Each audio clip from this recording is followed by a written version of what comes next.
The Prisoner of Zenda by Anthony Hope. Chapter 1. The Rassendils, with a word on the Elfbergs. I wonder when in the world you're going to do anything, Rudolph, said my brother's wife. My dear Rose, I answered, laying down my egg spoon. Why in the world should I do anything? My position is a comfortable one. I have an income nearly sufficient for my wants. No one's income is ever quite sufficient, you know. I enjoy an enviable social position. I am brother to Lord Burlesdon and brother-in-law to that charming lady, his countess. Behold, it is enough. You are 29, she observed, and you've done nothing but knock about. It is true.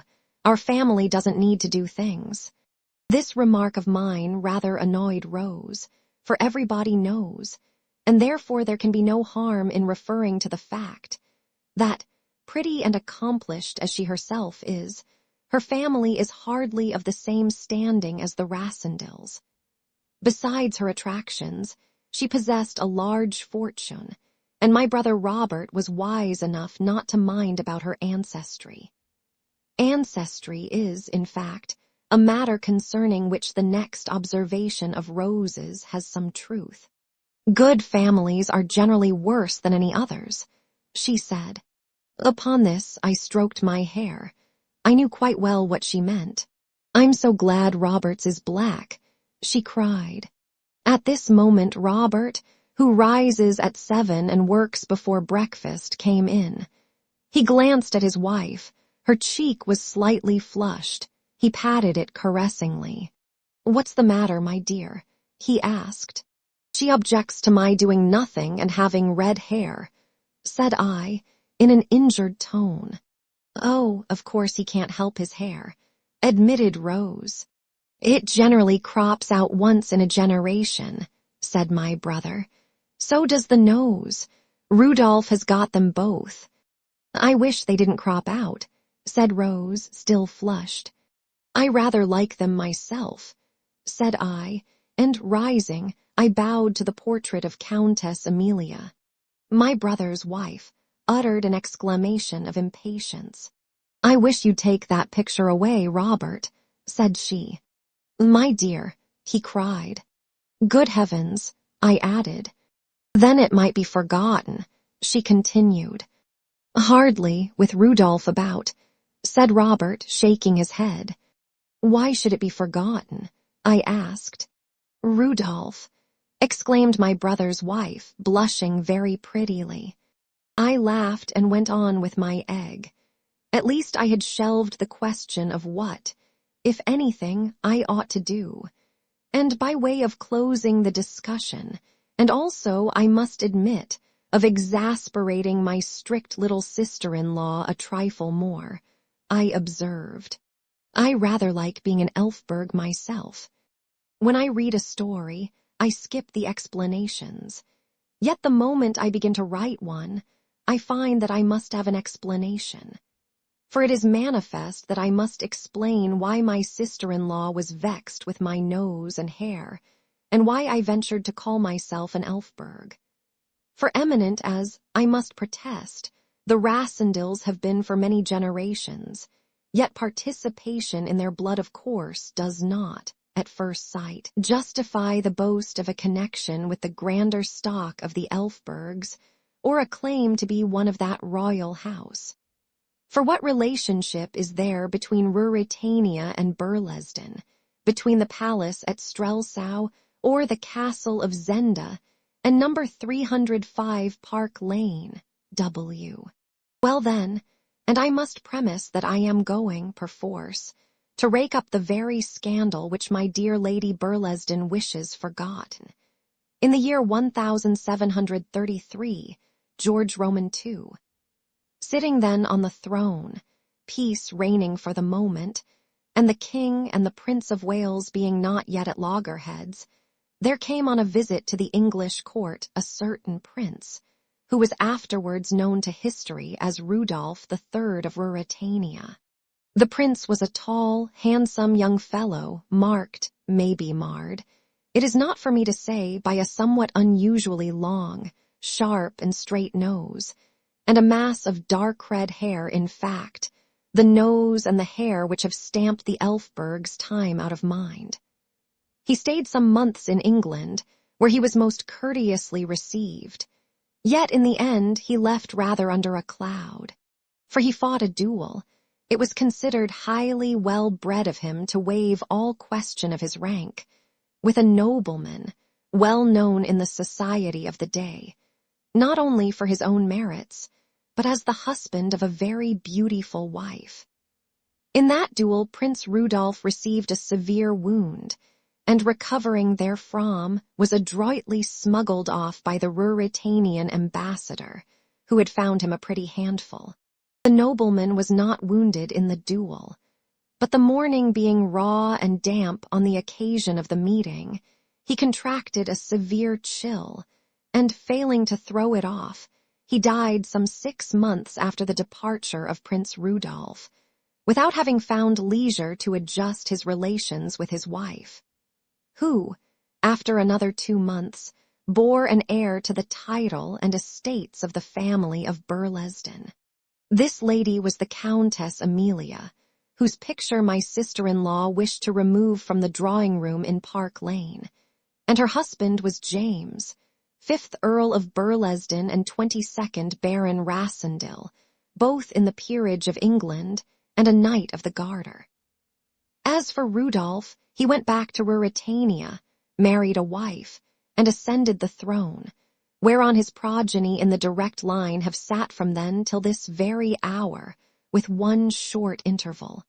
And finally, if you walk through the picture galleries at Burlesdon, among the 50 portraits or so of the last century and a half, you will find 5 or 6, including that of the 6th Earl, distinguished by long, sharp, straight noses and a quantity of dark red hair. These 5 or 6 have also blue eyes, whereas among the Rassendylls dark eyes are the commoner. That is the explanation, and I am glad to have finished it. The blemishes on honorable lineage are a delicate subject, and certainly this heredity we hear so much about is the finest scandalmonger in the world. It laughs at discretion, and writes strange entries between the lines of the peerages.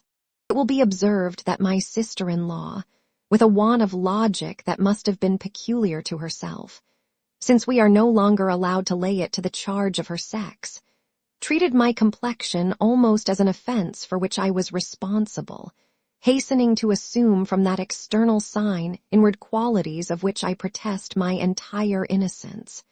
And this unjust inference she sought to buttress by pointing to the uselessness of the life I had led.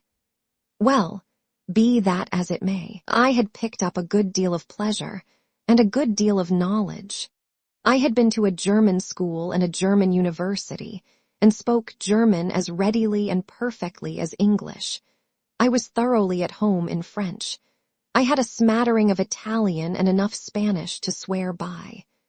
I was, I believe, a strong, though hardly fine swordsman and a good shot. I could ride anything that had a back to sit on, and my head was as cool a one as you could find, for all its flaming cover. If you say that I ought to have spent my time in useful labor, I am out of court and have nothing to say, save that my parents had no business to leave me £2,000 a year and a roving disposition.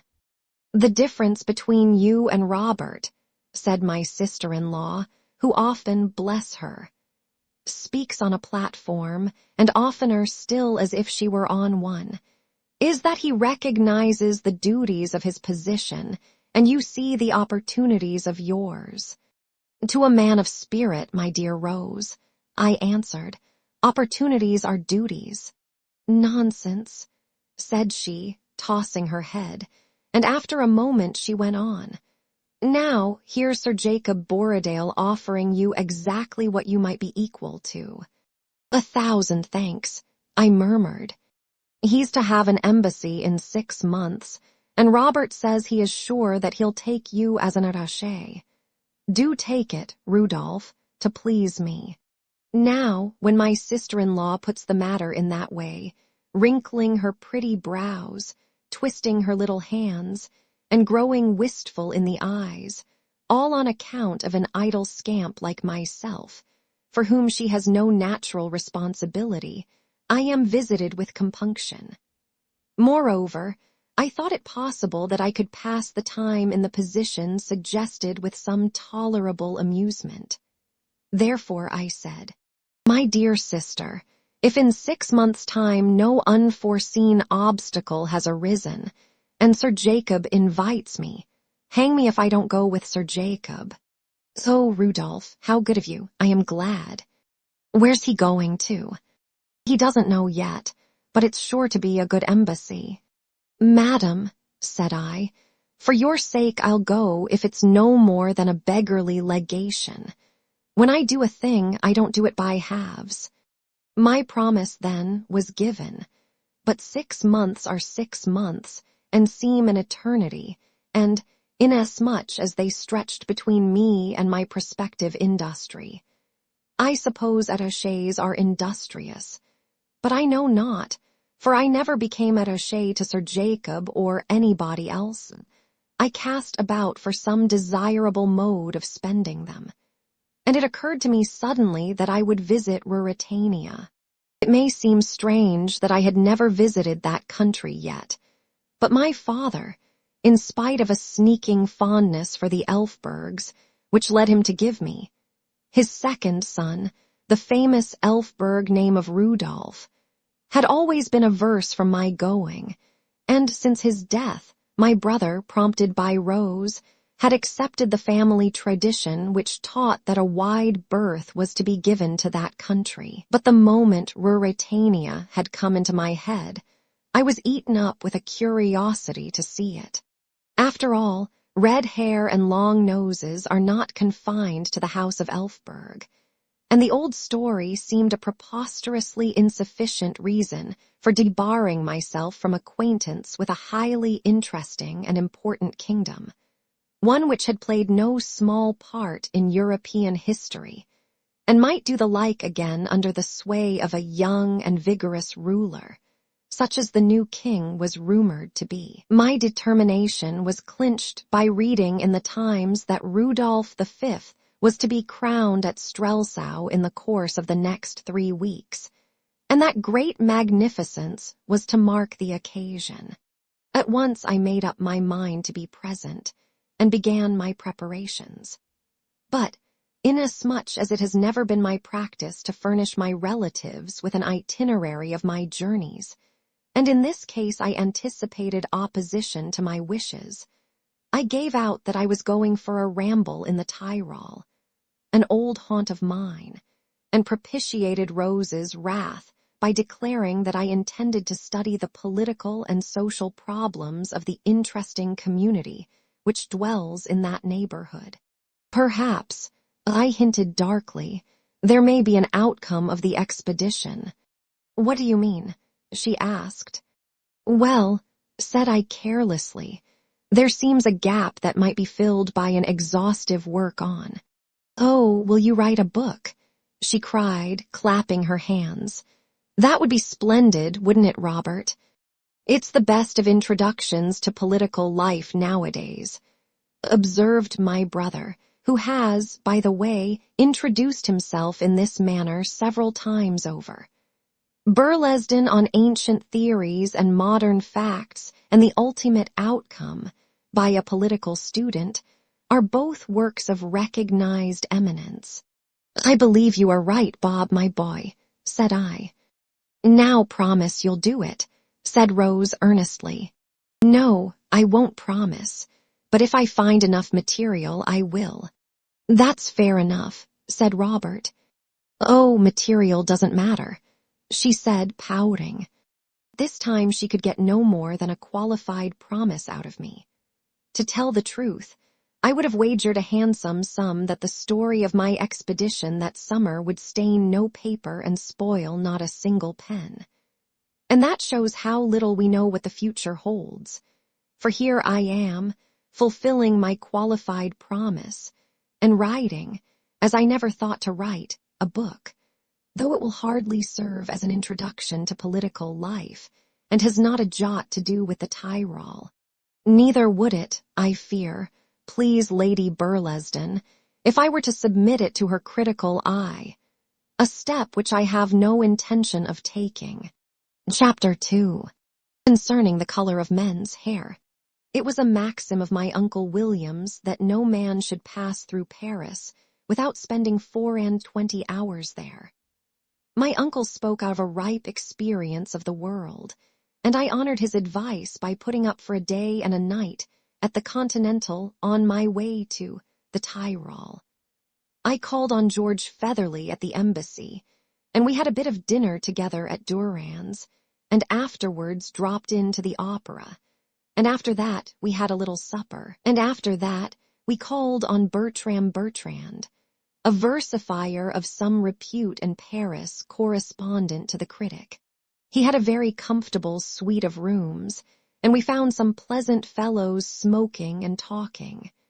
It struck me, however, that Bertram himself was absent and in low spirits, and when everybody except ourselves had gone, I rallied him on his moping preoccupation.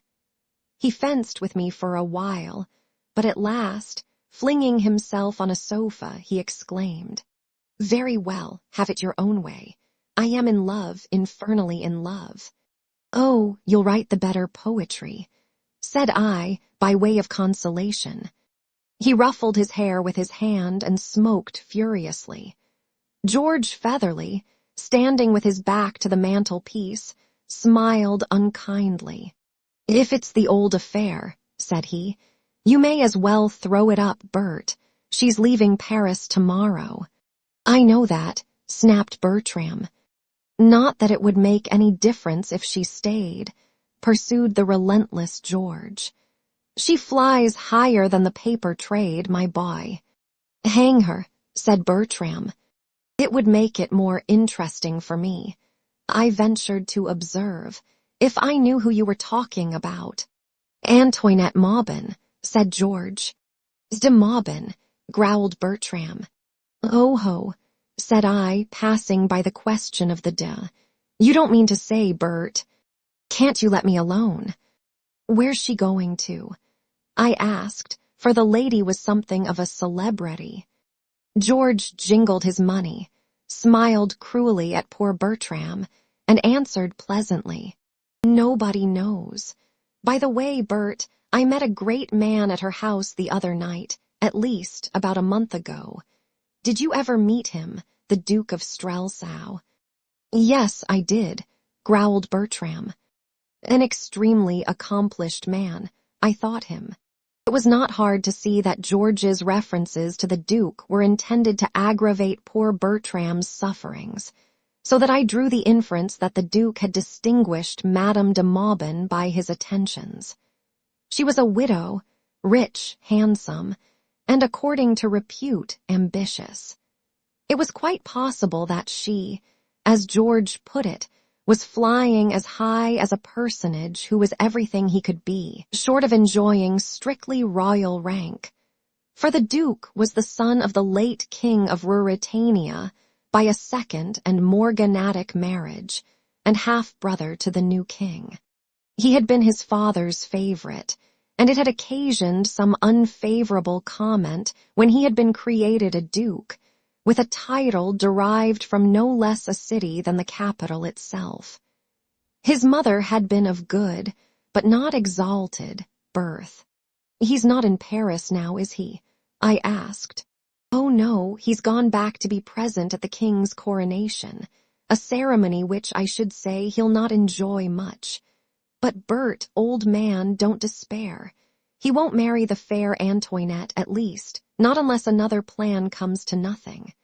Still perhaps she—" He paused and added with a laugh, "Royal attentions are hard to resist. You know that, don't you, Rudolph?" "Confound you," said I, and rising, I left the hapless Bertram in George's hands and went home to bed. The next day, George Featherly went with me to the station, where I took a ticket for Dresden. "Going to see the pictures?" asked George with a grin. George is an inveterate gossip, and had I told him that I was off to Ruritania, the news would have been in London in 3 days and in Park Lane in a week. I was, therefore, about to return an evasive answer, when he saved my conscience by leaving me suddenly and darting across the platform. Following him with my eyes, I saw him lift his hat and accost a graceful, fashionably dressed woman who had just appeared from the booking office. She was, perhaps, a year or two over 30, tall, dark, and of rather full figure. As George talked, I saw her glance at me, and my vanity was hurt by the thought that, muffled in a fur coat and a neck wrapper, for it was a chilly April day, and wearing a soft traveling hat pulled down to my ears, I must be looking very far from my best. A moment later, George rejoined me. "You've got a charming traveling companion," he said. "That's poor Bert Bertrand's goddess, Antoinette de Maubin, and like you, she's going to Dresden, also, no doubt, to see the pictures. It's very queer, though, that she doesn't at present desire the honor of your acquaintance." I didn't ask to be introduced. I observed, a little annoyed. "Well, I offered to bring you to her, but she said, another time. Never mind, old fellow, perhaps there'll be a smash, and you'll have a chance of rescuing her and cutting out the Duke of Strelsau."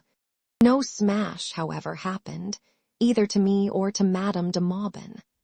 I can speak for her as confidently as for myself, for when, after a night's rest in Dresden, I continued my journey, she got into the same train.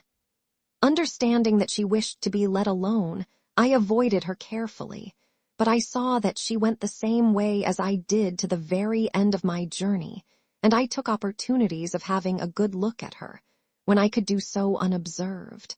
As soon as we reached the Ruritanian frontier, where the old officer who presided over the custom house favored me with such a stare that I felt surer than before of my Elfberg physiognomy, I bought the papers, and found in them news which affected my movements. For some reason, which was not clearly explained, and seemed to be something of a mystery, the date of the coronation had been suddenly advanced, and the ceremony was to take place on the next day but one. The whole country seemed in a stir about it, and it was evident that Strelsau was thronged. Rooms were all let and hotels overflowing. There would be very little chance of my obtaining a lodging, and I should certainly have to pay an exorbitant charge for it. I made up my mind to stop at Zenda, a small town 50 miles short of the capital, and about 10 from the frontier. My train reached there in the evening. I would spend the next day, Tuesday, in a wander over the hills, which were said to be very fine, and in taking a glance at the famous castle, and go over by train to Strelsau on the Wednesday morning, returning at night to sleep at Zenda. Accordingly, at Zenda I got out, and as the train passed where I stood on the platform, I saw my friend Madame de Maubin in her place. Clearly she was going through to Strelsau, having, with more providence than I could boast, secured apartments there. I smiled to think how surprised George Featherly would have been to know that she and I had been fellow travelers for so long. I was very kindly received at the hotel. It was really no more than an inn, kept by a fat old lady and her 2 daughters. They were good, quiet people, and seemed very little interested in the great doings at Strelsau.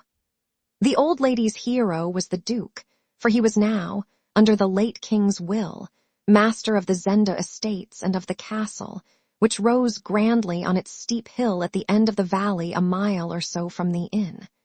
The old lady, indeed, did not hesitate to express regret that the Duke was not on the throne, instead of his brother. "We know Duke Michael," said she. "He has always lived among us. Every Ruritanian knows Duke Michael. But the king is almost a stranger. He has been so much abroad, not 1 in 10 knows him even by sight. And now, chimed in one of the young women. They say he has shaved off his beard so that no one at all knows him. Shaved his beard, exclaimed her mother. Who says so? Johann, the Duke's keeper. He has seen the king. Ah, yes. The king, sir, is now at the Duke's hunting lodge in the forest here. From here he goes to Strelsau to be crowned on Wednesday morning. I was interested to hear this, and made up my mind to walk next day in the direction of the lodge, on the chance of coming across the king. The old lady ran on garrulously. Ah, and I wish he would stay at his hunting. That and wine and one thing more are all he loves, they say, and suffer our Duke to be crowned on Wednesday. That I wish, and I don't care who knows it. Hush, mother, urged the daughters. Oh, there's many to think as I do, cried the old woman stubbornly. I threw myself back in my deep armchair and laughed at her zeal. For my part, said the younger and prettier of the two daughters, a fair, buxom, smiling wench, I hate Black Michael, a red Elfberg for me, mother. The king, they say, is as red as a fox or as... And she laughed mischievously as she cast a glance at me and tossed her head at her sister's reproving face. Many a man has cursed their red hair before now, muttered the old lady, and I remembered James, 5th Earl of Burlesdon. But never a woman, cried the girl. Aye, and women, when it was too late, was the stern answer, reducing the girl to silence and blushes. How comes the king here? I asked, to break an embarrassed silence. It is the Duke's land here, you say. The Duke invited him, sir, to rest here till Wednesday. The Duke is at Strelsau, preparing the king's reception.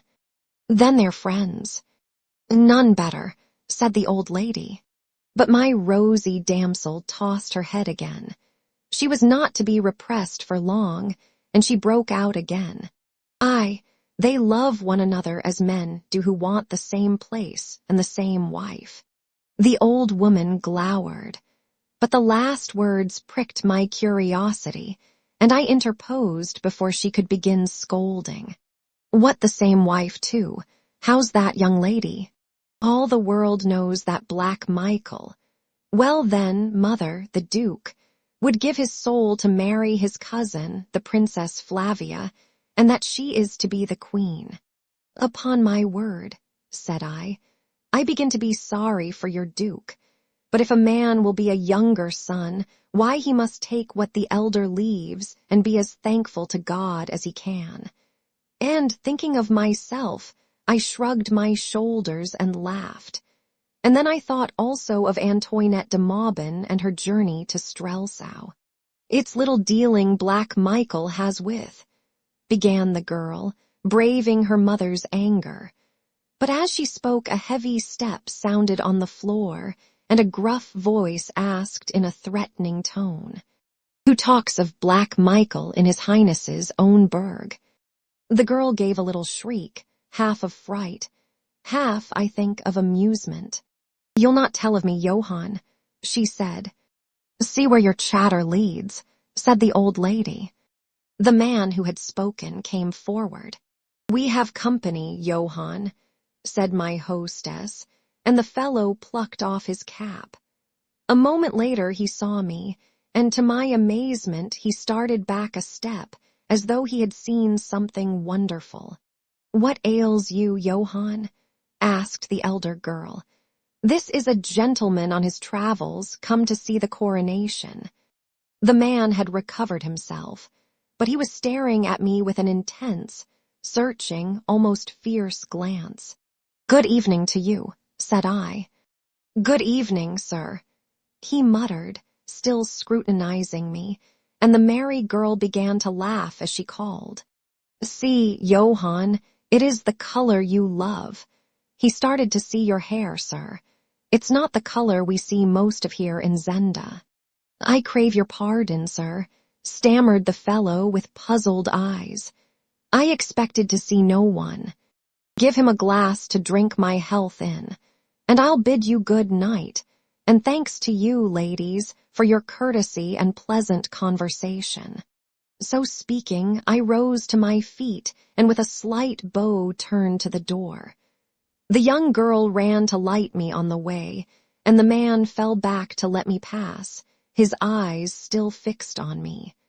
The moment I was by, he started a step forward, asking, "Pray, sir, do you know our king?" "I never saw him," said I. "I hope to do so on Wednesday."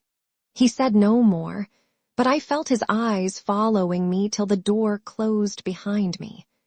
My saucy conductor, looking over her shoulder at me as she preceded me upstairs, said, "There's no pleasing Master Johann for one of your color, sir. He prefers yours, maybe," I suggested. "I meant, sir, in a man." She answered with a coquettish glance. "What," asked I, taking hold of the other side of the candlestick, "does color matter in a man?" "Nay, but I love yours. It's the Elfberg red." "Color in a man," said I, "is a matter of no more moment than that." And I gave her something of no value. "God send the kitchen door be shut," said she. "Amen," said I and left her. In fact, however, as I now know, color is sometimes of considerable moment to a man. Chapter 3. A merry evening with a distant relative.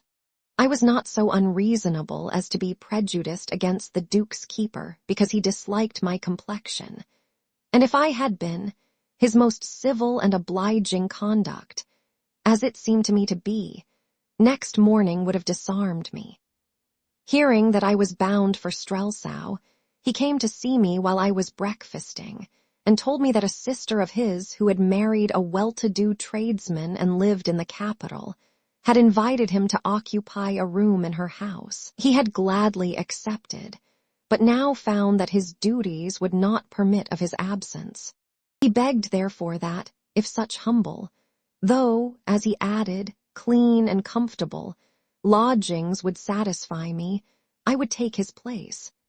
He pledged his sister's acquiescence, and urged the inconvenience and crowding to which I should be subject in my journeys to and from Strelsau the next day. I accepted his offer without a moment's hesitation, and he went off to telegraph to his sister, while I packed up and prepared to take the next train. But I still hankered after the forest and the hunting lodge, and when my little maid told me that I could, by walking 10 miles or so through the forest, hit the railway at a roadside station, I decided to send my luggage direct to the address which Johann had given, take my walk, and follow to Strelsau myself. Johann had gone off and was not aware of the change in my plans, but as its only effect was to delay my arrival at his sister's for a few hours, there was no reason for troubling to inform him of it. Doubtless, the good lady would waste no anxiety on my account. I took an early luncheon, and having bidden my kind entertainers farewell, promising to return to them on my way home, I set out to climb the hill that led to the castle, and thence to the forest of Zenda.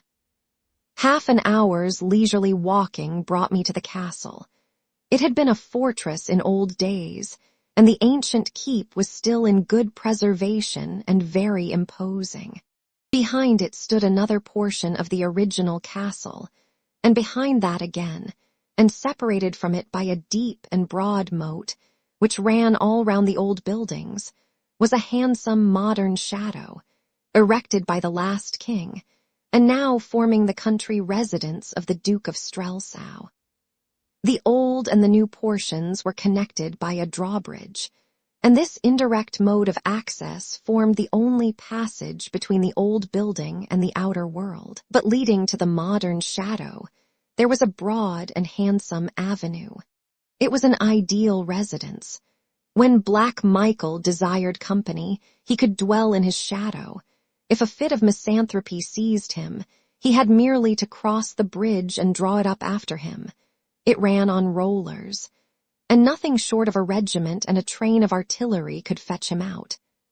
I went on my way, glad that poor Black Michael, though he could not have the throne or the princess, had at least as fine a residence as any prince in Europe.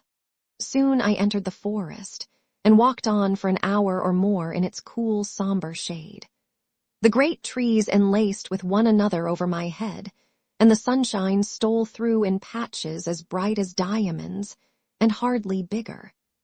I was enchanted with the place, and finding a felled tree trunk, propped my back against it, and stretching my legs out gave myself up to undisturbed contemplation of the solemn beauty of the woods and to the comfort of a good cigar. When the cigar was finished, and I had, I suppose, inhaled as much beauty as I could, I went off into the most delightful sleep, regardless of my train to Strelsau and of the fast waning afternoon. To remember a train in such a spot would have been rank sacrilege. Instead of that, I fell to dreaming that I was married to the Princess Flavia and dwelt in the castle of Zenda, and beguiled whole days with my love in the glades of the forest, which made a very pleasant dream. In fact, I was just impressing a fervent kiss on the charming lips of the princess, when I heard, and the voice seemed at first a part of the dream, someone exclaim, in rough, strident tones, "Why, the devil's in it. Shave him, and he'd be the king." The idea seemed whimsical enough for a dream. By the sacrifice of my heavy mustache and carefully pointed imperial, I was to be transformed into a monarch. I was about to kiss the princess again, when I arrived, very reluctantly, at the conclusion that I was awake. I opened my eyes and found two men regarding me with much curiosity. Both wore shooting costumes and carried guns. One was rather short and very stoutly built, with a big bullet-shaped head, a bristly gray mustache and small pale blue eyes, a trifle bloodshot. The other was a slender young fellow, of middle height, dark in complexion, and bearing himself with grace and distinction. I set the one down as an old soldier, the other for a gentleman accustomed to move in good society, but not unused to military life either. It turned out afterwards that my guess was a good one. The elder man approached me, beckoning the younger to follow. He did so, courteously raising his hat. I rose slowly to my feet. "He's the height, too," I heard the elder murmur, as he surveyed my 6 feet 2 inches of stature. Then, with a cavalier touch of the cap, he addressed me. "May I ask your name?" "As you have taken the first step in the acquaintance, gentlemen," said I, with a smile, "suppose you give me a lead in the matter of names." The young man stepped forward with a pleasant smile.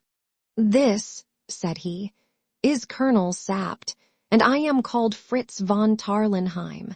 We are both in the service of the King of Ruritania." I bowed and, baring my head, answered, "I am Rudolf Rassendyll.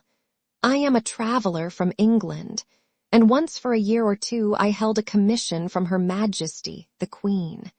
"Then we are all brethren of the sword," answered Tarlenheim, holding out his hand, which I took readily. "Rassendyll, Rassendyll," muttered Colonel Sapt. Then a gleam of intelligence flitted across his face. "By heaven," he cried, "you're of the Burlesdons." "My brother is now Lord Burlesdon," said I. "Thy head betrayeth thee," he chuckled, pointing to my uncovered poll. "Why, Fritz, you know the story." The young man glanced apologetically at me. He felt a delicacy which my sister-in-law would have admired. To put him at his ease, I remarked with a smile, "Ah, the story is known here as well as among us, it seems." "Known," cried Sapt. "If you stay here, the deuce a man in all Ruritania will doubt of it, or a woman either." I began to feel uncomfortable. Had I realized what a very plainly written pedigree I carried about with me, I should have thought long before I visited Ruritania. However, I was in for it now. At this moment, a ringing voice sounded from the wood behind us. "Fritz, Fritz, where are you, man?" Tarlenheim started and said hastily, "It's the king." Old Sapt chuckled again. Then a young man jumped out from behind the trunk of a tree and stood beside us. As I looked at him, I uttered an astonished cry, and he, seeing me, drew back in sudden wonder. Saving the hair on my face and a manner of conscious dignity which his position gave him, saving also that he lacked perhaps half an inch, nay, less than that, but still something, of my height, the king of Ruritania might have been Rudolf Rassendyll, and I Rudolf the king. For an instant we stood motionless, looking at one another. Then I bared my head again and bowed respectfully. The king found his voice and asked in bewilderment, "Colonel, Fritz, who is this gentleman?" I was about to answer, when Colonel Sapt stepped between the king and me, and began to talk to his majesty in a low growl. The king towered over Sapt, and as he listened, his eyes now and again sought mine. I looked at him long and carefully. The likeness was certainly astonishing, though I saw the points of difference also. The king's face was slightly more fleshy than mine, the oval of its contour the least trifle more pronounced, and as I fancied, his mouth lacking something of the firmness or obstinacy which was to be gathered from my close-shutting lips. But for all that, and above all minor distinctions, the likeness rose striking, salient, wonderful. Sapt ceased speaking, and the king still frowned. Then, gradually, the corners of his mouth began to twitch, his nose came down, as mine does when I laugh. His eyes twinkled, and behold, he burst into the merriest fit of irrepressible laughter, which rang through the woods and proclaimed him a jovial soul. "Well met, cousin," he cried, stepping up to me, clapping me on the back, and laughing still. "You must forgive me if I was taken aback. A man doesn't expect to see double at this time of day, eh, Fritz?" "I must pray pardon, sire, for my presumption," said I. "I trust it will not forfeit your majesty's favor." "By heaven, you'll always enjoy the king's countenance," he laughed, "whether I like it or not, and, sir, I shall very gladly add to it what services I can. Where are you traveling to?" "To Strelsau, sire, to the coronation." The king looked at his friends. He still smiled, though his expression hinted some uneasiness. But the humorous side of the matter caught him again. "Fritz, Fritz," he cried, 1,000 crowns for a sight of brother Michael's face when he sees a pair of us." And the merry laugh rang out again. "Seriously," observed Fritz von Tarlenheim, "I question Mr. Rassendyll's wisdom in visiting Strelsau just now." The king lit a cigarette. "Well, Sapt," said he questioningly. "He mustn't go," growled the old fellow. "Come, Colonel, you mean that I should be in Mr. Rassendyll's debt, if—" "Oh, aye, wrap it up in the right way," said Sapt, holding a great pipe out of his pocket. "Enough, sire," said I. "I'll leave Ruritania today." "No, by thunder, you shan't, and that's sans phrase, as Sapt likes it, for you shall dine with me tonight, happen what will afterwards. Come, man, you don't meet a new relation every day." "We dine sparingly tonight," said Fritz von Tarlenheim. "Not we with our new cousin for a guest," cried the king, and as Fritz shrugged his shoulders, he added, "Oh, I'll remember our early start, Fritz." "So will I, tomorrow morning," said old Sapt, pulling at his pipe. "Oh, wise old Sapt," cried the king. "Come, Mr. Rassendyll, by the way, what name did they give you?" "Your Majesty's," I answered, bowing. Well, that shows they weren't ashamed of us. He laughed. Come, then, Cousin Rudolph. I've got no house of my own here, but my dear brother Michael lends us a place of his, and we'll make shift to entertain you there. And he put his arm through mine, and, signing to the others to accompany us, walked me off, westerly, through the forest. We walked for more than half an hour, and the king smoked cigarettes and chattered incessantly. He was full of interest in my family, laughed heartily when I told him of the portraits with Elfberg hair in our galleries, and yet more heartily when he heard that my expedition to Ruritania was a secret one.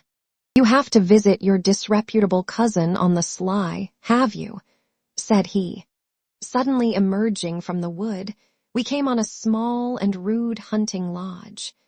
It was a one-story building, a sort of bungalow built entirely of wood.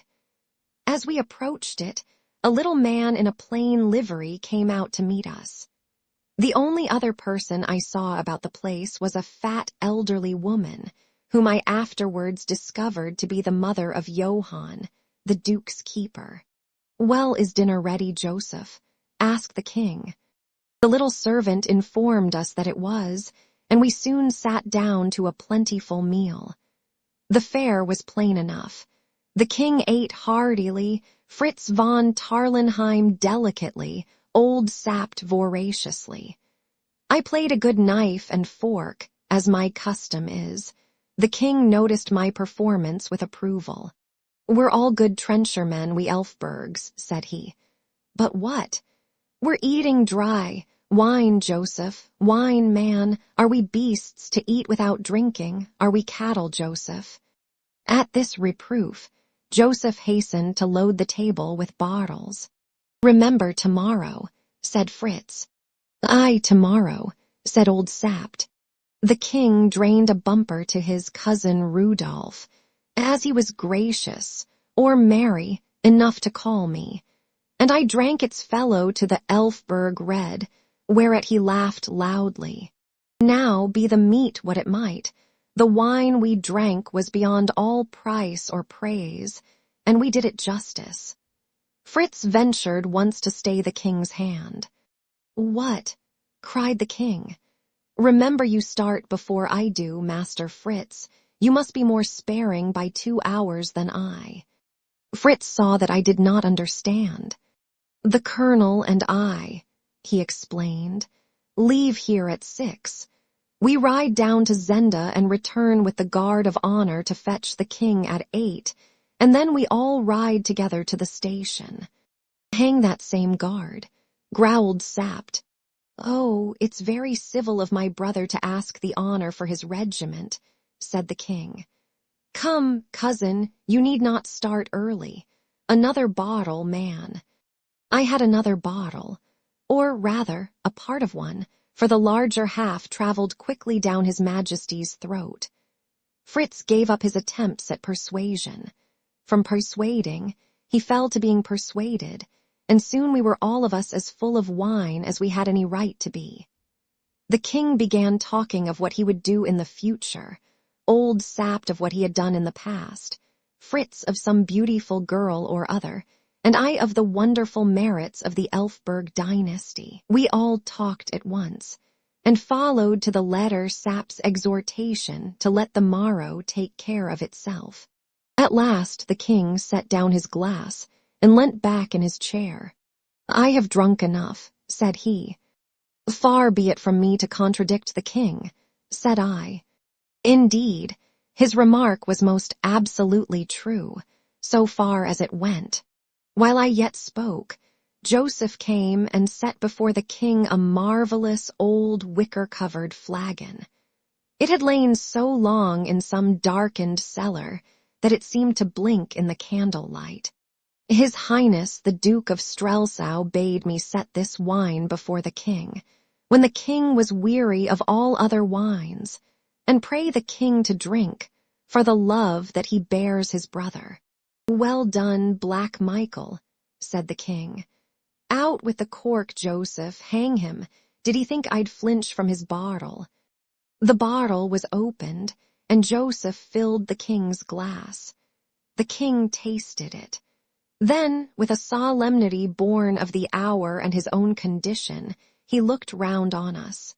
"Gentlemen, my friends, Rudolph, my cousin, 'tis a scandalous story, Rudolph, on my honor. Everything is yours to the half of Ruritania. But ask me not for a single drop of this divine bottle, which I will drink to the health of that sly knave, my brother Black Michael." The king seized the bottle and turned it over his mouth, and drained it and flung it from him, and laid his head on his arms on the table. And we drank pleasant dreams to his majesty, and that is all I remember of the evening. Perhaps it is enough. Chapter 4. The king keeps his appointment. Whether I had slept a minute or a year I knew not. I awoke with a start and a shiver. My face, hair, and clothes dripped water, and opposite me stood old Sapt, a sneering smile on his face and an empty bucket in his hand. On the table by him sat Fritz von Tarlenheim, pale as a ghost and black as a crow under the eyes. I leapt to my feet in anger. "Your joke goes too far, sir," I cried. "Tut, man, we've no time for quarreling. Nothing else would rouse you. It's 5 o'clock. "I'll thank you, Colonel Sapt." I began again, hot in spirit, though I was uncommonly cold in body. "Rassendyll," interrupted Fritz, getting down from the table and taking my arm. "Look here." The king lay full length on the floor. His face was red as his hair, and he breathed heavily. Sapt, the disrespectful old dog, kicked him sharply. He did not stir, nor was there any break in his breathing. I saw that his face and head were wet with water, as were mine. "We've spent half an hour on him," said Fritz. "He drank 3 times what either of you did," growled Sapt. I knelt down and felt his pulse. It was alarmingly languid and slow. We 3 looked at one another. "Was it drugged, that last bottle?" I asked in a whisper. "I don't know," said Sapt. "We must get a doctor." "There's none within 10 miles, and 1,000 doctors wouldn't take him to Strelsau today. I know the look of it. He'll not move for 6 or 7 hours yet." "But the coronation," I cried in horror. Fritz shrugged his shoulders, as I began to see was his habit on most occasions. "We must send word that he's ill," he said. "I suppose so," said I. Old Sapt, who seemed as fresh as a daisy, had lit his pipe and was puffing hard at it. "If he's not crowned today," said he, "I'll lay a crown he's never crowned." "But heavens, why?" "The whole nation's there to meet him, half the army, I and Black Michael at the head. Shall we send word that the king's drunk?" "That he's ill," said I in correction. "Ill," echoed Sapt with a scornful laugh. "They know his illnesses too well. He's been ill before." "Well, we must chance what they think," said Fritz helplessly. "I'll carry the news and make the best of it." Sapt raised his hand. "Tell me," said he, "do you think the king was drugged?" "I do," said I. "And who drugged him?" "That damned hound, Black Michael," said Fritz between his teeth. "I," said Sapt, "that he might not come to be crowned. Rassendyll here doesn't know our pretty Michael. What think you, Fritz, has Michael no king ready? Has half Strelsau no other candidate?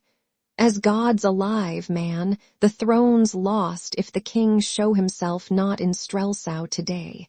I know Black Michael." "We could carry him there," said I. "And a very pretty picture he makes," sneered Sapt.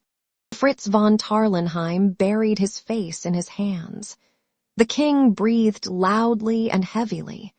Sapt stirred him again with his foot.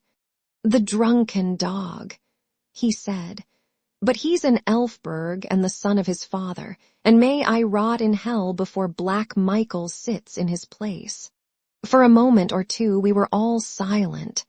Then Sapt, knitting his bushy gray brows, took his pipe from his mouth and said to me, "As a man grows old he believes in fate.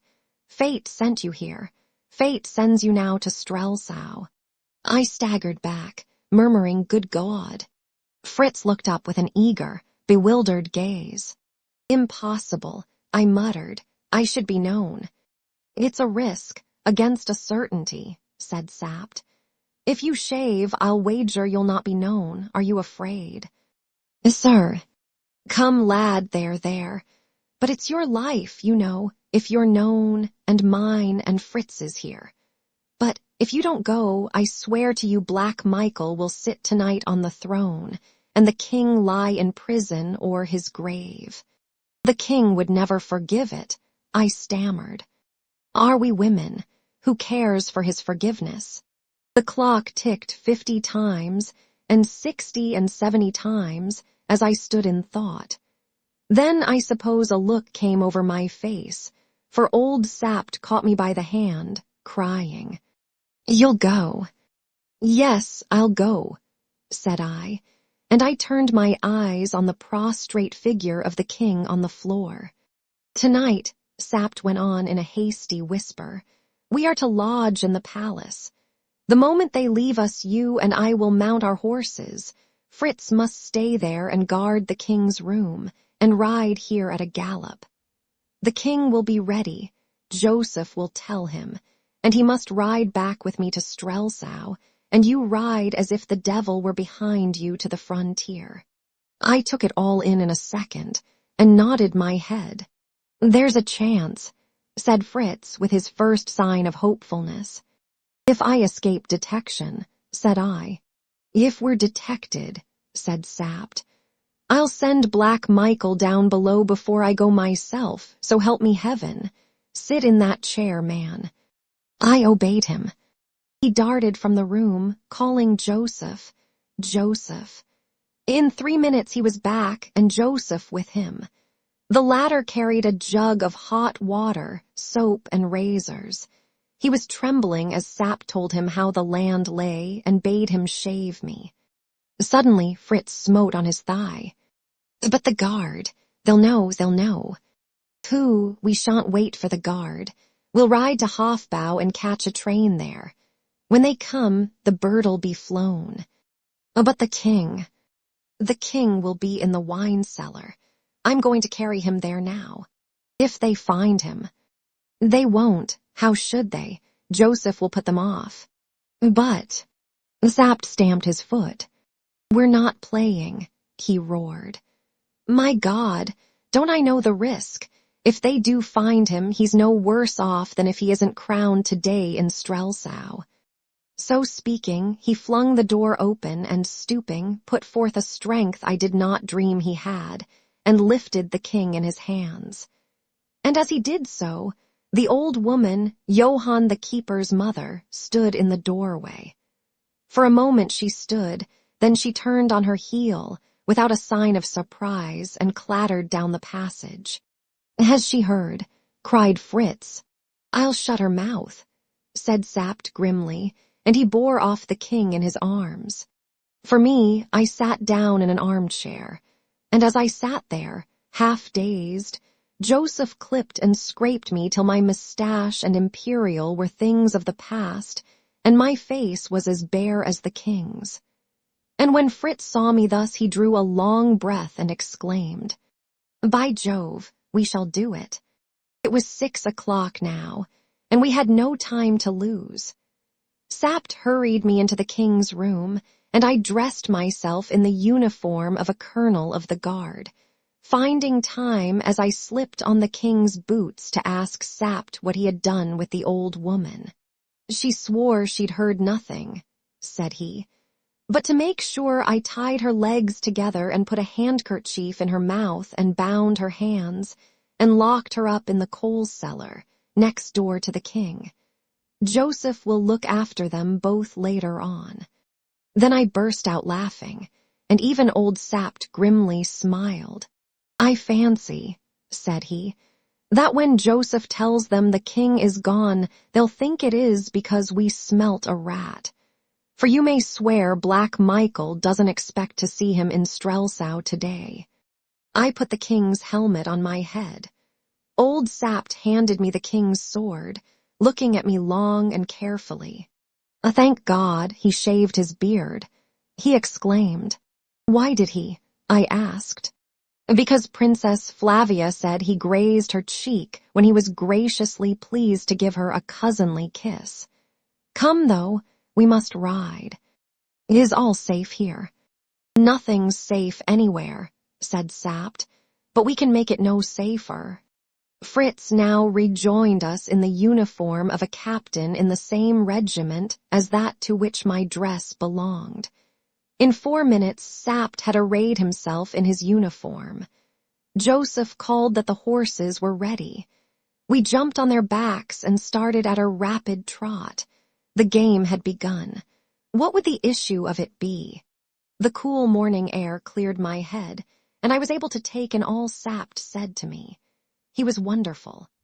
Fritz hardly spoke, riding like a man asleep, but Sapt, without another word for the king, began at once to instruct me most minutely in the history of my past life, of my family, of my tastes, pursuits, weaknesses, friends, companions, and servants. He told me the etiquette of the Ruritanian court, promising to be constantly at my elbow to point out everybody whom I ought to know, and give me hints with what degree of favor to greet them. By the way, he said, you're a Catholic, I suppose. Not I answered. Lord, he's a heretic, groaned Sapt, and forthwith he fell to a rudimentary lesson in the practices and observances of the Romish faith. Luckily, said he, you won't be expected to know much, for the king's notoriously lax and careless about such matters. But you must be as civil as butter to the cardinal. We hope to win him over, because he and Michael have a standing quarrel about their precedence. We were by now at the station. Fritz had recovered nerve enough to explain to the astonished station master that the king had changed his plans. The train steamed up. We got into a first-class carriage, and Sapt, leaning back on the cushions, went on with his lesson. I looked at my watch. The king's watch it was, of course. It was just 8. I wonder if they've gone to look for us, I said. I hope they won't find the king, said Fritz nervously, and this time it was Sapt who shrugged his shoulders. The train traveled well, and at 9:30, looking out of the window, I saw the towers and spires of a great city. Your capital, my liege, grinned old Sapt with a wave of his hand, and leaning forward he laid his finger on my pulse. A little too quick, said he, in his grumbling tone. I'm not made of stone, I exclaimed. You'll do, said he, with a nod. We must say Fritz here has caught the ague. Drain your flask, Fritz, for heaven's sake, boy. Fritz did as he was bid. We're an hour early, said Sapt. We'll send word forward for your Majesty's arrival, for there'll be no one here to meet us yet. And meanwhile, said I, the king'll be hanged if he doesn't have some breakfast. Old Sapt chuckled and held out his hand. You're an Elfberg, every inch of you, said he. Then he paused and, looking at us, said quietly, God send we may be alive tonight. Amen, said Fritz von Tarlenheim. The train stopped. Fritz and Sapt leapt out, uncovered, and held the door for me. I choked down a lump that rose in my throat, settled my helmet firmly on my head, and I'm not ashamed to say it, breathed a short prayer to God. Then I stepped on the platform of the station at Strelsau. A moment later, all was bustle and confusion. Men hurrying up, hats in hand, and hurrying off again. Men conducting me to the buffet. Men mounting and riding in hot haste to the quarters of the troops, to the cathedral, to the residence of Duke Michael. Even as I swallowed the last drop of my cup of coffee, the bells throughout all the city broke out into a joyful peal, and the sound of a military band and of men cheering smote upon my ear. King Rudolph V was in his good city of Strelsau, and they shouted outside, "God save the king!" Old Sap's mouth wrinkled into a smile. "God save 'em both," he whispered. "Courage, lad," and I felt his hand press my knee. Chapter 5. The Adventures of an Understudy. With Fritz von Tarlenheim and Colonel Sapt close behind me, I stepped out of the buffet onto the platform. The last thing I did was to feel if my revolver were handy and my sword loose in the scabbard. A gay group of officers and high dignitaries stood awaiting me. At their head, a tall old man, covered with medals and of military bearing. He wore the yellow and red ribbon of the Red Rose of Ruritania, which, by the way, decorated my unworthy breast also. "Marshal Strakunks," whispered Sapt, and I knew that I was in the presence of the most famous veteran of the Ruritanian army. Just behind the marshal stood a short, spare man, in flowing robes of black and crimson. "The Chancellor of the Kingdom," whispered Sapt.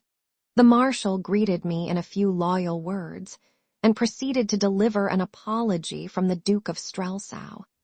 The Duke, it seemed, had been afflicted with a sudden indisposition which made it impossible for him to come to the station, but he craved leave to await His Majesty at the cathedral.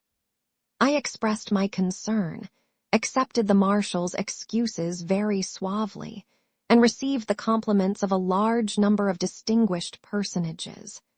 No one betrayed the least suspicion, and I felt my nerve returning and the agitated beating of my heart subsiding. But Fritz was still pale, and his hand shook like a leaf as he extended it to the marshal. Presently we formed procession and took our way to the door of the station. Here I mounted my horse, the marshal holding my stirrup. The civil dignitaries went off to their carriages, and I started to ride through the streets with the marshal on my right and Sapt, who, as my chief aide-de-camp, was entitled to the place on my left. The city of Strelsau is partly old and partly new. Spacious modern boulevards and residential quarters surround and embrace the narrow, tortuous, and picturesque streets of the original town. In the outer circles the upper classes live. In the inner the shops are situated, and behind their prosperous fronts lie hidden populous but wretched lanes and alleys, filled with a poverty-stricken, turbulent, and in large measure criminal class. These social and local divisions corresponded, as I knew from Sap's information, to another division more important to me. The new town was for the king, but to the old town Michael of Strelsau was a hope, a hero, and a darling. The scene was very brilliant as we passed along the grand boulevard and on to the great square where the royal palace stood. Here I was in the midst of my devoted adherents. Every house was hung with red and bedecked with flags and mottos. The streets were lined with raised seats on each side, and I passed along, bowing this way and that, under a shower of cheers, blessings, and waving handkerchiefs. The balconies were full of gaily dressed ladies, who clapped their hands and curtsied and threw their brightest glances at me. A torrent of red roses fell on me. One bloom lodged in my horse's mane, and I took it and stuck it in my coat. The marshal smiled grimly. I had stolen some glances at his face, but he was too impassive to show me whether his sympathies were with me or not. "The red rose for the Elfbergs, Marshal," said I gaily, and he nodded. I have written gaily, and a strange word it must seem, but the truth is that I was drunk with excitement. At that moment I almost believed, that I was in very truth the king, and with a look of laughing triumph I raised my eyes to the beauty-laden balconies again. And then I started. For looking down on me with her handsome face and proud smile was the lady who had been my fellow traveler, Antoinette de Maubin, and I saw her also start, and her lips moved, and she leant forward and gazed at me. And I, collecting myself, met her eyes full and square, while again I felt my revolver. Suppose she had cried aloud, "That's not the king." Well, we went by, and then the marshal, turning round in his saddle, waved his hand, and the cuirassiers closed round us, so that the crowd could not come near me. We were leaving my quarter and entering Duke Michael's, and this action of the marshal's showed me more clearly than words what the state of feeling in the town must be. But if fate made me a king, the least I could do was to play the part handsomely. "Why this change in our order, Marshal?" said I. The marshal bit his white moustache. "It is more prudent, sire," he murmured. I drew rein. "Let those in front ride on," said I, "till they are 50 yards ahead. But do you, Marshal and Colonel Sapt and my friends, wait here till I have ridden 50 yards, and see that no one is nearer to me. I will have my people see that their king trusts them." Sapt laid his hand on my arm. I shook him off. The marshal hesitated. "Am I not understood?" said I, and biting his moustache again, he gave the orders. I saw old Sapt smiling into his beard, but he shook his head at me. If I had been killed in open day in the streets of Strelsau, Sapt's position would have been a difficult one. Perhaps I ought to say that I was dressed all in white, except my boots. I wore a silver helmet with gilt ornaments, and the broad ribbon of the rose looked well across my chest. I should be paying a poor compliment to the king if I did not set modesty aside and admit that I made a very fine figure. So the people thought, for when I, riding alone, entered the dingy, sparsely decorated, somber streets of the old town, there was first a murmur, then a cheer, and a woman, from a window above a cookshop, cried the old local saying, "If he's red, he's right." Whereat I laughed and took off my helmet that she might see that I was of the right color, and they cheered me again at that. It was more interesting riding thus alone, for I heard the comments of the crowd. "He looks paler than his wont," said one. "You'd look pale if you lived as he does," was the highly disrespectful retort. "He's a bigger man than I thought," said another. "So he had a good jaw under that beard after all," commented a third. "The pictures of him aren't handsome enough," declared a pretty girl, taking great care that I should hear. No doubt it was mere flattery. But in spite of these signs of approval and interest, the mass of the people received me in silence and with sullen looks, and my dear brother's portrait ornamented most of the windows, which was an ironical sort of greeting to the king. I was quite glad that he had been spared the unpleasant sight. He was a man of quick temper, and perhaps he would not have taken it so placidly as I did. At last we were at the cathedral. Its great gray front, embellished with hundreds of statues and boasting a pair of the finest oak doors in Europe, rose for the first time before me, and the sudden sense of my audacity almost overcame me. Everything was in a mist as I dismounted. I saw the marshal and Sapt dimly, and dimly the throng of gorgeously robed priests who awaited me, and my eyes were still dim as I walked up the great nave, with the pealing of the organ in my ears. I saw nothing of the brilliant throng that filled it. I hardly distinguished the stately figure of the cardinal as he rose from the archiepiscopal throne to greet me. Two faces only stood out side by side clearly before my eyes. The face of a girl, pale and lovely, surmounted by a crown of the glorious Elfberg hair, for in a woman it is glorious, and the face of a man, whose full-blooded red cheeks, black hair, and dark, deep eyes told me that at last I was in the presence of my brother, Black Michael. And when he saw me, his red cheeks went pale all in a moment, and his helmet fell with a clatter on the floor.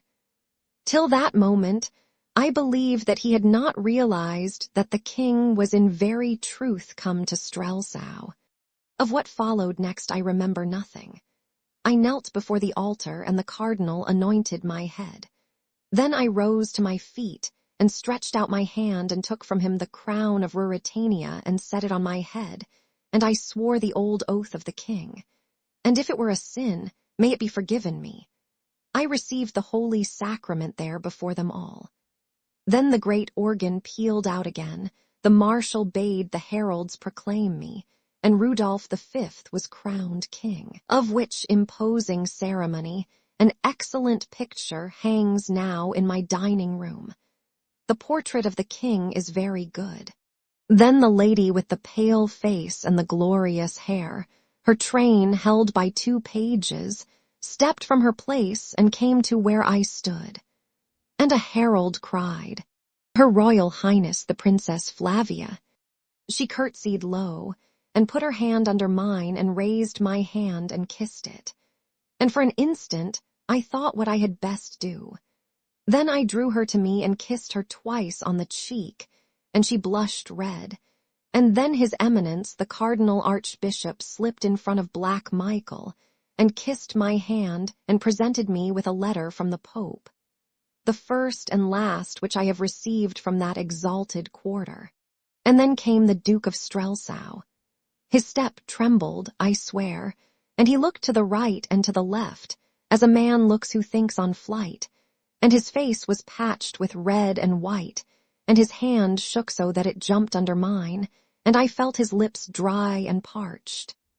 And I glanced at Sapt, who was smiling again into his beard, and resolutely doing my duty in that station of life to which I had been marvelously called. I took my dear Michael by both hands and kissed him on the cheek. I think we were both glad when that was over. But neither in the face of the princess nor in that of any other did I see the least doubt or questioning.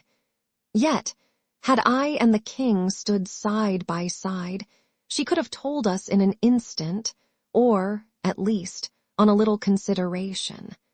But neither she nor anyone else dreamed or imagined that I could be other than the king. So the likeness served, and for an hour I stood there, feeling as weary and blasé as though I had been a king all my life. And everybody kissed my hand, and the ambassadors paid me their respects, among them old Lord Topham, at whose house in Grosvenor Square I had danced a score of times.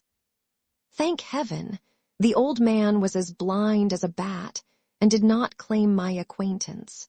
Then back we went through the streets to the palace, and I heard them cheering Black Michael. But he, Fritz told me, sat biting his nails like a man in a reverie, and even his own friends said that he should have made a braver show. I was in a carriage now, side by side with the Princess Flavia, and a rough fellow cried out, "And when's the wedding?" And as he spoke another struck him in the face, crying, "Long live Duke Michael." And the princess colored. It was an admirable tint, and looked straight in front of her. Now I felt in a difficulty, because I had forgotten to ask Sap the state of my affections, or how far matters had gone between the princess and myself. Frankly, had I been the king, the further they had gone the better should I have been pleased. For I am not a slow-blooded man, and I had not kissed Princess Flavia's cheek for nothing. These thoughts passed through my head, but not being sure of my ground, I said nothing, and in a moment or two the princess, recovering her equanimity, turned to me. "Do you know, Rudolph," said she, "you look somehow different today." The fact was not surprising, but the remark was disquieting. "You look," she went on, "more sober, more sedate, you're almost careworn, and I declare you're thinner. Surely it's not possible that you've begun to take anything seriously." The princess seemed to hold of the king much the same opinion that Lady Burlesdon held of me. I braced myself up to the conversation. Would that please you? I asked softly. Oh, you know my views, said she, turning her eyes away. Whatever pleases you I try to do, I said. And as I saw her smile and blush, I thought that I was playing the king's hand very well for him. So I continued, and what I said was perfectly true. I assure you, my dear cousin, that nothing in my life has affected me more than the reception I've been greeted with today. She smiled brightly, but in an instant grew grave again and whispered, Did you notice Michael? Yes, said I, adding, he wasn't enjoying himself. Do be careful, she went on. Indeed you don't keep enough watch on him, you know. I know, said I, that he wants what I've got. Yes, hush. Then, and I can't justify it, for I committed the king far beyond what I had a right to do. I suppose she carried me off my feet. I went on. And perhaps also something which I haven't got yet, but hope to win some day. This was my answer. Had I been the king, I should have thought it encouraging. Haven't you enough responsibilities on you for one day, cousin? Bang, bang, blare, blare, we were at the palace. Guns were firing and trumpets blowing. Rows of lackeys stood waiting, and handing the princess up the broad marble staircase, I took formal possession as a crowned king of the house of my ancestors, and sat down at my own table with my cousin on my right hand, on her other side Black Michael, and on my left His Eminence the Cardinal. Behind my chair stood Sapt, and at the end of the table I saw Fritz von Tarlenheim drain to the bottom his glass of champagne, rather sooner than he decently should. I wondered what the king of Ruritania was doing. Chapter 6. The Secret of a Cellar. We were in the king's dressing room, Fritz von Tarlenheim, Sapt, and I. I flung myself exhausted into an armchair. Sapt lit his pipe. He uttered no congratulations on the marvelous success of our wild risk, but his whole bearing was eloquent of satisfaction. The triumph, aided perhaps by good wine, had made a new man of Fritz. What a day for you to remember, he cried. Gad, I'd like to be king for 12 hours myself. But Rassendyll, you mustn't throw your heart too much into the part. I don't wonder Black Michael looked blacker than ever. You and the princess had so much to say to one another. How beautiful she is, I exclaimed. Never mind the woman, growled Sapt. Are you ready to start? Yes, said I with a sigh. It was 5 o'clock, and at 12 I should be no more than Rudolf Rassendyll. I remarked on it in a joking tone. You'll be lucky, observed Sapt grimly, if you're not the late Rudolf Rassendyll. By heaven, I feel my head wobbling on my shoulders every minute you're in the city. Do you know, friend, that Michael has had news from Zenda? He went into a room alone to read it, and he came out looking like a man dazed. I'm ready, said I, this news making me none the more eager to linger. Sapt sat down. I must write us an order to leave the city. Michael's governor, you know, and we must be prepared for hindrances. You must sign the order. My dear Colonel, I've not been bred a forger. Out of his pocket Sapt produced a piece of paper. There's the king's signature, he said. And here, he went on after another search in his pocket, is some tracing paper. If you can't manage a Rudolph in 10 minutes, why, I can. Your education has been more comprehensive than mine, said I. You write it. And a very tolerable forgery did this versatile hero produce. Now, Fritz, said he, the king goes to bed. He is upset. No one is to see him till 9 o'clock tomorrow. You understand, no one. I understand, answered Fritz. Michael may come and claim immediate audience. You'll answer that only princes of the blood are entitled to it. That'll annoy Michael, laughed Fritz. You quite understand, asked Sapt again. If the door of this room is opened while we're away, you're not to be alive to tell us about it. I need no schooling, Colonel, said Fritz, a trifle haughtily. Here, wrap yourself in this big cloak, Sapt continued to me, and put on this flat cap. My orderly rides with me to the hunting lodge tonight. There's an obstacle, I observed. The horse doesn't live that can carry me 40 miles. Oh, yes, he does, 2 of him. One here, one at the lodge. Now, are you ready?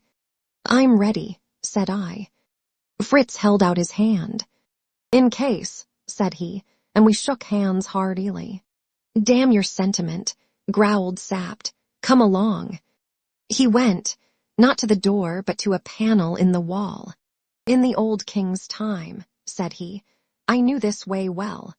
I followed him, and we walked, as I should estimate, near 200 yards along a narrow passage. Then we came to a stout oak door. Sapt unlocked it. We passed through and found ourselves in a quiet street that ran along the back of the palace gardens. A man was waiting for us with 2 horses. One was a magnificent bay, up to any weight, the other a sturdy brown. Sapt signed me to mount the bay. Without a word to the man, we mounted and rode away. The town was full of noise and merriment, but we took secluded ways. My cloak was wrapped over half my face. The capacious flat cap hid every lock of my telltale hair. By Sapt's directions, I crouched on my saddle and rode with such a round back as I hope never to exhibit on a horse again. Down a long, narrow lane we went, meeting some wanderers and some roisterers, and as we rode, we heard the cathedral bells still clanging out their welcome to the king. It was 6:30, and still light. At last we came to the city wall and to a gate. Have your weapon ready, whispered Sapt. We must stop his mouth if he talks. I put my hand on my revolver. Sapt hailed the doorkeeper. The stars fought for us. A little girl of 14 tripped out. Please, sir, father's gone to see the king. He'd better have stayed here, said Sapt to me, grinning. But he said, I wasn't to open the gate, sir. Did he, my dear? Said Sapt, dismounting. Then give me the key. The key was in the child's hand. Sapt gave her a crown. Here's an order from the king. Show it to your father. Orderly, open the gate. I leapt down. Between us, we rolled back the great gate, led our horses out, and closed it again. I shall be sorry for the doorkeeper if Michael finds out that he wasn't there. Now then, lad, for a canter. We mustn't go too fast while we're near the town.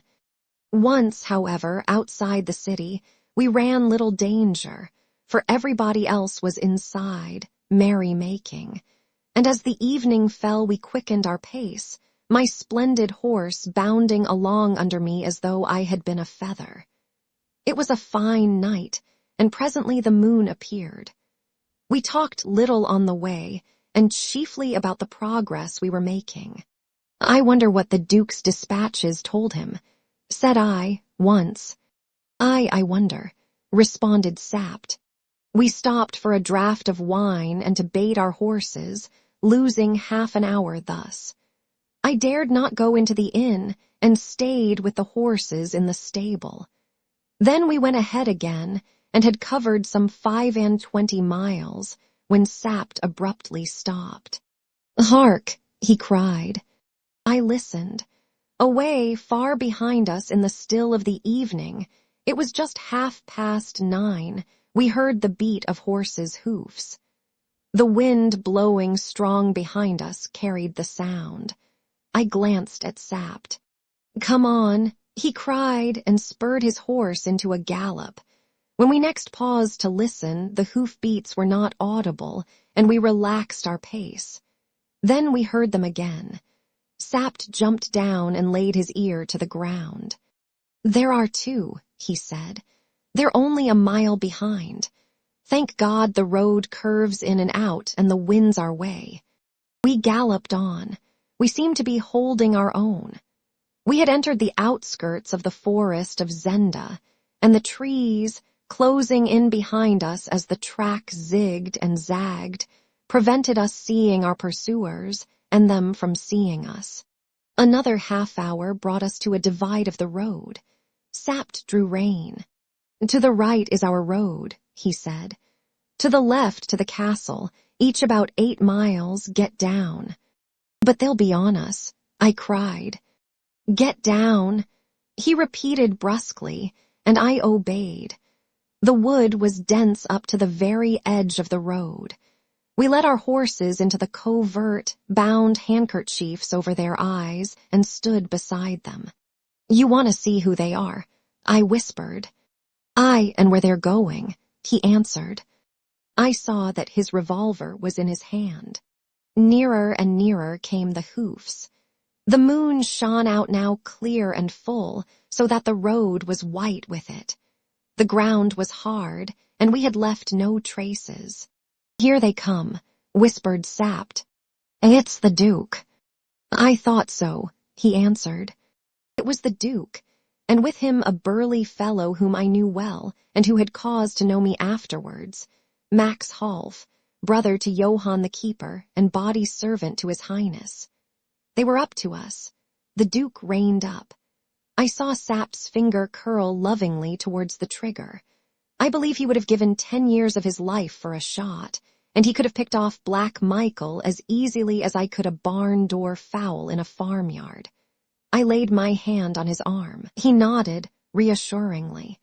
He was always ready to sacrifice inclination to duty. "Which way?" asked Black Michael. "To the castle, Your Highness," urged his companion. "There we shall learn the truth." For an instant the Duke hesitated. "I thought I heard hoofs," said he. "I think not, Your Highness." "Why shouldn't we go to the lodge?" "I fear a trap. If all is well, why go to the lodge? If not, it's a snare to trap us." Suddenly the Duke's horse neighed. In an instant we folded our cloaks close round our horses' heads, and, holding them thus, covered the Duke and his attendant with our revolvers. If they had found us, they had been dead men, or our prisoners. Michael waited a moment longer. Then he cried, "To Zenda, then," and setting spurs to his horse, galloped on. Sapt raised his weapon after him, and there was such an expression of wistful regret on his face that I had much ado not to burst out laughing. For 10 minutes we stayed where we were. "You see," said Sapt, "they've sent him news that all is well." "What does that mean?" I asked. "God knows," said Sapt, frowning heavily. "But it's brought him from Strelsau in a rare puzzle." Then we mounted and rode as fast as our weary horses could lay their feet to the ground. For those last 8 miles we spoke no more. Our minds were full of apprehension. All is well. What did it mean? Was all well with the king? At last the lodge came in sight.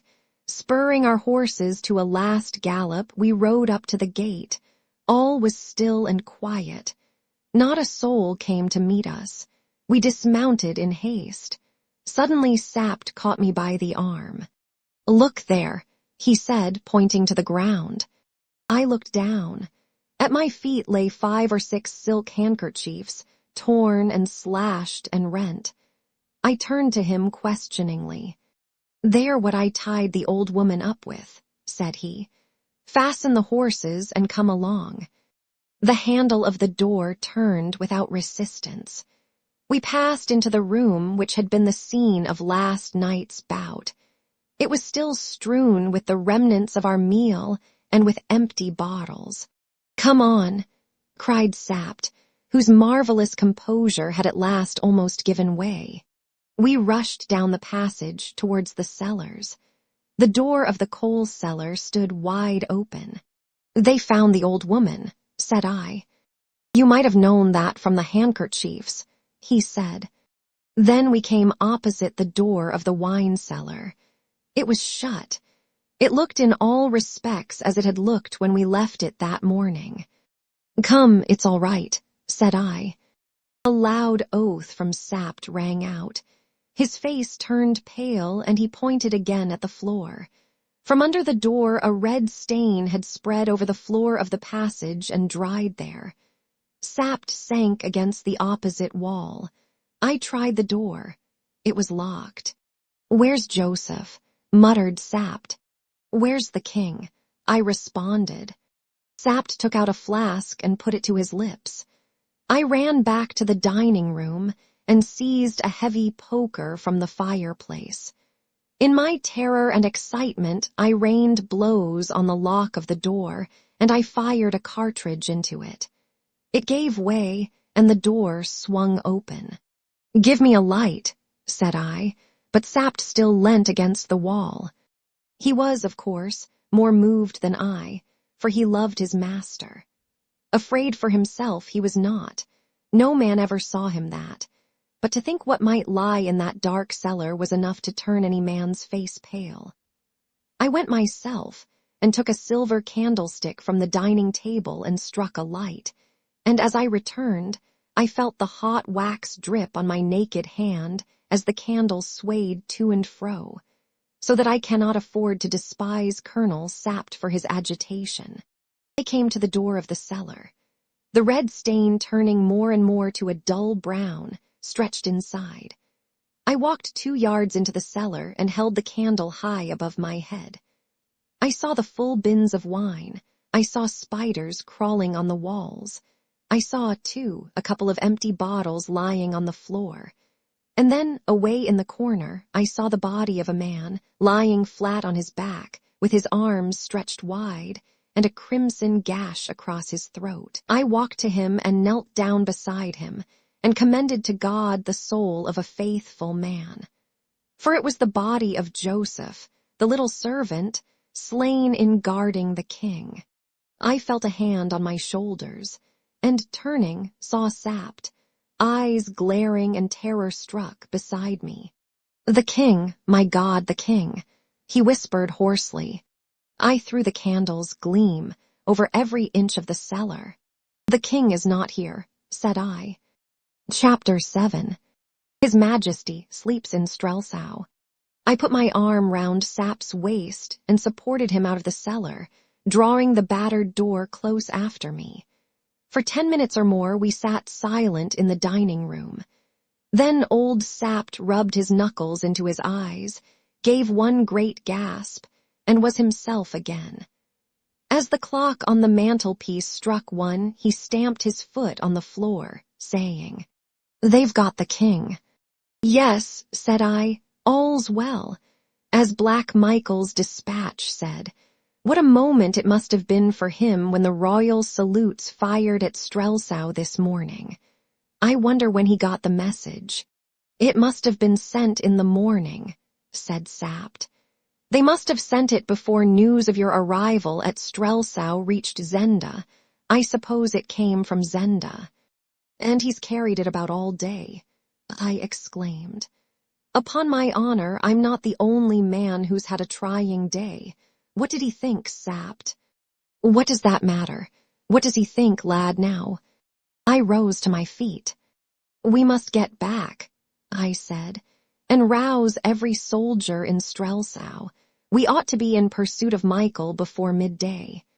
Old Sapt pulled out his pipe and carefully lit it from the candle which guttered on the table. "The king may be murdered while we sit here," I urged. Sapt smoked on for a moment in silence. "That cursed old woman," he broke out. "She must have attracted their attention somehow. I see the game. They came up to kidnap the king, and, as I say, somehow they found him.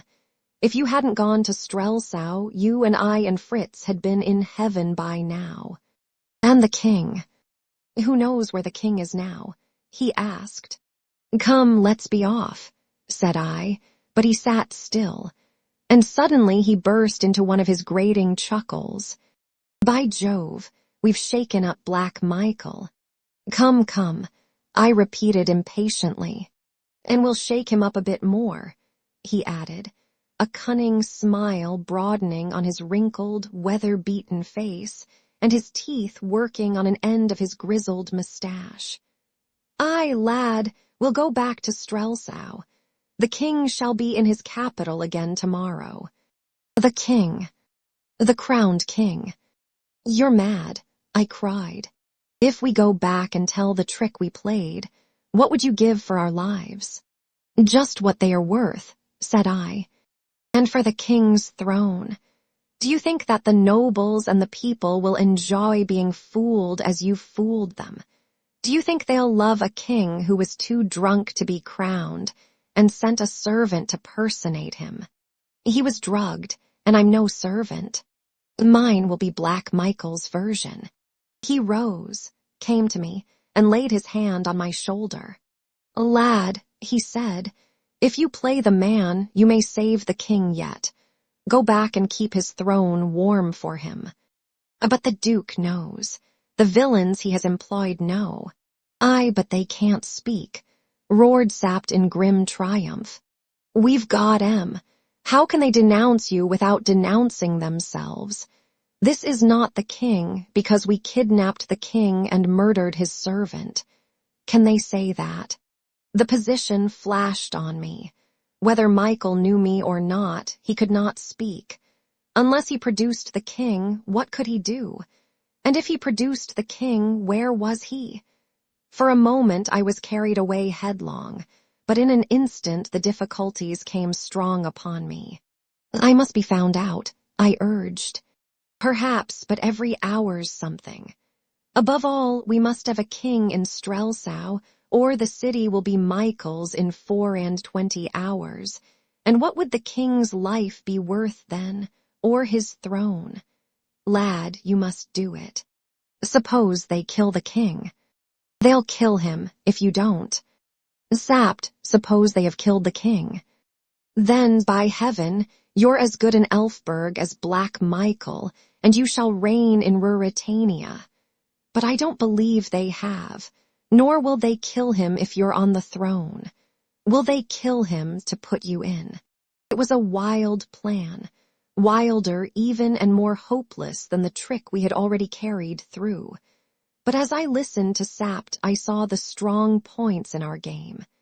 And then I was a young man, and I loved action, and I was offered such a hand in such a game as perhaps never man played yet.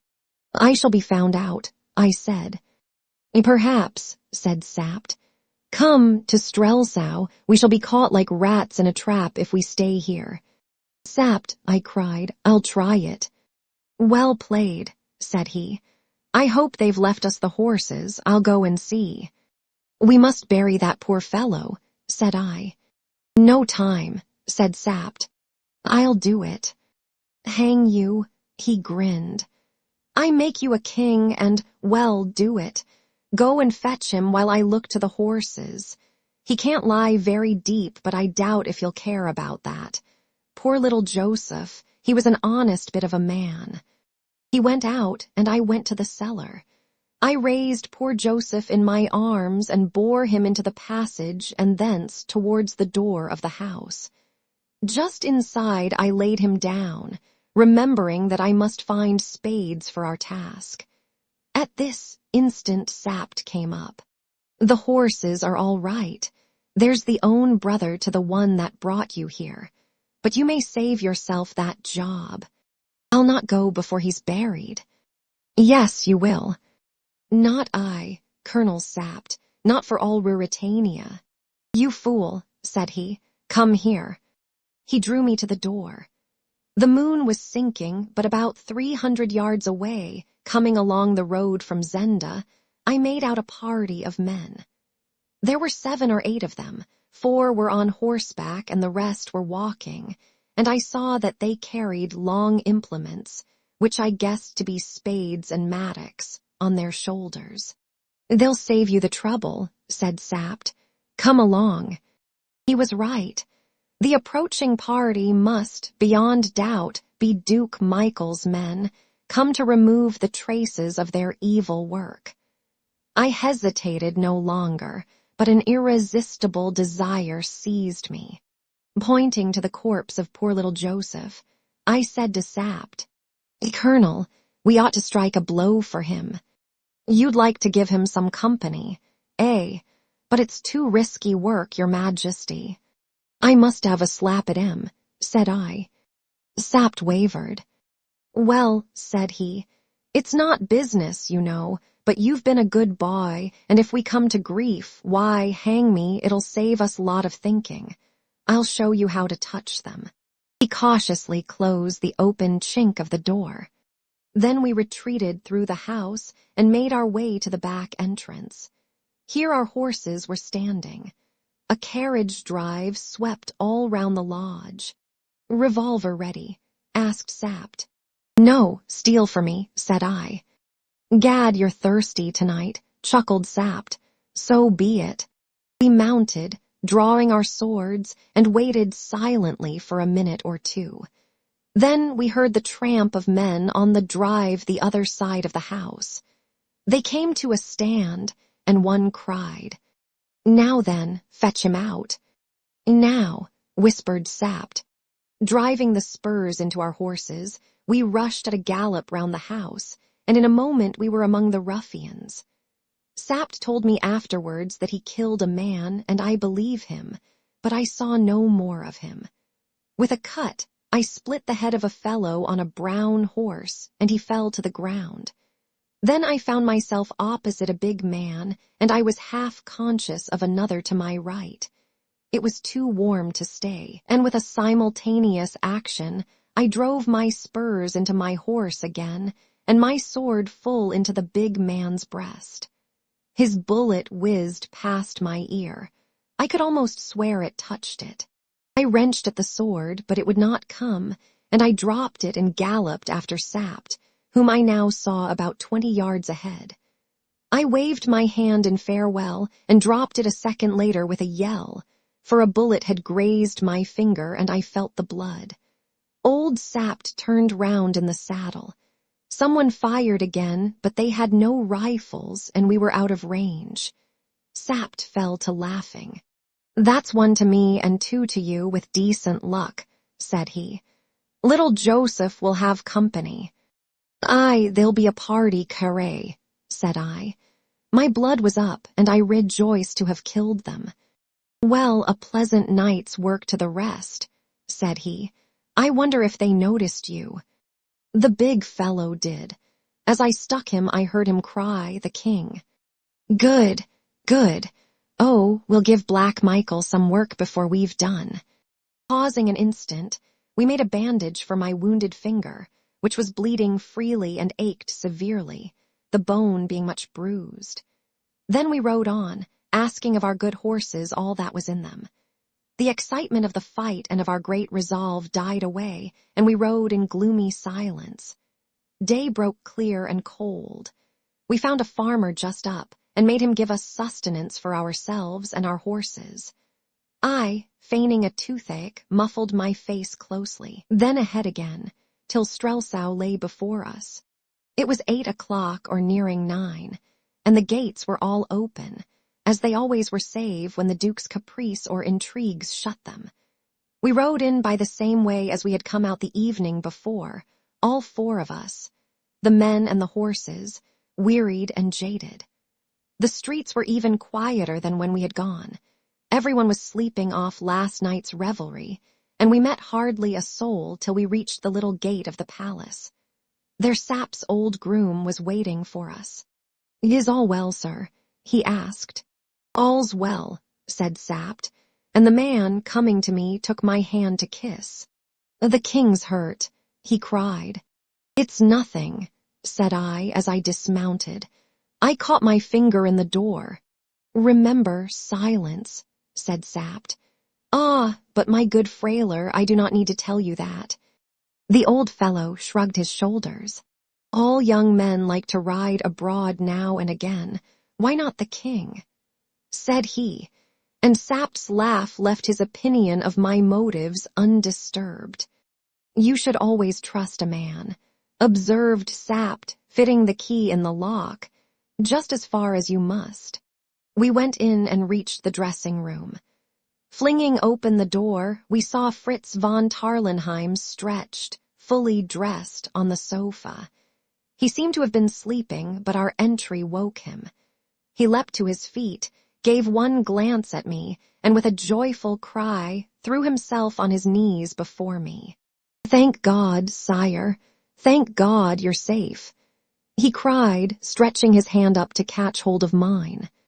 I confess that I was moved. This king, whatever his faults, made people love him. For a moment I could not bear to speak or break the poor fellow's illusion.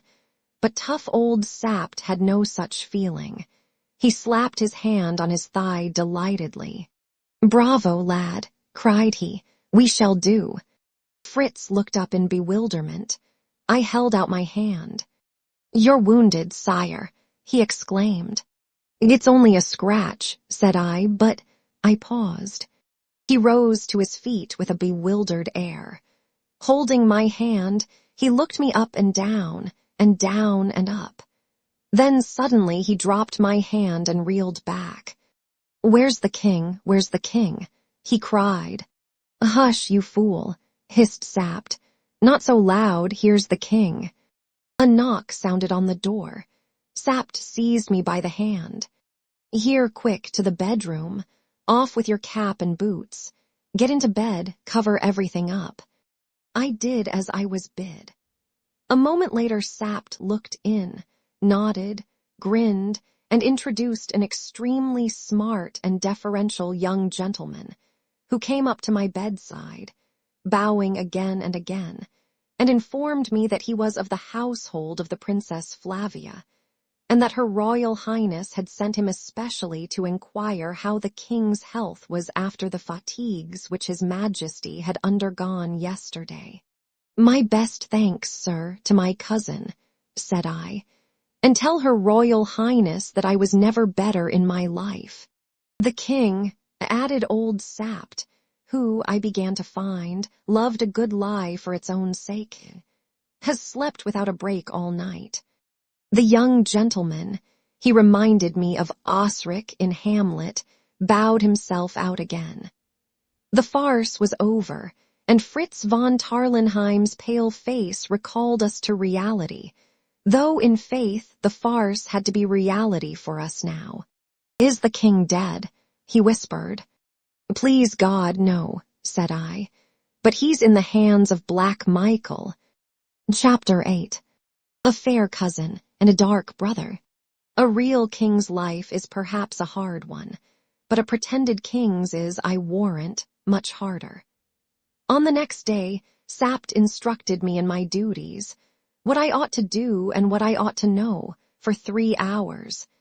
Then I snatched breakfast, with Sapt still opposite me, telling me that the king always took white wine in the morning and was known to detest all highly seasoned dishes. Then came the Chancellor, for another 3 hours, and to him I had to explain that the hurt to my finger, we turned that bullet to happy account, prevented me from writing, whence arose great to-do, hunting of precedents and so forth, ending in my making my mark, and the Chancellor attesting it with a superfluity of solemn oaths. Then the French ambassador was introduced, to present his credentials. Here my ignorance was of no importance, as the king would have been equally raw to the business. We worked through the whole corps diplomatique in the next few days, a demise of the crown necessitating all this bother. Then, at last, I was left alone. I called my new servant we had chosen to succeed poor Joseph, a young man who had never known the king, had a brandy and soda brought to me, and observed to Sapt that I trusted that I might now have a rest. Fritz von Tarlenheim was standing by. "By heaven," he cried, "we waste time. Aren't we going to throw Black Michael by the heels?" "Gently, my son, gently," said Sapt, knitting his brows. "It would be a pleasure, but it might cost us dear. Would Michael fall and leave the king alive? And I suggested, while the king is here in Strelsau on his throne, what grievance has he against his dear brother Michael? Are we to do nothing then? We're to do nothing stupid, growled Sapt. In fact, Fritz, said I am reminded of a situation in one of our English plays, The Critic. Have you heard of it? Or, if you like, of two men, each covering the other with a revolver. For I can't expose Michael without exposing myself. And the king, put in Sapt. And hang me if Michael won't expose himself, if he tries to expose me. It's very pretty, said old Sapt. If I'm found out, I pursued, I will make a clean breast of it and fight it out with the Duke, but at present I'm waiting for a move from him. He'll kill the king, said Fritz. Not he, said Sapt. Half of the 6 are in Strelsau, said Fritz. Only half, you're sure? Asked Sapt eagerly. Yes, only half. Then the king's alive, for the other 3 are guarding him, cried Sapt. Yes, you're right, exclaimed Fritz, his face brightening. If the king were dead and buried, they'd all be here with Michael. You know Michael's back, Colonel. I know, curse him. Gentlemen, said I, who are the 6? I think you'll make their acquaintance soon, said Sapt. They are 6 gentlemen whom Michael maintains in his household. They belong to him body and soul. There are 3 Ruritanians, then there's a Frenchman, a Belgian, and one of your countrymen. They'd all cut a throat if Michael told them, said Fritz. Perhaps they'll cut mine, I suggested. Nothing more likely, agreed Sapt. Who are here, Fritz? De Gautet, Bersanin, and Detchard. The foreigners, it's as plain as a pikestaff. He's brought them and left the Ruritanians with the king. That's because he wants to commit the Ruritanians as deep as he can. They were none of them among our friends at the lodge, then? I asked. I wish they had been, said Sapt wistfully. They had been not 6 but 4 by now. I had already developed one attribute of royalty, a feeling that I need not reveal all my mind or my secret designs even to my intimate friends. I had fully resolved on my course of action. I meant to make myself as popular as I could, and at the same time to show no disfavor to Michael. By these means, I hoped to allay the hostility of his adherents, and make it appear, if an open conflict came about, that he was ungrateful and not oppressed. Yet an open conflict was not what I hoped for. The king's interest demanded secrecy, and while secrecy lasted, I had a fine game to play in Strelsau. Michael should not grow stronger for delay. I ordered my horse, and, attended by Fritz von Tarlenheim, rode in the grand new avenue of the Royal Park, returning all the salutes which I received with punctilious politeness. Then I rode through a few of the streets, stopped and bought flowers of a pretty girl, paying her with a piece of gold. And then, having attracted the desired amount of attention, for I had a trail of 50,000 people after me, I rode to the residence of the Princess Flavia and asked if she would receive me. This step created much interest and was met with shouts of approval. The princess was very popular, and the Chancellor himself had not scrupled to hint to me that the more I pressed my suit, and the more rapidly I brought it to a prosperous conclusion, the stronger should I be in the affection of my subjects. The Chancellor, of course, did not understand the difficulties which lay in the way of following his loyal and excellent advice. However, I thought I could do no harm by calling, and in this view Fritz supported me with a cordiality that surprised me, until he confessed that he also had his motives for liking a visit to the princess's house, which motive was no other than a great desire to see the princess's lady-in-waiting and bosom friend, the Countess Helga von Strafsen. Etiquette seconded Fritz's hopes. While I was ushered into the princess's room, he remained with the countess in the antechamber. In spite of the people and servants who were hanging about, I doubt not that they managed a tete-a-tete. But I had no leisure to think of them, for I was playing the most delicate move in all my difficult game. I had to keep the princess devoted to me, and yet indifferent to me. I had to show affection for her, and not feel it. I had to make love for another, and that to a girl who, princess or no princess, was the most beautiful I had ever seen. Well, I braced myself to the task, made no easier by the charming embarrassment with which I was received. How I succeeded in carrying out my program will appear hereafter. "You are gaining golden laurels," she said. "You are like the prince in Shakespeare who was transformed by becoming king. But I'm forgetting you are king, sire. I ask you to speak nothing but what your heart tells you, and to call me nothing but my name." She looked at me for a moment. "Then I'm glad and proud, Rudolph," said she. "Why, as I told you, your very face is changed." I acknowledged the compliment, but I disliked the topic, so I said, "My brother is back, I hear. He made an excursion, didn't he?" "Yes, he is here," she said, frowning a little. "He can't stay long from Strelsau, it seems," I observed, smiling. "Well, we are all glad to see him. The nearer he is, the better."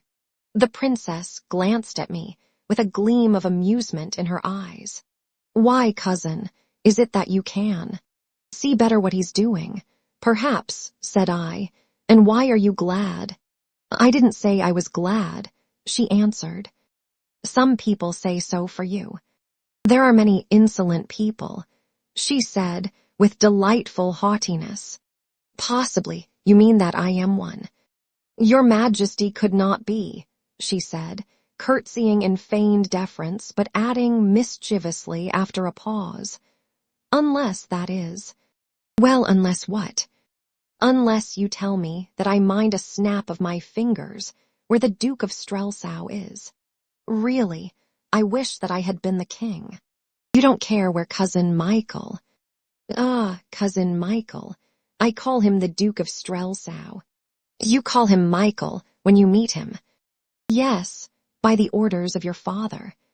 "I see, and now by mine." "If those are your orders." "Oh, decidedly. We must all be pleasant to our dear Michael. You order me to receive his friends, too, I suppose." "The 6. You call them that, too." "To be in the fashion, I do.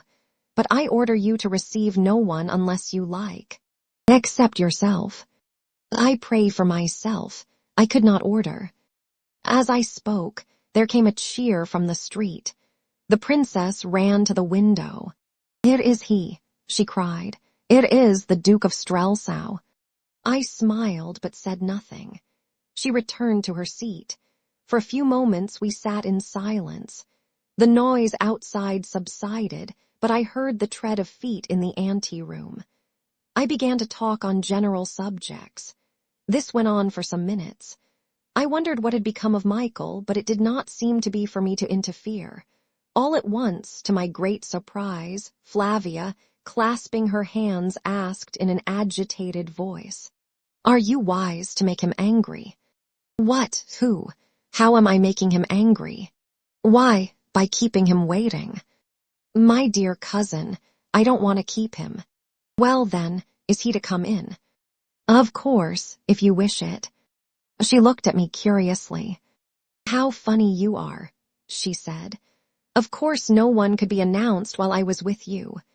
Here was a charming attribute of royalty. "An excellent etiquette," I cried. But I had clean forgotten it, and if I were alone with someone else, couldn't you be announced? "You know as well as I do.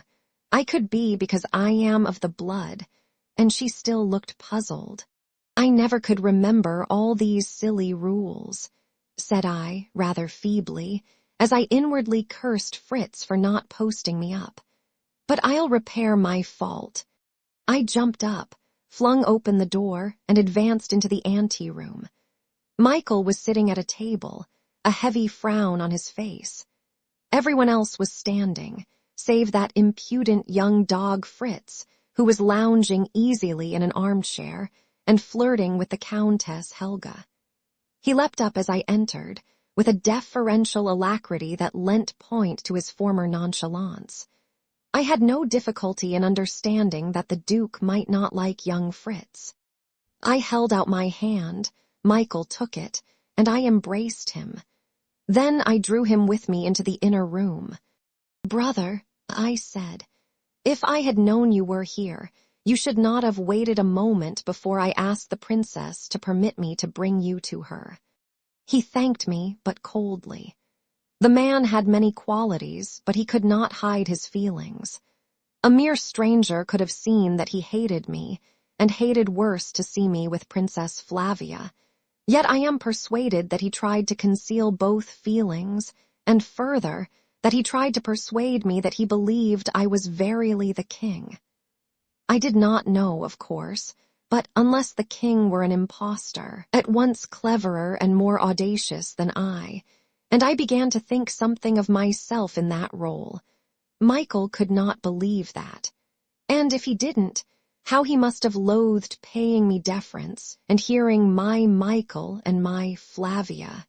"Your hand is hurt, sire," he observed with concern. Yes, I was playing a game with a mongrel dog. I meant to stir him. And you know, brother, such have uncertain tempers. He smiled sourly, and his dark eyes rested on me for a moment. "But is there no danger from the bite?" cried Flavia anxiously. "None from this," said I. "If I gave him a chance to bite deeper, it would be different, cousin." "But surely he has been destroyed," said she. "Not yet. We're waiting to see if his bite is harmful." "And if it is?" asked Michael with his sour smile. "He'll be knocked on the head, brother," said I. "You won't play with him any more," urged Flavia. "Perhaps I shall. He might bite again." "Doubtless he'll try," said I, smiling. Then, fearing Michael would say something which I must appear to resent, for though I might show him my hate, I must seem to be full of favor, I began to compliment him on the magnificent condition of his regiment, and of their loyal greeting to me on the day of my coronation. Thence I passed to a rapturous description of the hunting lodge which he had lent me. But he rose suddenly to his feet. His temper was failing him, and with an excuse he said farewell. However, as he reached the door he stopped, saying, "3 friends of mine are very anxious to have the honor of being presented to you, sire. They are here in the antechamber." I joined him directly, passing my arm through his. The look on his face was honey to me. We entered the antechamber in fraternal fashion. Michael beckoned, and 3 men came forward. "These gentlemen," said Michael, with a stately courtesy which, to do him justice, he could assume with perfect grace and ease, "are the loyalist and most devoted of your Majesty's servants, and are my very faithful and attached friends." "On the last ground as much as the first," said I am very pleased to see them." They came one by one and kissed my hand de Gautet, a tall lean fellow, with hair standing straight up and waxed moustache. Bersanin, the Belgian, a portly man of middle height with a bald head, though he was not far past 30. And last, the Englishman, Detchard, a narrow-faced fellow with close-cut fair hair and a bronzed complexion. He was a finely made man, broad in the shoulder and slender in the hips. A good fighter, but a crooked customer, I put him down for. I spoke to him in English, with a slight foreign accent, and I swear the fellow smiled, though he hid the smile in an instant. So Mr. Detchard is in the secret, thought I. Having got rid of my dear brother and his friends, I returned to make my adieu to my cousin. She was standing at the door. I bade her farewell, taking her hand in mine. Rudolph, she said very low, be careful, won't you? Of what? You know, I can't say, but think what your life is too. Well, to Ruritania. Was I right to play the part, or wrong to play the part? I know not. Evil lay both ways, and I dared not tell her the truth. Only to Ruritania, I asked softly. A sudden flush spread over her incomparable face. To your friends, too, she said. Friends. And to your cousin, she whispered, and loving servant. I could not speak. I kissed her hand and went out cursing myself. Outside I found Master Fritz, quite reckless of the footmen, playing at cat's cradle with the Countess Helga. Hang it, said he, we can't always be plotting, love claims his share. I'm inclined to think he does, said I, and Fritz, who had been by my side, dropped respectfully behind. Chapter 9. A new use for a tea table. If I were to detail the ordinary events of my daily life at this time, they might prove instructive to people who are not familiar with the inside of palaces. If I revealed some of the secrets I learnt, they might prove of interest to the statesmen of Europe. I intend to do neither of these things. I should be between the Scylla of dullness and the Charybdis of indiscretion, and I feel that I had far better confine myself strictly to the underground drama which was being played beneath the surface of Ruritanian politics. I need only say that the secret of my imposture defied detection. I made mistakes. I had bad minutes. It needed all the tact and graciousness whereof I was master to smooth over some apparent lapses of memory and unmindfulness of old acquaintances of which I was guilty. But I escaped, and I attribute my escape, as I have said before, most of all, to the very audacity of the enterprise. It is my belief that, given the necessary physical likeness, it was far easier to pretend to be king of Ruritania than it would have been to personate my next-door neighbor. One day Sapt came into my room. He threw me a letter, saying, "That's for you, a woman's hand, I think, but I've some news for you first." "What's that?" "The king's at the castle of Zenda," said he. "How do you know?" "Because the other half of Michael's 6 are there. I had inquiries made, and they're all there. Lauingram, Krafstein, and young Rupert Hentzau. 3 rogues, too, on my honor, as fine as live in Ruritania. Well, Fritz wants you to march to the castle with horse, foot, and artillery." "And drag the moat?" I asked. "That would be about it," grinned Sapt. "And we shouldn't find the king's body then." "You think it's certain he's there?" "Very probable. Besides the fact of those 3 being there, the drawbridge is kept up, and no one goes in without an order from young Hentzau or Black Michael himself. We must tie Fritz up." "I'll go to Zenda," said I. "You're mad." "Some day." "Oh, perhaps. You'll very likely stay there, though, if you do." "That may be, my friend," said I carelessly. "His Majesty looks sulky," observed Sapt. "How's the love affair?"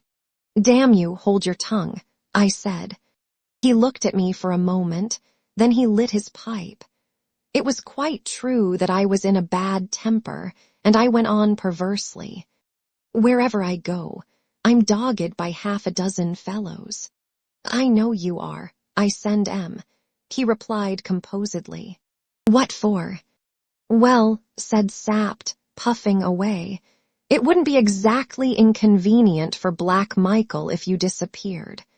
With you gone, the old game that we stopped would be played, or he'd have a shot at it. I can take care of myself. De Gautet, Bersanin, and Detchard are in Strelsau, and any one of them, lad, would cut your throat as readily as I would Black Michael's, and a deal more treacherously." "What's the letter?" I opened it, and read it aloud. If the king desires to know what it deeply concerns the king to know, let him do as this letter bids him. At the end of the new avenue there stands a house in large grounds. The house has a portico with a statue of a nymph on it. A wall encloses the garden. There is a gate in the wall at the back. At 12 o'clock tonight, if the king enters alone by that gate, turns to the right and walks 20 yards, he will find a summer house, approached by a flight of 6 steps. If he mounts and enters, he will find someone who will tell him what touches most dearly his life and his throne. This is written by a faithful friend. He must be alone. If he neglects the invitation, his life will be in danger. Let him show this to no one, or he will ruin a woman who loves him. Black Michael does not pardon. No, observed Sapt as I ended, but he can dictate a very pretty letter. I had arrived at the same conclusion, and was about to throw the letter away, when I saw there was more writing on the other side. Hallo, there's some more. If you hesitate, the writer continued, consult Colonel Sapt. Exclaimed that gentleman, genuinely astonished. Does she take me for a greater fool than you? I waved to him to be silent. Ask him what woman would do most to prevent the Duke from marrying his cousin, and therefore most to prevent him becoming king, and ask if her name begins with A. I sprang to my feet. Sapt laid down his pipe. Antoinette de Maubin, by heaven! I cried. How do you know? Asked Sapt. I told him what I knew of the lady, and how I knew it. He nodded. It's so far true that she's had a great row with Michael, said he, thoughtfully. If she would, she could be useful, I said. I believe, though, that Michael wrote that letter. So do I, but I mean to know for certain. I shall go, Sapt. No, I shall go, said he. You may go as far as the gate. I shall go to the summer house. I'm hanged if you shall. I rose and leant my back against the mantelpiece. Sapt, I believe in that woman, and I shall go. I don't believe in any woman, said Sapt, and you shan't go. I either go to the summer house or back to England, said I. Sapt began to know exactly how far he could lead or drive, and when he must follow. We're playing against time, I added. Every day we leave the king where he is, there is fresh risk. Every day I masquerade like this, there is fresh risk. Sapt, we must play high, we must force the game. So be it, he said with a sigh. To cut the story short, at 11:30 that night Sapt and I mounted our horses. Fritz was again left on guard, our destination not being revealed to him. It was a very dark night. I wore no sword, but I carried a revolver, a long knife, and a bull's-eye lantern. We arrived outside the gate. I dismounted. Sapt held out his hand. I shall wait here, he said. If I hear a shot, I'll... Stay where you are. It's the king's only chance. You mustn't come to grief, too. You're right, lad. Good luck. I pressed the little gate. It yielded, and I found myself in a wild sort of shrubbery. There was a grass-grown path, and turning to the right as I had been bidden, I followed it cautiously. My lantern was closed, the revolver was in my hand. I heard not a sound. Presently a large, dark object loomed out of the gloom ahead of me. It was the summer house.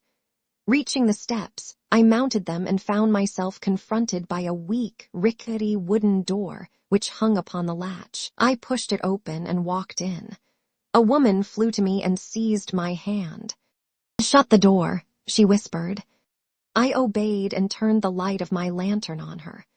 She was in evening dress, arrayed very sumptuously, and her dark striking beauty was marvelously displayed in the glare of the bull's eye. The summer house was a bare little room, furnished only with a couple of chairs and a small iron table, such as one sees in a tea garden or an open-air cafe. Don't talk, she said. We've no time, listen. I know you, Mr. Rassendyll. I wrote that letter at the Duke's orders. So I thought, said I. In 20 minutes, 3 men will be here to kill you. The three. Yes, you must be gone by then. If not, tonight you'll be killed. For they will. Listen. When you're killed, your body will be taken to a low quarter of the town. It will be found there. Michael will at once arrest all your friends, Colonel Sapt and Captain von Tarlenheim first, proclaim a state of siege in Strelsau and send a messenger to Zenda. The other 3 will murder the king in the castle, and the Duke will proclaim either himself or the princess. Himself, if he is strong enough. Anyhow, he'll marry her and become king in fact, and soon in name. Do you see? It's a pretty plot, but why, madam, do you? Say I'm a Christian, or say I'm jealous. My God, shall I see him marry her? Now go, but remember this is what I have to tell you, that never by night or by day are you safe. 3 men follow you as a guard, is it not so? Well, 3 follow them, Michael's 3 are never 200 yards from you. Your life is not worth a moment if ever they find you alone. Now go. Stay, the gate will be guarded by now. Go down softly, go past the summer house, on for 100 yards, and you'll find a ladder against the wall. Get over it and fly for your life. And you? I asked. I have my game to play too. If he finds out what I have done, we shall not meet again. If not, I may yet, but never mind. Go at once. But what will you tell him? That you never came, that you saw through the trick. I took her hand and kissed it. Madam, said I, you have served the king well tonight. Where is he in the castle? She sank her voice to a fearful whisper. I listened eagerly. Across the drawbridge you come to a heavy door.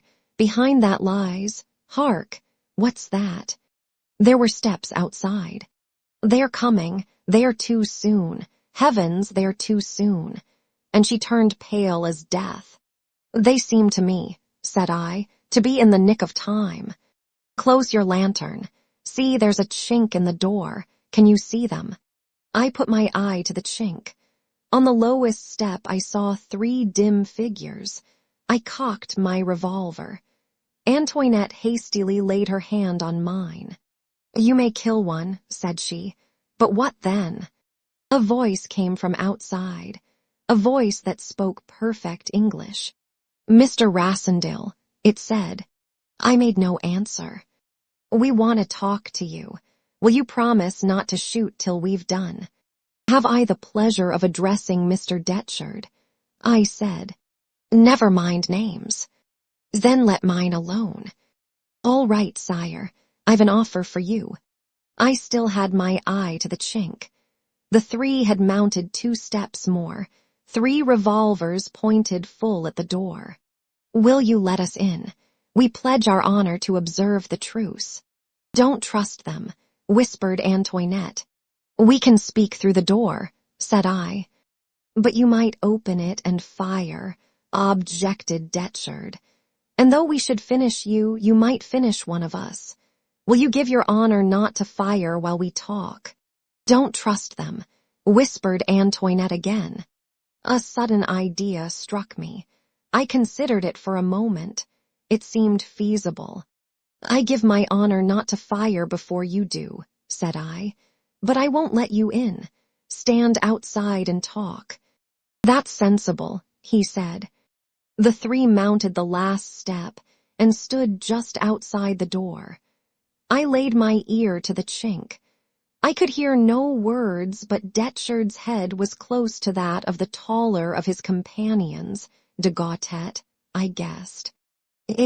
Private communications, thought I. Then I said aloud, Well, gentlemen, what's the offer? A safe conduct to the frontier, and 50,000 pounds English. No, whispered Antoinette in the lowest of whispers. They are treacherous.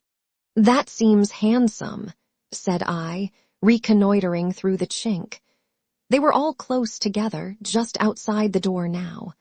I had probed the hearts of the ruffians, and I did not need Antoinette's warning.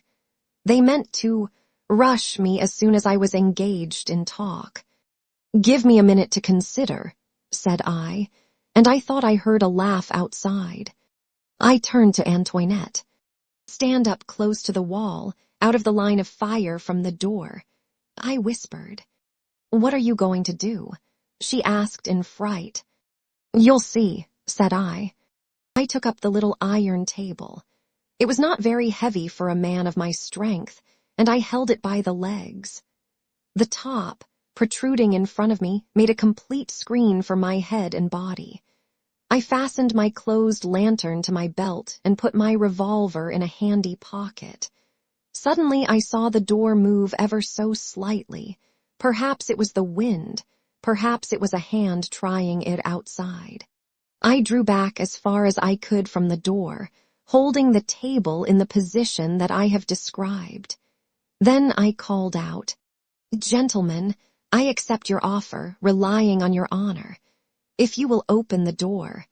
"Open it yourself," said Detchard. "It opens outwards," said I.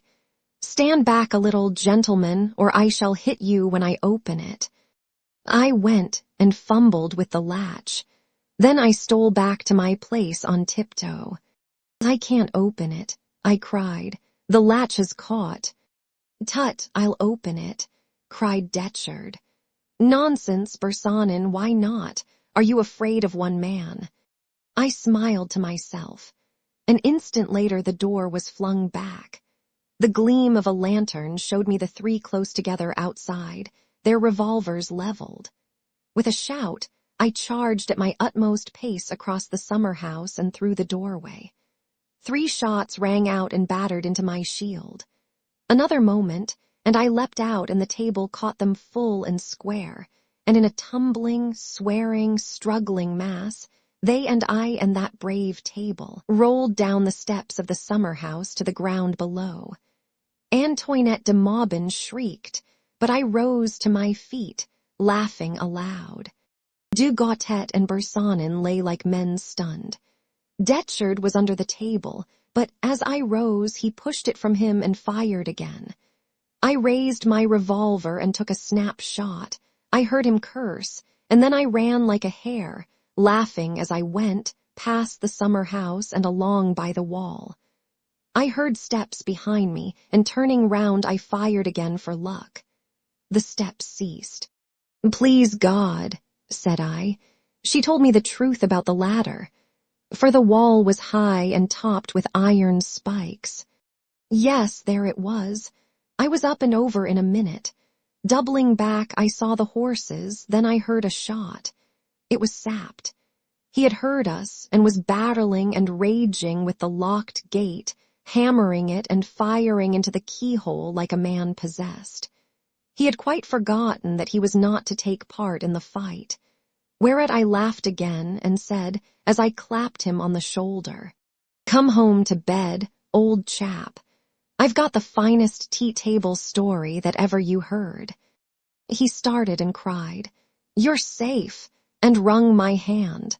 But a moment later he added, "And what the devil are you laughing at?" "4 gentlemen round a tea-table," said I, laughing still, for it had been uncommonly ludicrous to see the formidable 3 altogether routed and scattered with no more deadly weapon than an ordinary tea-table. Moreover, you will observe that I had honorably kept my word, and not fired till they did. Chapter 10. A great chance for a villain. It was the custom that the prefect of police should send every afternoon a report to me on the condition of the capital and the feeling of the people. The document included also an account of the movements of any persons whom the police had received instructions to watch. Since I had been in Strelsau, Sapt had been in the habit of reading the report and telling me any items of interest which it might contain.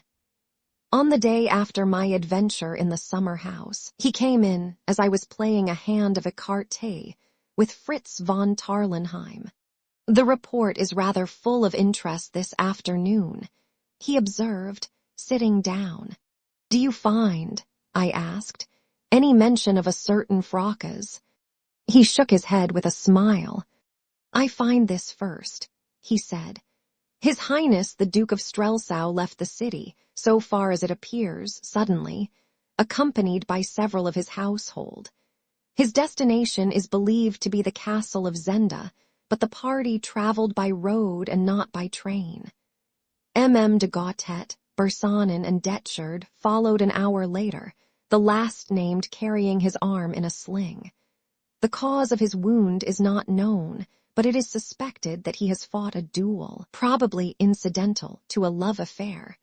"That is remotely true," I observed, very well pleased to find that I had left my mark on the fellow. "Then we come to this," pursued Sapt. "Madame de Maubin, whose movements have been watched according to instructions, left by train at midday. She took a ticket for Dresden." "It's an old habit of hers," said I.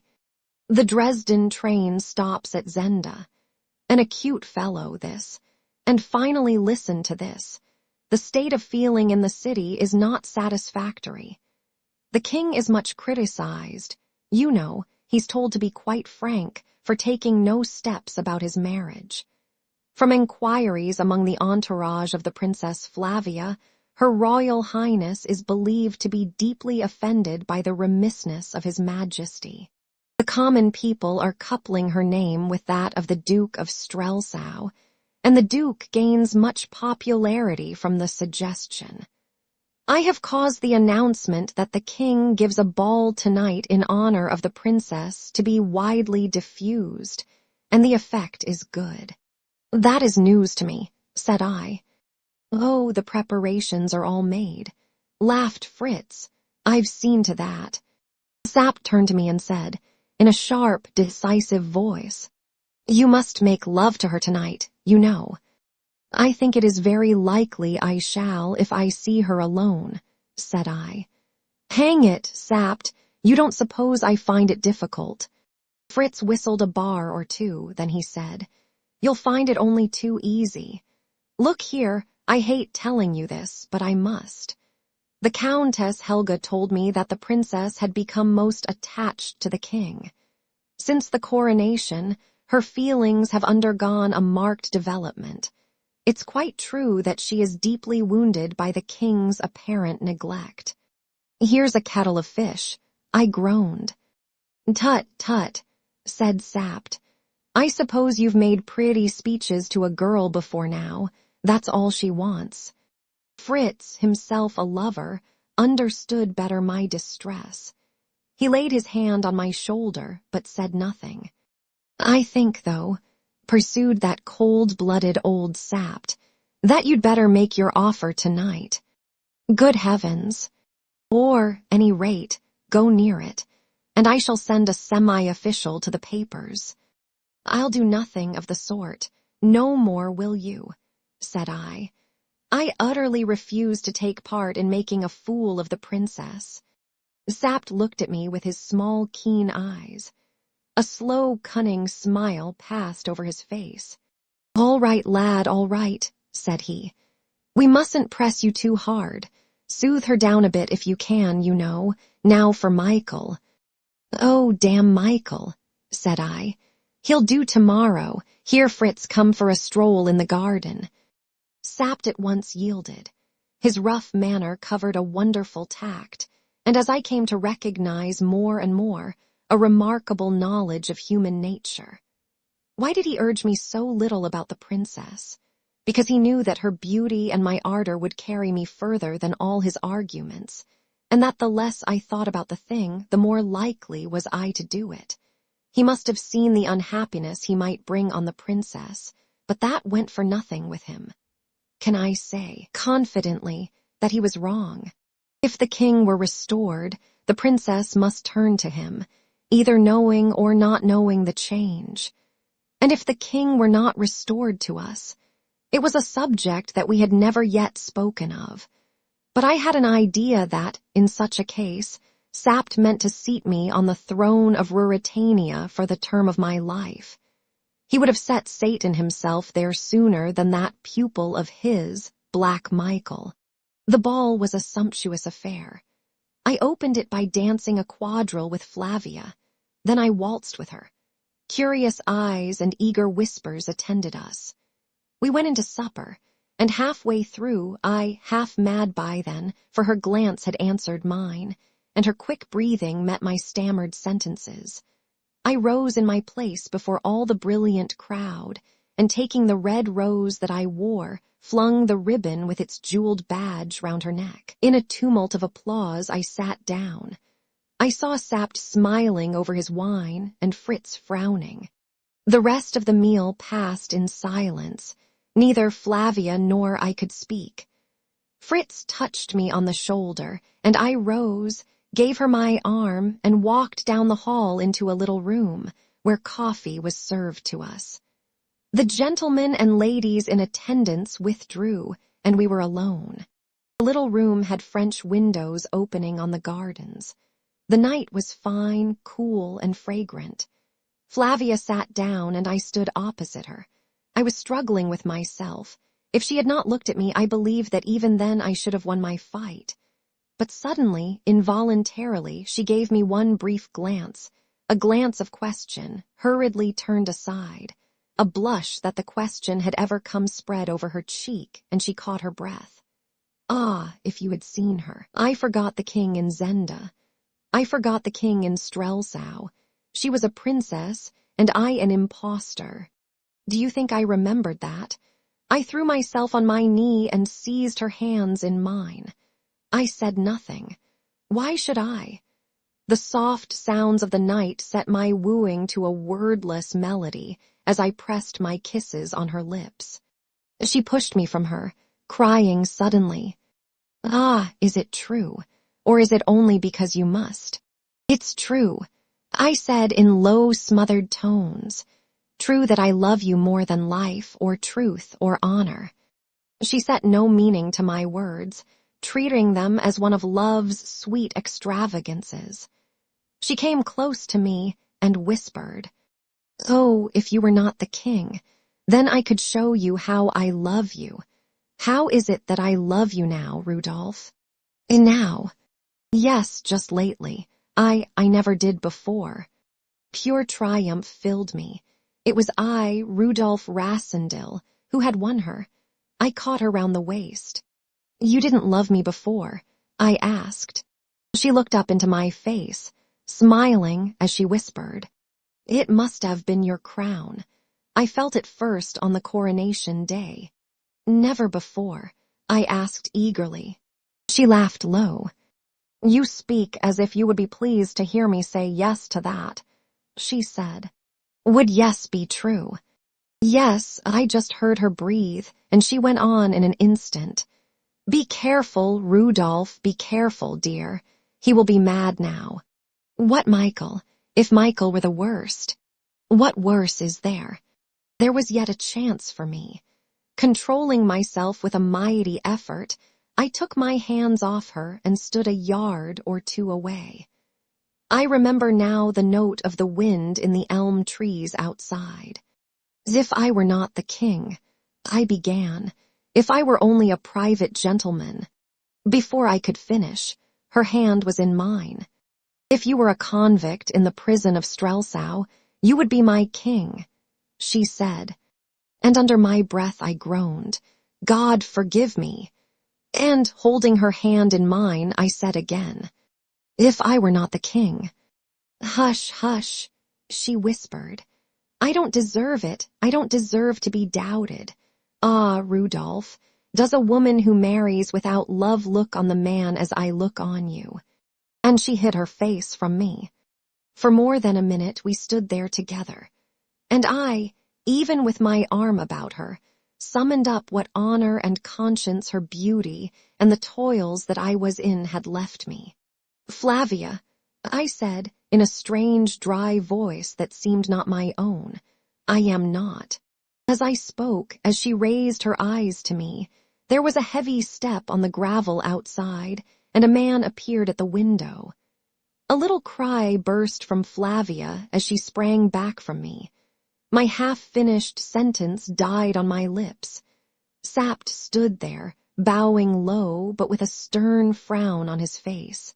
"1,000 pardons, sire," said he, "but His Eminence the Cardinal has waited this quarter of an hour to offer his respectful adieu to your Majesty." I met his eye full and square, and I read in it an angry warning. How long he had been a listener I knew not, but he had come in upon us in the nick of time. "We must not keep His Eminence waiting," said I. Flavia, in whose love there lay no shame, with radiant eyes and blushing face, held out her hand to Sapt. She said nothing, but no man could have missed her meaning, who had ever seen a woman in the exultation of love. A sour, yet sad, smile passed over the old soldier's face, and there was tenderness in his voice, as bending to kiss her hand, he said, "In joy and sorrow, in good times and bad, God save your Royal Highness." He paused and added, glancing at me and drawing himself up to military erectness, "But before all comes the King, God save the King." And Flavia caught at my hand and kissed it, murmuring, "Say amen, good God, amen."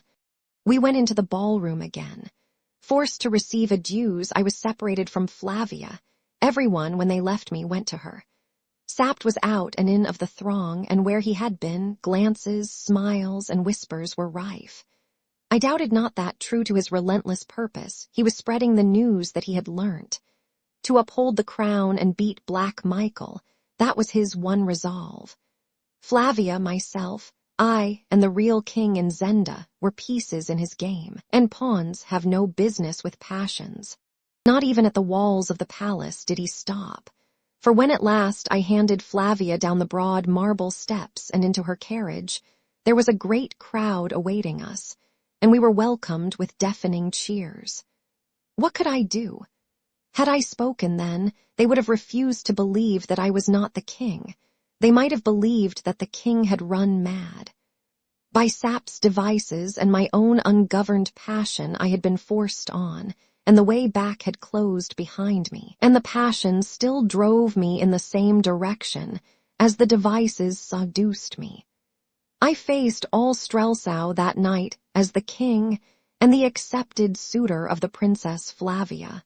At last, at 3 a.m, when the cold light of dawning day began to steal in, I was in my dressing room, and Sapt alone was with me. I sat like a man dazed, staring into the fire. He puffed at his pipe.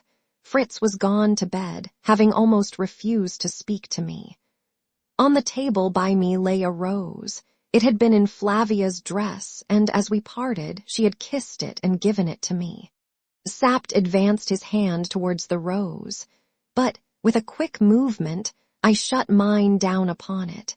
"That's mine," I said, "not yours, nor the king's either." "We struck a good blow for the king tonight," said he. I turned on him fiercely. "What's to prevent me striking a blow for myself?" I said. He nodded his head. "I know what's in your mind," he said. "Yes, lad, but you're bound in honor." "Have you left me any honor?" "Oh, come, to play a little trick on a girl. You can spare me that. Colonel Sapt, if you would not have me utterly a villain, if you would not have your king rot in Zenda, while Michael and I play for the great stake outside, you follow me." I follow you. We must act, and quickly. You saw tonight, you heard tonight." "I did," said he. "Your cursed acuteness told you what I should do. Well, leave me here a week, and there's another problem for you. Do you find the answer?" "Yes, I find it," he answered, frowning heavily. "But if you did that, you'd have to fight me first and kill me." "Well, and if I had, or a score of men, I tell you I could raise all Strelsau on you in an hour and choke you with your lies. Yes, your mad lies in your mouth." "It's gospel truth," he said. "Thanks to my advice you could. I could marry the princess, and send Michael and his brother together too. I'm not denying it, lad, said he. Then, in God's name, I cried, stretching out my hands to him. Let us go to Zenda and crush this Michael and bring the king back to his own again. The old fellow stood and looked at me for full a minute. And the princess, he said. I bowed my head to meet my hands, and crushed the rose between my fingers and my lips. I felt his hand on my shoulder, and his voice sounded husky as he whispered low in my ear. Before God, you're the finest Elfberg of them all, but I have eaten of the king's bread, and I am the king's servant. Come, we will go to Zenda. And I looked up and caught him by the hand, and the eyes of both of us were wet. Chapter 11. Hunting a very big boar. The terrible temptation which was assailing me will now be understood. I would so force Michael's hand that he must kill the king. I was in a position to bid him defiance and tighten my grasp on the crown, not for its own sake, but because the king of Ruritania was to wed the Princess Flavia. What of Sapt and Fritz? Ah, but a man cannot be held to write down in cold blood the wild and black thoughts that storm his brain when an uncontrolled passion has battered a breach for them. Oh, yet, unless he sets up as a saint, he need not hate himself for them. He is better employed, as it humbly seems to me, in giving thanks that power to resist was vouchsafed to him, than in fretting over wicked impulses which come unsought and extort an unwilling hospitality from the weakness of our nature. It was a fine, bright morning when I walked, unattended, to the princess's house, carrying a nosegay in my hand. Policy made excuses for love, and every attention that I paid her, while it riveted my own chains, bound closer to me the people of the great city who worshipped her. I found Fritz's inamorata, the Countess Helga, gathering blooms in the garden for her mistresses wear, and prevailed on her to take mine in their place. The girl was rosy with happiness, for Fritz, in his turn, had not wasted his evening, and no dark shadow hung over his wooing, save the hatred which the Duke of Strelsau was known to bear him. And that, she said, with a mischievous smile, your Majesty has made of no moment. Yes, I will take the flowers. Shall I tell you, sire, what is the first thing the princess does with them? We were talking on a broad terrace that ran along the back of the house, and a window above our heads stood open. Madam, cried the Countess merrily, and Flavia herself looked out. I bared my head and bowed. She wore a white gown, and her hair was loosely gathered in a knot. She kissed her hand to me, crying, Bring the king up, Helga. I'll give him some coffee. The Countess, with a gay glance, led the way, and took me into Flavia's morning room.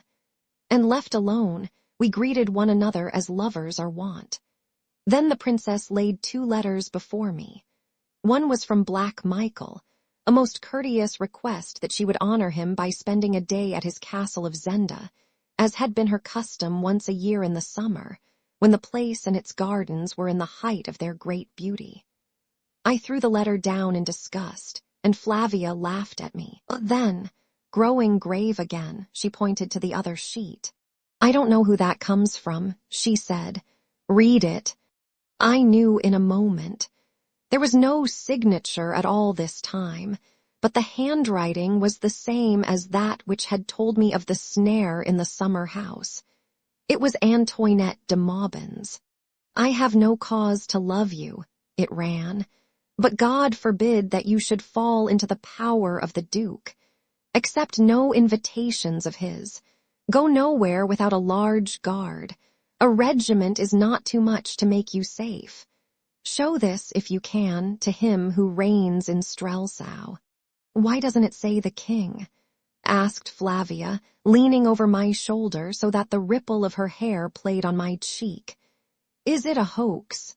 As you value life, and more than life, my queen, I said, obey it to the very letter. A regiment shall camp round your house today. See that you do not go out unless well guarded." "An order, sire," she asked, a little rebellious. "Yes, an order, madam, if you love me." "Ah," she cried, and I could not but kiss her. "You know who sent it?" she asked. "I guess," said I. "It is from a good friend, and I fear an unhappy woman. You must be ill, Flavia, and unable to go to Zenda. Make your excuses as cold and formal as you like.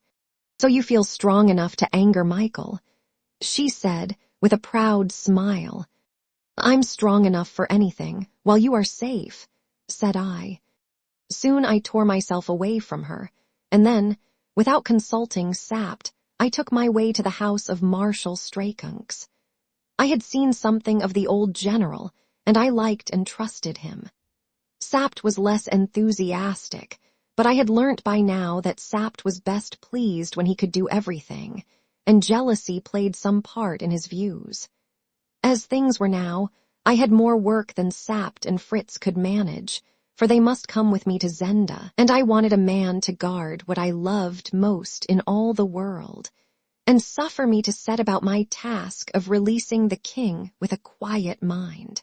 The marshal received me with most loyal kindness. To some extent, I took him into my confidence. I charged him with the care of the princess, looking him full and significantly in the face, as I bade him let no one from her cousin, the Duke, approach her, unless he himself were there and a dozen of his men with him. "You may be right, sire," said he, shaking his gray head sadly. "I have known better men than the Duke do worse things than that for love." I could quite appreciate the remark, but I said, "There's something beside love, Marshal. Love's for the heart. Is there nothing my brother might like for his head?" "I pray that you wrong him, sire." "Marshal, I'm leaving Strelsau for a few days. Every evening I will send a courier to you. If for 3 days none comes, you will publish an order which I will give you, depriving Duke Michael of the governorship of Strelsau and appointing you in his place. You will declare a state of siege. Then you will send word to Michael that you demand an audience of the king. You follow me." "Aye, sire." "In 24 hours. If he does not produce the king," I laid my hand on his knee, "then the king is dead, and you will proclaim the next heir. You know who that is. The Princess Flavia. And swear to me, on your faith and honor and by the fear of the living God, that you will stand by her to the death, and kill that reptile and seat her where I sit now. On my faith and honor, and by the fear of God, I swear it. And may Almighty God preserve your majesty, for I think that you go on an errand of danger.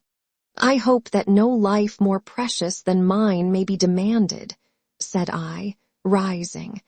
Then I held out my hand to him. "Marshal," I said, "in days to come, it may be, I know not, that you will hear strange things of the man who speaks to you now. Let him be what he may, and who he may, what say you of the manner in which he has borne himself as king in Strelsau?" The old man, holding my hand, spoke to me, man to man.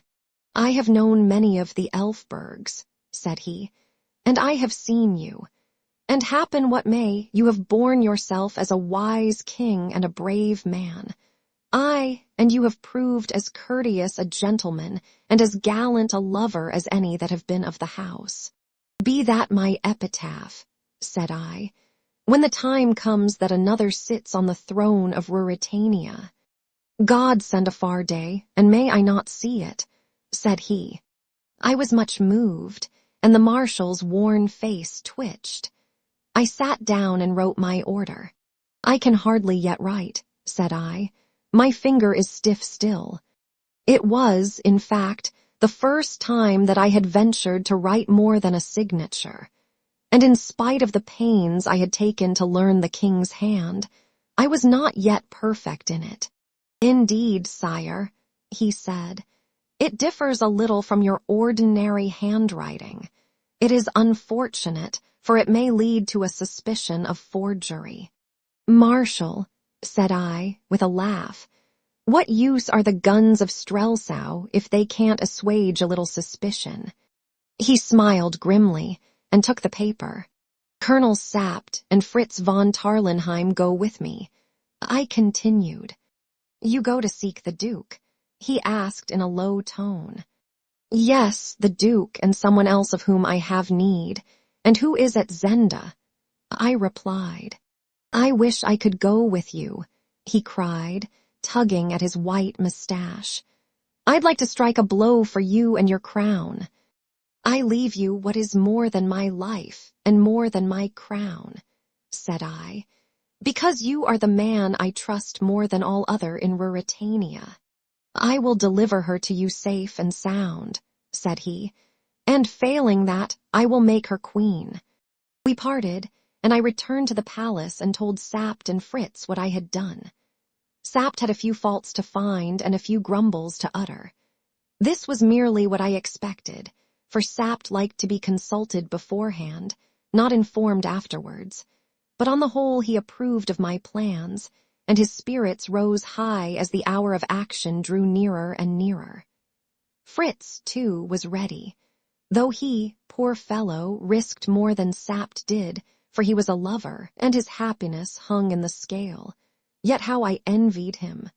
For the triumphant issue which would crown him with happiness and unite him to his mistress, the success for which we were bound to hope and strive and struggle, meant to me sorrow more certain and greater than if I were doomed to fail. He understood something of this, for when we were alone, save for old Sapt, who was smoking at the other end of the room, he passed his arm through mine, saying, It's hard for you. Don't think I don't trust you. I know you have nothing but true thoughts in your heart. But I turned away from him, thankful that he could not see what my heart held, but only be witness to the deeds that my hands were to do.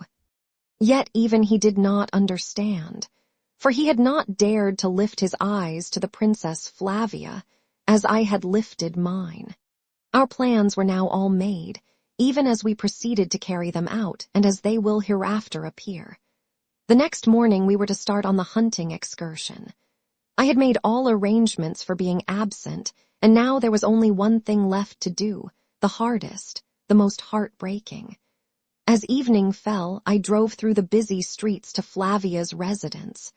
I was recognized as I went and heartily cheered. I played my part and made shift to look the happy lover. In spite of my depression, I was almost amused at the coolness and delicate hauteur with which my sweet lover received me. She had heard that the king was leaving Strelsau on a hunting expedition. I regret that we cannot amuse your majesty here in Strelsau, she said, tapping her foot lightly on the floor. I would have offered you more entertainment, but I was foolish enough to think. Well, what? I asked, leaning over her. That just for a day or two after last night, you might be happy without much gaiety. And she turned pettishly from me as she added, I hope the boars will be more engrossing. I'm going after a very big boar, said I, and because I could not help it, I began to play with her hair, but she moved her head away. Are you offended with me? I asked, in feigned surprise, for I could not resist tormenting her a little. I had never seen her angry, and every fresh aspect of her was a delight to me. What right have I to be offended? True, you said last night that every hour away from me was wasted, but a very big boar, that's a different thing. Perhaps the boar will hunt me, I suggested. Perhaps, Flavia, he'll catch me. She made no answer. You are not touched, even by that danger. Still she said nothing, and I, stealing round, found her eyes full of tears. You weep for my danger. Then she spoke very low. This is like what you used to be, but not like the king I have come to love. With a sudden great groan, I caught her to my heart. My darling. I cried, forgetting everything but her. Did you dream that I left you to go hunting? What then, Rudolph? Ah, you're not going. Well, it is hunting. I go to seek Michael in his lair. She had turned very pale. So, you see, sweet, I was not so poor a lover as you thought me. I shall not be long gone. You will write to me, Rudolph. I was weak, but I could not say a word to stir suspicion in her. I'll send you all my heart every day, said I. And you'll run no danger. None that I need not. And when will you be back? Ah, how long will it be? When shall I be back? I repeated. Yes, yes. Don't be long, dear, don't be long. I shan't sleep while you're away. I don't know when I shall be back, said I. Soon, Rudolph, soon. God knows, my darling, but if never... Hush, hush, and she pressed her lips to mine. If never, I whispered, you must take my place. You'll be the only one of the house then. You must reign and not weep for me. For a moment, she drew herself up like a very queen. Yes, I will, she said. I will reign. I will do my part, though all my life will be empty and my heart dead. Yet I'll do it. She paused, and sinking against me again, wailed softly. Come soon, come soon. Carried away, I cried loudly. As God lives, yes, I myself, will see you once more before I die. What do you mean? She exclaimed with wondering eyes, but I had no answer for her, and she gazed at me with her wondering eyes. I dared not ask her to forget. She would have found it an insult. I could not tell her then who and what I was. She was weeping, and I had but to dry her tears. Shall a man not come back to the loveliest lady in all the wide world? Said I, 1,000 Michaels should not keep me from you. She clung to me, a little comforted. You won't let Michael hurt you. And no, sweetheart. Or keep you from me. And no, sweetheart. Nor anyone else. And again I answered. And no, sweetheart. Yet there was one, not Michael, who, if he lived, must keep me from her, and for whose life I was going forth to stake my own. And his figure, the lithe, buoyant figure I had met in the woods of Zenda, the dull, inert mass I had left in the cellar of the hunting lodge, seemed to rise, double-shaped, before me, and to come between us, thrusting itself in even where she lay, pale, exhausted, fainting in my arms, and yet looking up at me with those eyes that bore such love as I have never seen, and haunt me now, and will till the ground closes over me, and who knows? Perhaps beyond. Chapter 12. I receive a visitor, and bait a hook. About 5 miles from Zenda, on the opposite side from that on which the castle is situated, there lies a large tract of wood. It is rising ground, and in the center of the demesne on the top of the hill stands a fine modern shadow, the property of a distant kinsman of Fritz's, the Count Stanislaus von Tarlenheim. Count Stanislaus himself was a student and a recluse. He seldom visited the house, and had, on Fritz's request, very readily and courteously offered me its hospitality for myself and my party. This, then, was our destination, chosen ostensibly for the sake of the boar hunting, for the wood was carefully preserved, and boars, once common all over Ruritania, were still to be found there in considerable numbers, really because it brought us within striking distance of the Duke of Strelsau's more magnificent dwelling on the other side of the town. A large party of servants, with horses and luggage, started early in the morning. We followed at midday, traveling by train for 30 miles, and then mounting our horses to ride the remaining distance to the shadow. We were a gallant party. Besides Sapt and Fritz, I was accompanied by 10 gentlemen. Every one of them had been carefully chosen, and no less carefully sounded, by my 2 friends, and all were devotedly attached to the person of the king. They were told a part of the truth. The attempt on my life in the summer house was revealed to them, as a spur to their loyalty and an incitement against Michael. They were also informed that a friend of the king's was suspected to be forcibly confined within the castle of Zenda. His rescue was one of the objects of the expedition, but it was added the king's main desire was to carry into effect certain steps against his treacherous brother, as to the precise nature of which they could not at present be further enlightened. Enough that the king commanded their services, and would rely on their devotion when occasion arose to call for it.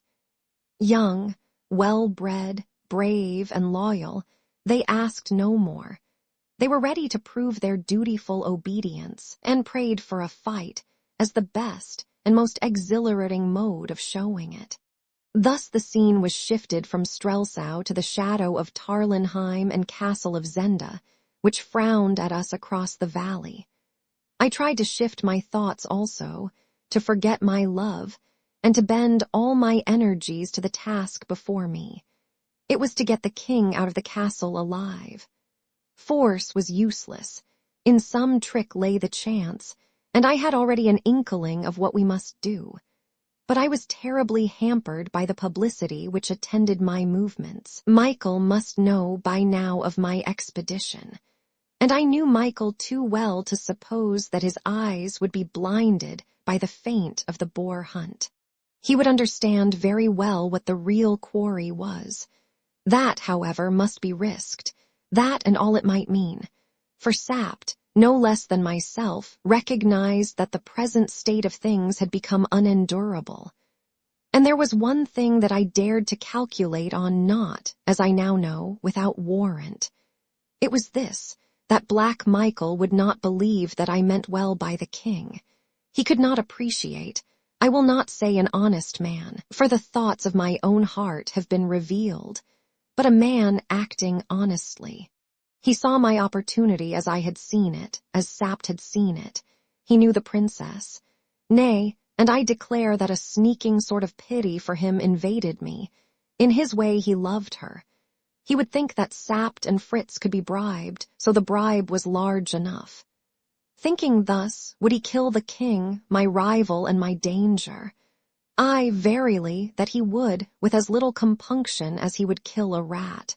He would kill Rudolf Rassendyll first, if he could, and nothing but the certainty of being utterly damned by the release of the king alive, and his restoration to the throne would drive him to throw away the trump card, which he held in reserve to balk the supposed game of the impudent impostor Rassendyll. Musing on all this as I rode along, I took courage. Michael knew of my coming, sure enough. I had not been in the house an hour when an imposing embassy arrived from him. He did not quite reach the impudence of sending my would-be assassins, but he sent the other 3 of his famous 6, the 3 Ruritanian gentlemen, Lohengram, Krafstein, and Rupert Hentzau. A fine, strapping trio they were, splendidly horsed and admirably equipped. Young Rupert, who looked a daredevil, and could not have been more than 22 or 23, took the lead, and made us the neatest speech, wherein my devoted subject and loving brother Michael of Strelsau prayed me to pardon him for not paying his addresses in person, and further, for not putting his castle at my disposal. The reason for both of these apparent derelictions being that he and several of his servants lay sick of scarlet fever, and were in a very sad and also a very infectious state. So declared young Rupert with an insolent smile on his curling upper lip and a toss of his thick hair. He was a handsome villain, and the gossip ran that many a lady had troubled her heart for him already. "If my brother has scarlet fever," said I, "he is nearer my complexion than he is wont to be my lord. I trust he does not suffer. He is able to attend to his affairs, sire. I hope all beneath your roof are not sick. What of my good friends de Gautet, Brisonen and Detchard. I heard the last had suffered a hurt. Lohengram and Krafstein looked glum and uneasy, but young Rupert's smile grew broader. He hopes soon to find a medicine for it, sire, he answered. And I burst out laughing, for I knew what medicine Detchard longed for. It is called revenge. You will dine with us, gentlemen, I asked. Young Rupert was profuse in apologies. They had urgent duties at the castle. Then, said I with a wave of my hand, to our next meeting, gentlemen. May it make us better acquainted. We will pray your majesty for an early opportunity, quoth Rupert airily, and he strode past Sapt with such jeering scorn on his face that I saw the old fellow clench his fist and scowl black as night. For my part, if a man must needs be a knave, I would have him a debonair knave, and I liked Rupert Hentzau better than his long-faced, close-eyed companions. It makes your sin no worse, as I conceive, to do it à la mode and stylishly. Now it was a curious thing that on this first night, instead of eating the excellent dinner my cooks had prepared for me, I must needs leave my gentleman to eat it alone, under Sap's presiding care, and ride myself with Fritz to the town of Zenda and a certain little inn that I knew of. There was little danger in the excursion. The evenings were long and light, and the road this side of Zenda well frequented. So off we rode, with a groom behind us. I muffled myself up in a big cloak. Fritz, said I, as we entered the town, there's an uncommonly pretty girl at this inn. How do you know?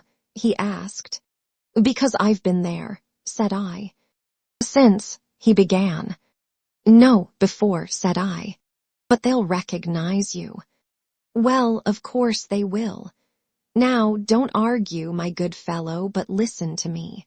We're two gentlemen of the king's household, and one of us has a toothache.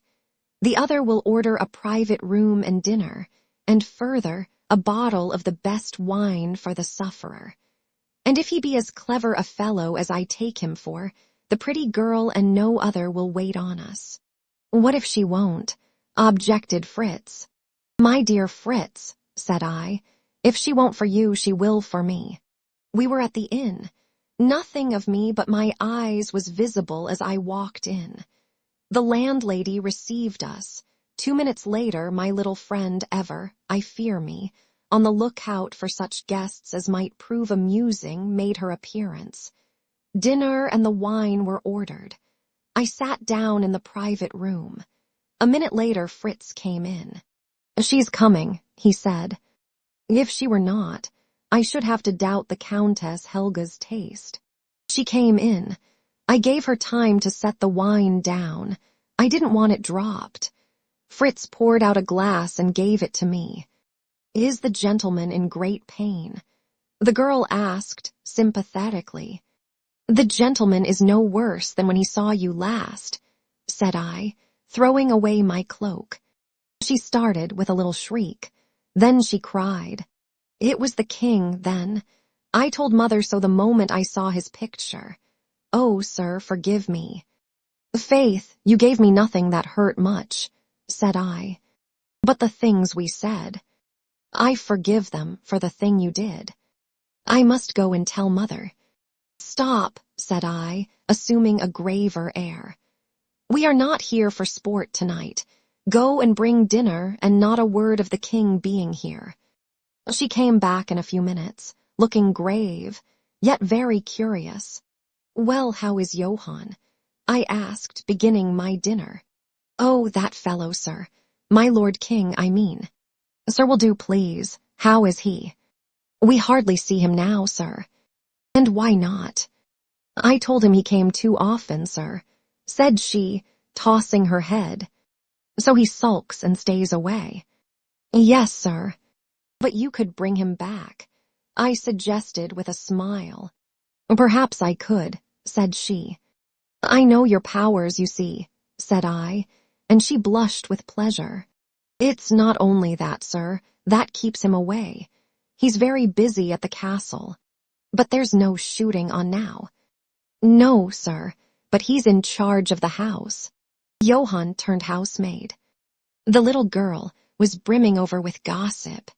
Well, there are no others, said she. There's not a woman there, not as a servant, I mean. They do say, but perhaps it's false, sir.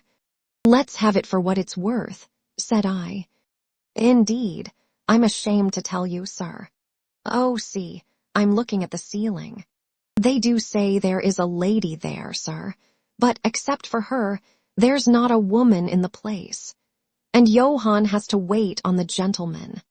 Poor Johann, he must be overworked, yet I'm sure he could find half an hour to come and see you. It would depend on the time, sir, perhaps. Do you love him? I asked. Not I, sir. And you wish to serve the king? Yes, sir. Then tell him to meet you at the second milestone out of Zenda tomorrow evening at 10 o'clock. Say you'll be there, and we'll walk home with him. Do you mean him harm, sir? Not if he will do as I bid him. But I think I've told you enough, my pretty maid. See that you do as I bid you. And mind, no one is to know that the king has been here. I spoke a little sternly, for there is seldom harm in infusing a little fear into a woman's liking for you, and I softened the effect by giving her a handsome present. Then we dined, and wrapping my cloak about my face, with Fritz leading the way, we went downstairs to our horses again. It was but 8:30, and hardly yet dark. The streets were full for such a quiet little place, and I could see that gossip was all agog. With the king on one side and the duke on the other, Zenda felt itself the center of all Ruritania. We jogged gently through the town, but set our horses to a sharper pace when we reached the open country. You want to catch this fellow Johann? Asked Fritz. Aye, and I fancy I've baited the hook right. Our little Delilah will bring our Samson. It is not enough, Fritz, to have no women in a house, though Brother Michael shows some wisdom there. If you want safety, you must have none within 50 miles. None nearer than Strelsau, for instance, said poor Fritz, with a lovelorn sigh. We reached the avenue of the shadow, and were soon at the house. As the hoofs of our horses sounded on the gravel, Sapt rushed out to meet us. Thank God you're safe, he cried. Have you seen anything of them? Of whom? I asked, dismounting. He drew us aside, that the grooms might not hear. Lad, he said to me, you must not ride about here unless with 6 of us. You know among our men a tall young fellow, Bernenstein by name. I knew him. He was a fine, strapping young man, almost of my height and of light complexion. He lies in his room upstairs, with a bullet through his arm. The deuce he does. After dinner he strolled out alone and went a mile or so into the wood, and as he walked he thought he saw 3 men among the trees, and one leveled a gun at him. He had no weapon, and he started at a run back towards the house. But one of them fired, and he was hit, and had much ado to reach here before he fainted. By good luck, they feared to pursue him nearer the house. He paused and added, Lad, the bullet was meant for you. It is very likely, said I, and it's first blood to Brother Michael. I wonder which 3 it was, said Fritz. Well, Sapt, I said, I went out tonight for no idle purpose, as you shall hear. But there's one thing in my mind. What's that? He asked. Why this, I answered, that I shall ill requite the very great honors Ruritania has done me if I depart from it leaving one of those 6 alive. Neither with the help of God will I. And Sapt shook my hand on that. Chapter 13. An improvement on Jacob's ladder. In the morning of the day after that on which I swore my oath against the 6, I gave certain orders, and then rested in greater contentment than I had known for some time. I was at work, and work, though it cannot cure love, is yet a narcotic to it. So that sapped, who grew feverish, marveled to see me sprawling in an armchair in the sunshine, listening to one of my friends who sang me amorous songs in a mellow voice and induced in me a pleasing melancholy. Thus was I engaged when young Rupert Hentzau, who feared neither man nor devil, and rode through the demesne, where every tree might hide a marksman, for all he knew, as though it had been the park at Strelsau, cantered up to where I lay, bowing with burlesque deference and craving private speech with me in order to deliver a message from the Duke of Strelsau. I made all withdraw, and then he said, seating himself by me, "The king is in love, it seems." "Not with life, my lord," said I, smiling. "It is well," he rejoined. "Come, we are alone, Rassendyll." I rose to a sitting posture. "What's the matter?" he asked. "I was about to call one of my gentlemen to bring your horse, my lord. If you do not know how to address the king, my brother must find another messenger." "Why keep up the farce?" he asked, negligently dusting his boot with his glove. "Because it is not finished yet, and meanwhile I'll choose my own name." "Oh, so be it. Yet I spoke in love for you, for indeed you are a man after my own heart." "Saving my poor honesty," said I, "maybe I am. But that I keep faith with men and honor with women, maybe I am, my lord." He darted a glance at me, a glance of anger. "Is your mother dead?" said I. "Aye, she's dead." "She may thank God," said I, and I heard him curse me softly. "Well, what's the message?" I continued. I had touched him on the raw. For all the world knew he had broken his mother's heart and flaunted his mistresses in her house. And his airy manner was gone for the moment. "The Duke offers you more than I would," he growled. "A halter for you, sire, was my suggestion.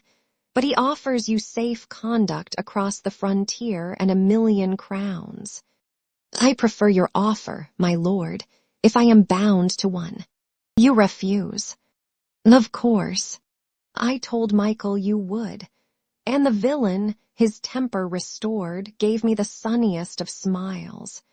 "The fact is, between ourselves," he continued, "Michael doesn't understand a gentleman." I began to laugh. "And you?" I asked. "I do," he said. "Well, well, the halter be it." "I'm sorry you won't live to see it," I observed. "Has His Majesty done me the honor to fasten a particular quarrel on me? I would you were a few years older, though." "Oh, God gives years, but the devil gives increase," laughed he. "I can hold my own." "How is your prisoner?" I asked. "The K. Your prisoner." "I forgot your wishes, sire. Well, he is alive." He rose to his feet. I imitated him. Then, with a smile, he said, "And the pretty princess? Faith, I'll wager the next Elfberg will be red enough, for all that Black Michael will be called his father." I sprang a step towards him, clenching my hand. He did not move an inch, and his lip curled in insolent amusement. "Go while your skin's whole," I muttered. He had repaid me with interest my hit about his mother. Then came the most audacious thing I have known in my life. My friends were some 30 yards away.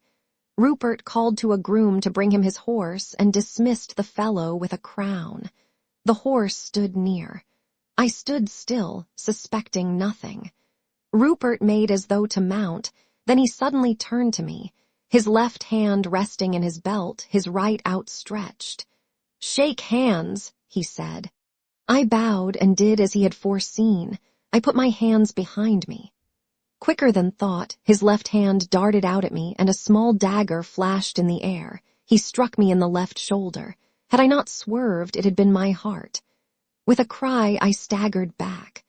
Without touching the stirrup, he leapt upon his horse and was off like an arrow, pursued by cries and revolver shots, the last as useless as the first, and I sank into my chair, bleeding profusely, as I watched the devil's brat disappear down the long avenue. My friends surrounded me, and then I fainted. I suppose that I was put to bed, and there lay, unconscious or half-conscious for many hours, for it was night when I awoke to my full mind and found Fritz beside me. I was weak and weary, but he bade me be of good cheer, saying that my wound would soon heal, and that meanwhile all had gone well, for Johann, the keeper, had fallen into the snare we had laid for him, and was even now in the house. And the queer thing is, pursued Fritz, that I fancy he's not altogether sorry to find himself here. He seems to think that when Black Michael has brought off his coup, witnesses of how it was effected, saving, of course, the six themselves, will not be at a premium. This idea argued a shrewdness in our captive which led me to build hopes on his assistance. I ordered him to be brought in at once. Sapt conducted him and set him in a chair by my bedside. He was sullen and afraid, but to say truth, after young Rupert's exploit, we also had our fears, and if he got as far as possible from Sapt's formidable six-shooter, Sapt kept him as far as he could from me. Moreover, when he came in his hands were bound, but that I would not suffer. I need not stay to recount the safeguards and rewards we promised the fellow, all of which were honorably observed and paid, so that he lives now in prosperity, though where I may not mention. And we were the more free inasmuch as we soon learnt that he was rather a weak man than a wicked, and had acted throughout this matter more from fear of the Duke and of his own brother Max than for any love of what was done. But he had persuaded all of his loyalty, and though not in their secret councils, was yet, by his knowledge of their dispositions within the castle, able to lay bare before us the very heart of their devices. And here, in brief, is his story. Below the level of the ground in the castle, approached by a flight of stone steps which abutted on the end of the drawbridge, were situated two small rooms, cut out of the rock itself. The outer of the two had no windows, but was always lighted with candles. The inner had one square window, which gave upon the moat. In the outer room there lay always, day and night, 3 of the 6, and the instructions of Duke Michael were that on any attack being made on the outer room, the 3 were to defend the door of it so long as they could without risk to themselves. But so soon as the door should be in danger of being forced, then Rupert Hentzau or Detchard, for one of these 2 was always there, should leave the others to hold it as long as they could, and himself pass into the inner room, and without more ado, kill the king who lay there, well treated indeed, but without weapons, and with his arms confined in fine steel chains, which did not allow him to move his elbow more than 3 inches from his side. Thus, before the outer door were stormed, the king would be dead, and his body, for his body would be evidence as damning as himself. "Nay, sir," said Johann, "His Highness has thought of that. While the 2 hold the outer room, the one who has killed the king unlocks the bars in the square window. They turn on a hinge.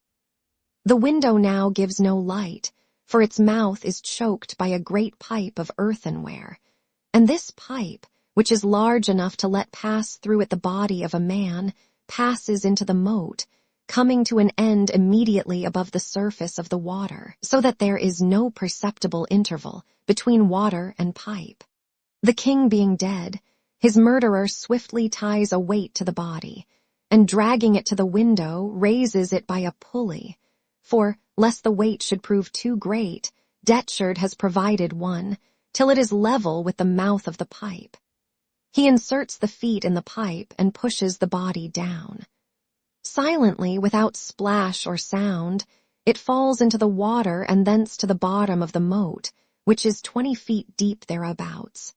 This done, the murderer cries loudly, "All's well," and himself slides down the pipe, and the others, if they can and the attack is not too hot, run to the inner room and, seeking a moment's delay, bar the door and in their turn slide down.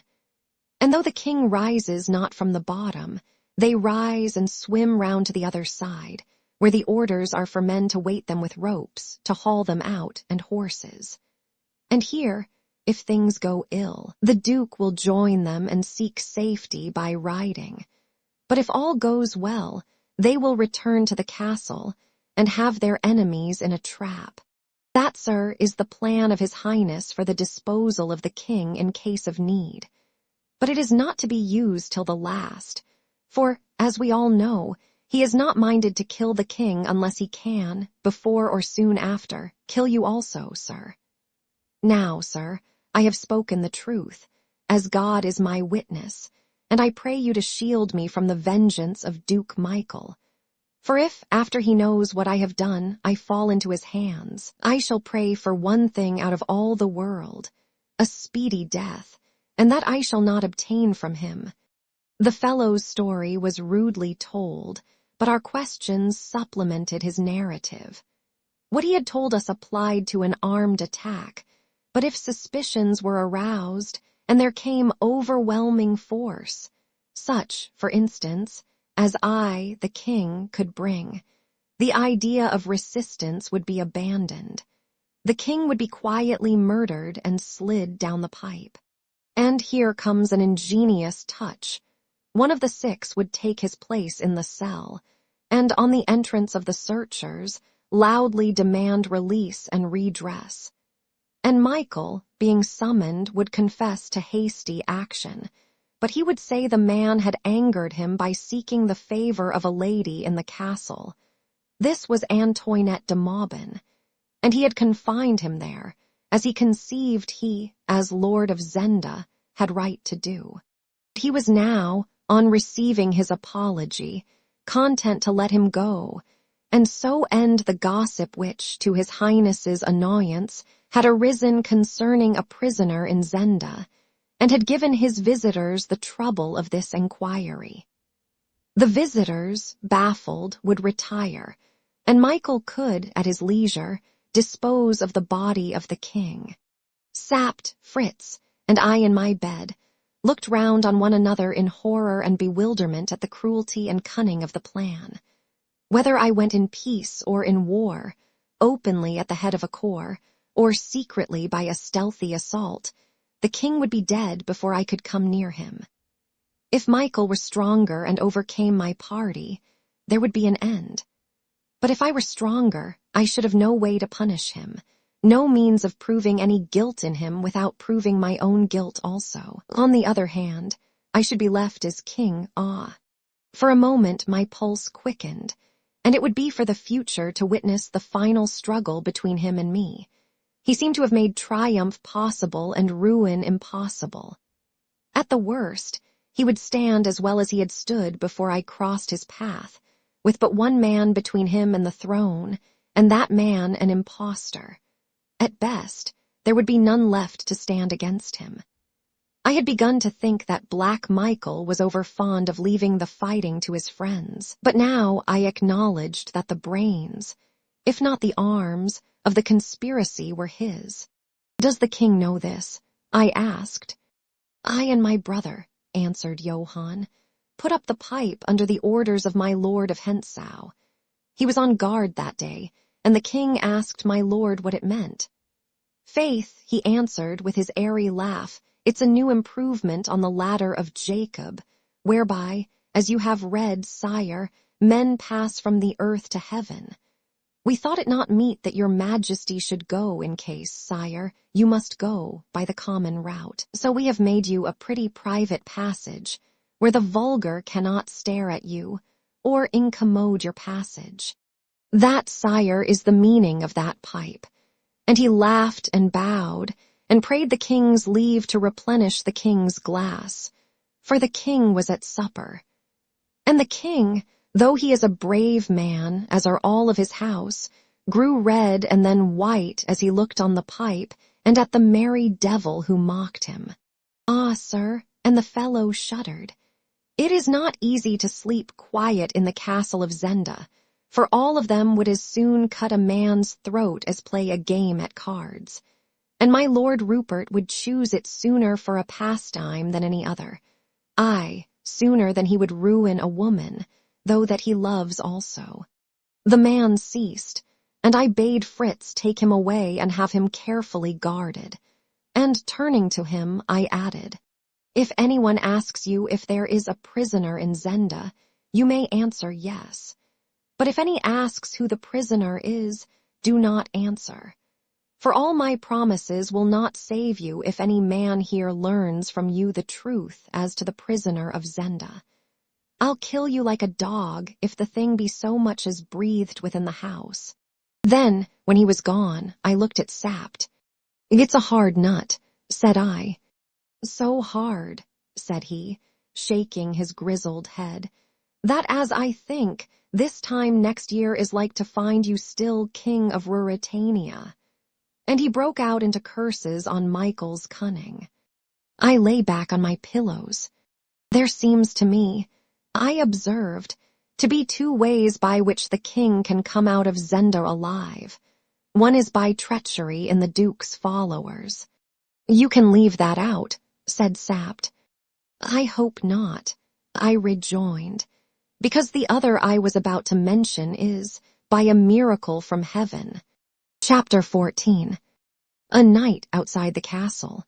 It would have surprised the good people of Ruritania to know of the foregoing talk.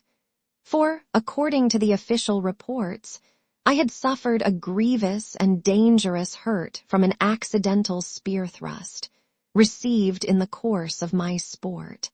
I caused the bulletins to be of a very serious character, and created great public excitement, whereby three things occurred. First, I gravely offended the medical faculty of Strelsau by refusing to summon to my bedside any of them, save a young man, a friend of Fritz's, whom we could trust.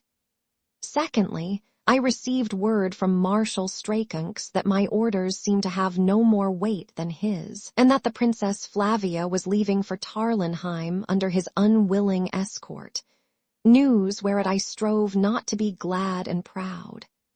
And thirdly, my brother, the Duke of Strelsau, although too well informed to believe the account of the origin of my sickness, was yet persuaded by the reports, and by my seeming inactivity, that I was in truth incapable of action, and that my life was in some danger. This I learnt from the man Johann, whom I was compelled to trust and send back to Zenda, where, by the way, Rupert Hentzau had him soundly flogged for daring to smirch the morals of Zenda by staying out all night in the pursuits of love. This, from Rupert, Johann deeply resented, and the Duke's approval of it did more to bind the keeper to my side than all my promises. On Flavia's arrival I cannot dwell. Her joy at finding me up and well, instead of on my back and fighting with death, makes a picture that even now dances before my eyes till they grow too dim to see it, and her reproaches that I had not trusted even her must excuse the means I took to quiet them. In truth, to have her with me once more was like a taste of heaven to a damned soul, the sweeter for the inevitable doom that was to follow, and I rejoiced in being able to waste 2 whole days with her. And when I had wasted 2 days, the Duke of Strelsau arranged a hunting party. The stroke was near now, for Sapt and I, after anxious consultations, had resolved that we must risk a blow, a resolution being clinched by Johann's news that the king grew peaked, pale, and ill, and that his health was breaking down under his rigorous confinement. Now a man, be he king or no king, may as well die swiftly, and as becomes a gentleman, from bullet or thrust, as rot his life out in a cellar. That thought made prompt action advisable in the interests of the king. From my own point of view, it grew more and more necessary. For Strakunks urged on me the need of a speedy marriage, and my own inclinations seconded him with such terrible insistence that I feared for my resolution. I do not believe that I should have done the deed I dreamt of, but I might have come to flight, and my flight would have ruined the cause. And yes, I am no saint, ask my little sister-in-law, and worse still might have happened. It is perhaps as strange a thing as has ever been in the history of a country, that the king's brother and the king's personator, in a time of profound outward peace, near a placid, undisturbed country town, under semblance of amity, should wage a desperate war for the person and life of the king. Yet such was the struggle that began now between Zenda and Tarlenheim. When I look back on the time, I seem to myself to have been half mad. Sapt has told me that I suffered no interference and listened to no remonstrances, and if ever a king of Ruritania ruled like a despot, I was, in those days, the man. Look where I would, I saw nothing that made life sweet to me, and I took my life in my hand and carried it carelessly as a man dangles an old glove. At first, they strove to guard me, to keep me safe, to persuade me not to expose myself. But when they saw how I was set, there grew up among them, whether they knew the truth or not, a feeling that fate ruled the issue, and that I must be left to play my game with Michael my own way. Late next night I rose from table, where Flavia had sat by me, and conducted her to the door of her apartments. There I kissed her hand, and bade her sleep sound and wake to happy days. Then I changed my clothes and went out. Sapt and Fritz were waiting for me with 6 men and the horses. Over his saddle Sapt carried a long coil of rope, and both were heavily armed. I had with me a short, stout cudgel and a long knife. Making a circuit, we avoided the town, and in an hour found ourselves slowly mounting the hill that led to the castle of Zenda. The night was dark and very stormy. Gusts of wind and spits of rain caught us as we breasted the incline, and the great trees moaned and sighed. When we came to a thick clump, about 1/4 of a mile from the castle, we bade our 6 friends hide there with the horses. Sapt had a whistle, and they could rejoin us in a few moments if danger came. But up to now, we had met no one. I hoped that Michael was still off his guard, believing me to be safe in bed. However that might be, we gained the top of the hill without accident and found ourselves on the edge of the moat where it sweeps under the road, separating the old castle from it. A tree stood on the edge of the bank, and Sapt, silently and diligently, set to make fast the rope. I stripped off my boots, took a pull at a flask of brandy, loosened the knife in its sheath, and took the cudgel between my teeth. Then I shook hands with my friends, not heeding a last look of entreaty from Fritz, and laid hold of the rope. I was going to have a look at Jacob's ladder. Gently I lowered myself into the water. Though the night was wild, the day had been warm and bright, and the water was not cold. I struck out, and began to swim round the great walls which frowned above me. I could see only 3 yards ahead. I had then good hopes of not being seen, as I crept along close under the damp, moss-grown masonry. There were lights from the new part of the castle on the other side, and now and again I heard laughter and merry shouts. I fancied I recognized young Rupert Hensow's ringing tones, and pictured him flushed with wine. Recalling my thoughts to the business in hand, I rested a moment. If Johann's description were right, I must be near the window now. Very slowly I moved, and out of the darkness ahead loomed a shape. It was the pipe, curving from the window to the water. About 4 feet of its surface were displayed. It was as big round as 2 men. I was about to approach it when I saw something else, and my heart stood still. The nose of a boat protruded beyond the pipe on the other side, and listening intently, I heard a slight shuffle, as of a man shifting his position. Who was the man who guarded Michael's invention? Was he awake or was he asleep? I felt if my knife were ready and trod water. As I did so, I found bottom under my feet. The foundations of the castle extended some 15 inches, making a ledge, and I stood on it, out of water from my armpits upwards.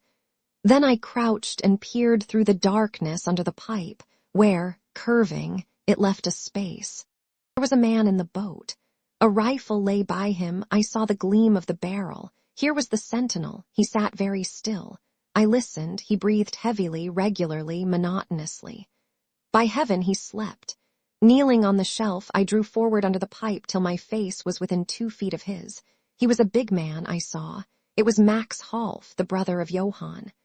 My hand stole to my belt, and I drew out my knife. Of all the deeds of my life, I love the least to think of this, and whether it were the act of a man or a traitor, I will not ask. I said to myself, "It is war, and the king's life is the stake." And I raised myself from beneath the pipe and stood up by the boat which lay moored by the ledge. Holding my breath, I marked the spot and raised my arm. The great fellow stirred. He opened his eyes, wider. He gasped in terror at my face and clutched at his rifle. I struck home, and I heard the chorus of a love song from the opposite bank. Leaving him where he lay, a huddled mass, I turned to Jacob's ladder. My time was short. This fellow's turn of watching might be over directly, and relief would come. Leaning over the pipe, I examined it, from the end near the water to the topmost extremity where it passed, or seemed to pass through the masonry of the wall. There was no break in it, no chink. Dropping on my knees, I tested the underside, and my breath went quick and fast, for on this lower side, where the pipe should have clung close to the masonry, there was a gleam of light. That light must come from the cell of the king. I set my shoulder against the pipe and exerted my strength. The chink widened a very, very little, and hastily I desisted. I had done enough to show that the pipe was not fixed in the masonry at the lower side. Then I heard a voice, a harsh, grating voice. "Well, sire, if you have had enough of my society, I will leave you to repose. But I must fasten the little ornaments first." It was Detchard. I caught the English accent in a moment. "Have you anything to ask, sire, before we part?" The king's voice followed. It was his, though it was faint and hollow, different from the merry tones I had heard in the glades of the forest. "Pray, my brother," said the king, "to kill me. I am dying by inches here." "The duke does not desire your death, sire. Yet," sneered Detchard, "when he does behold your path to heaven." The king answered, "So be it. And now, if your orders allow it, pray leave me." "May you dream of paradise," said the ruffian. The light disappeared. I heard the bolts of the door run home, and then I heard the sobs of the king. He was alone, as he thought. Who dares mock at him? I did not venture to speak to him. The risk of some exclamation escaping him in surprise was too great. I dared do nothing that night, and my task now was to get myself away in safety and to carry off the carcass of the dead man. To leave him there would tell too much. Casting loose the boat, I got in. The wind was blowing a gale now, and there was little danger of oars being heard. I rowed swiftly round to where my friends waited. I had just reached the spot when a loud whistle sounded over the moat behind me. "Hullo, Max," I heard shouted. I hailed sapped in a low tone. The rope came down. I tied it round the corpse and then went up it myself. "Whistle you too," I whispered. "For our men and haul in the line, no talk now." They hauled up the body. Just as it reached the road, 3 men on horseback swept round from the front of the castle.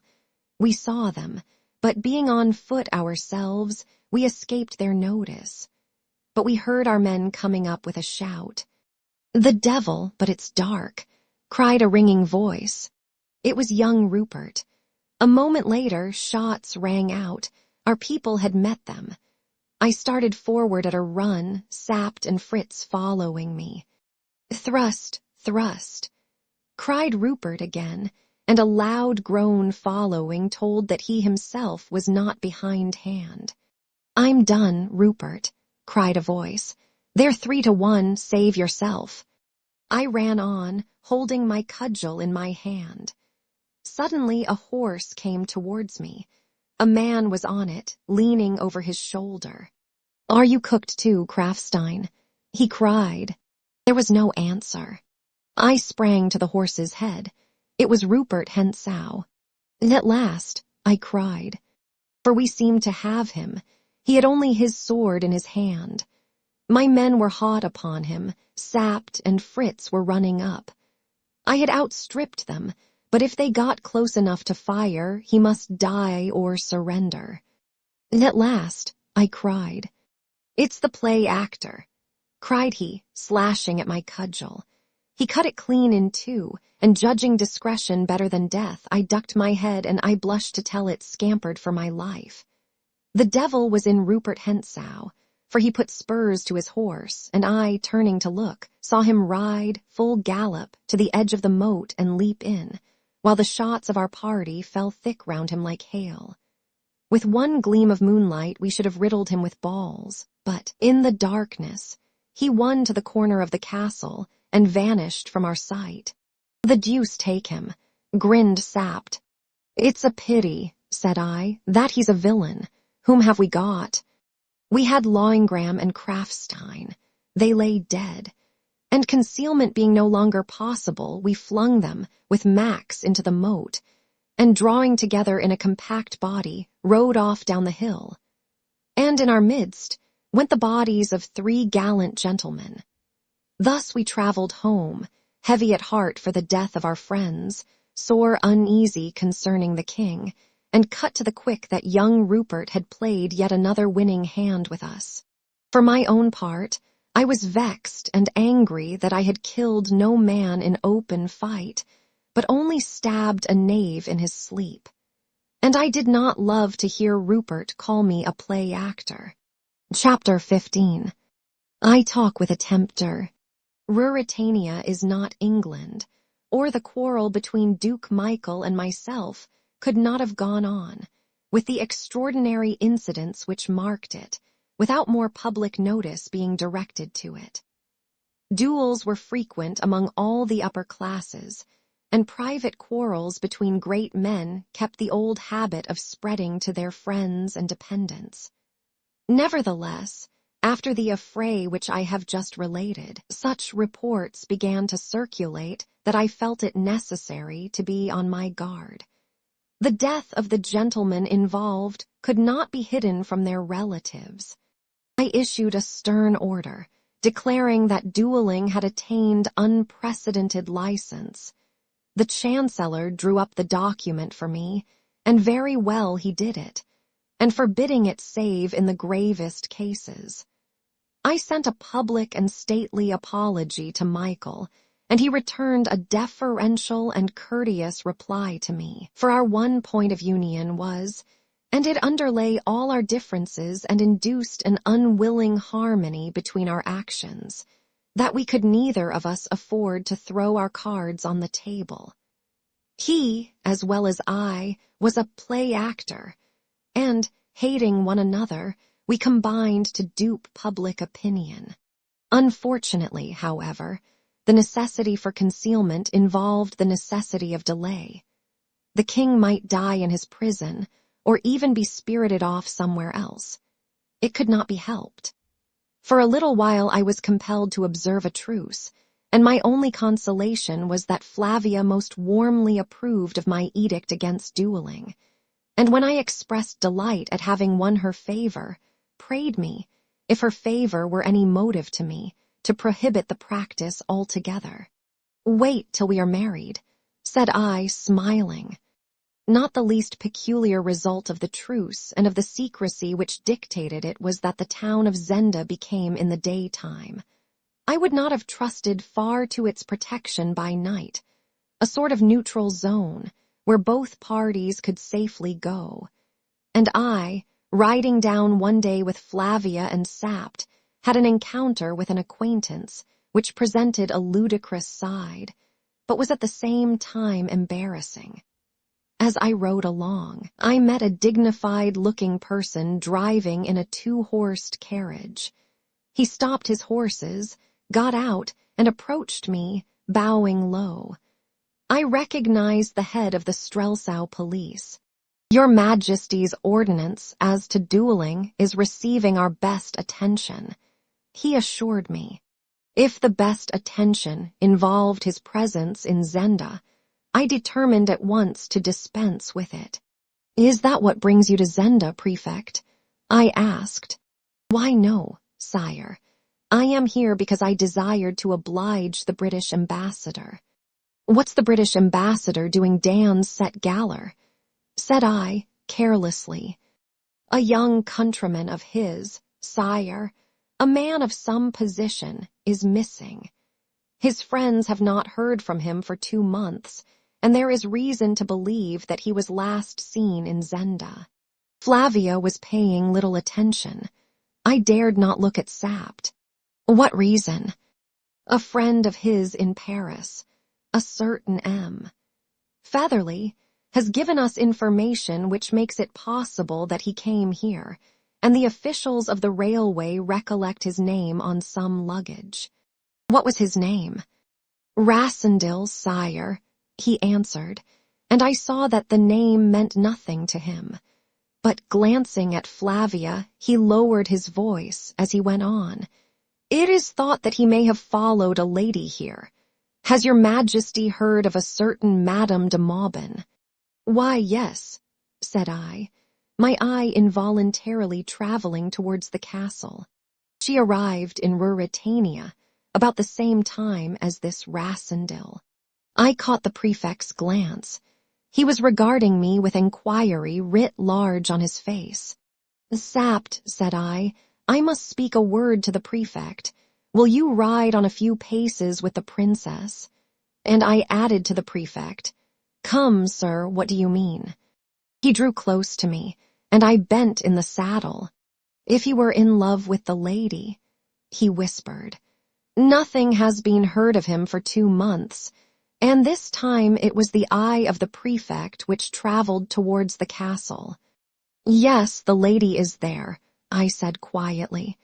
"But I don't suppose Mr. Rassendyll, is that the name, is." "The Duke," he whispered, "does not like rivals, sire." "You're right there," said I with all sincerity. "But surely you hint at a very grave charge." He spread his hands out in apology. I whispered in his ear, "This is a grave matter. Go back to Strelsau." "But, sire, if I have a clue here." "Go back to Strelsau," I repeated. "Tell the ambassador that you have a clue, but that you must be left alone for a week or 2. Meanwhile, I'll charge myself with looking into the matter. The ambassador is very pressing, sir. You must quiet him. Come, sir. You see that if your suspicions are correct, it is an affair in which we must move with caution. We can have no scandal. Mind you return tonight." He promised to obey me, and I rode on to rejoin my companions, a little easier in my mind. Inquiries after me must be stopped at all hazards for a week or 2, and this clever official had come surprisingly near the truth. His impression might be useful some day, but if he acted on it now, it might mean the worse to the king. Heartily did I curse George Featherly for not holding his tongue. "Well," asked Flavia, "have you finished your business?" "Most satisfactorily," said I. "Come, shall we turn round? We are almost trenching on my brother's territory." We were, in fact, at the extreme end of the town, just where the hills begin to mount towards the castle. We cast our eyes up, admiring the massive beauty of the old walls, and we saw a cord edge winding slowly down the hill. On it came. "Let us go back," said Sapt. "I should like to stay," said Flavia, and I reined my horse beside hers. We could distinguish the approaching party now. There came first 2 mounted servants in black uniforms, relieved only by a silver badge. These were followed by a car drawn by 4 horses. On it, under a heavy pall, lay a coffin. Behind it rode a man in plain black clothes, carrying his hat in his hand. Sapt uncovered, and we stood waiting, Flavia keeping by me and laying her hand on my arm. "It is one of the gentlemen killed in the quarrel, I expect," she said. I beckoned to a groom. "Ride and ask whom they escort," I ordered. He rode up to the servants, and I saw him pass on to the gentleman who rode behind. "It's Rupert of Hentzau," whispered Sapt. Rupert it was, and directly afterwards, waving to the procession to stand still, Rupert trotted up to me. He was in a frock coat, tightly buttoned, and trousers. He wore an aspect of sadness, and he bowed with profound respect. Yet suddenly he smiled, and I smiled too, for old Sap's hand lay in his left breast pocket, and Rupert and I both guessed what lay in the hand inside the pocket. "Your Majesty asks whom we escort," said Rupert. "It is my dear friend, Albert of Lauringham." "Sir," said I, "no one regrets the unfortunate affair more than I. My ordinance, which I mean to have obeyed, is witness to it." "Poor fellow," said Flavia softly, and I saw Rupert's eyes flash at her, whereat I grew red. For if I had my way, Rupert Hentzau should not have defiled her by so much as a glance. Yet he did it, and dared to let admiration be seen in his look. "Your Majesty's words are gracious," he said. "I grieve for my friend, yet, sire, others must soon lie as he lies now." "It is a thing we all do well to remember, my lord," I rejoined. "Even kings, sire," said Rupert in a moralizing tone, and old Sapt swore softly by my side. "It is true," said I. "How fares my brother, my lord?" "He is better, sire." I am rejoiced. He hopes soon to leave for Strelsau, when his health is secured. He is only convalescent then. "There remain one or two small troubles," answered the insolent fellow, in the mildest tone in the world. "Express my earnest hope," said Flavia, "that they may soon cease to trouble him." "Your Royal Highness's wish is, humbly my own," said Rupert, with a bold glance that brought a blush to Flavia's cheek. I bowed, and Rupert, bowing lower, backed his horse and signed to his party to proceed. With a sudden impulse, I rode after him. He turned swiftly, fearing that, even in the presence of the dead and before a lady's eyes, I meant him mischief. "You fought as a brave man the other night," I said. "Come, you are young, sir. If you will deliver your prisoner alive to me, you shall come to no hurt." He looked at me with a mocking smile, but suddenly he rode nearer to me. "I'm unarmed," he said, "and our old Sapt there could pick me off in a minute." "I'm not afraid," said I. "No, curse you," he answered. "Look here, I made you a proposal from the Duke once." "I'll hear nothing from Black Michael," said I. "Then hear one from me." He lowered his voice to a whisper. "Attack the castle boldly. Let Sapt and Tarlenheim lead." "Go on," said I. "Arrange the time with me. I have such confidence in you, my lord." "Tut, I'm talking business now. Sapt there and Fritz will fall, Black Michael will fall." "What?" "Black Michael will fall like the dog he is. The prisoner, as you call him, will go by Jacob's ladder. Ah, you know that. To hell. 2 men will be left, I, Rupert Hentzau, and you, the King of Ruritania." He paused, and then in a voice that quivered with eagerness, added, "Isn't that a hand to play? A throne and your princess, and for me, say a competence and your Majesty's gratitude." "Surely," I exclaimed, "while you're above ground, hell wants its master." "Well, think it over," he said.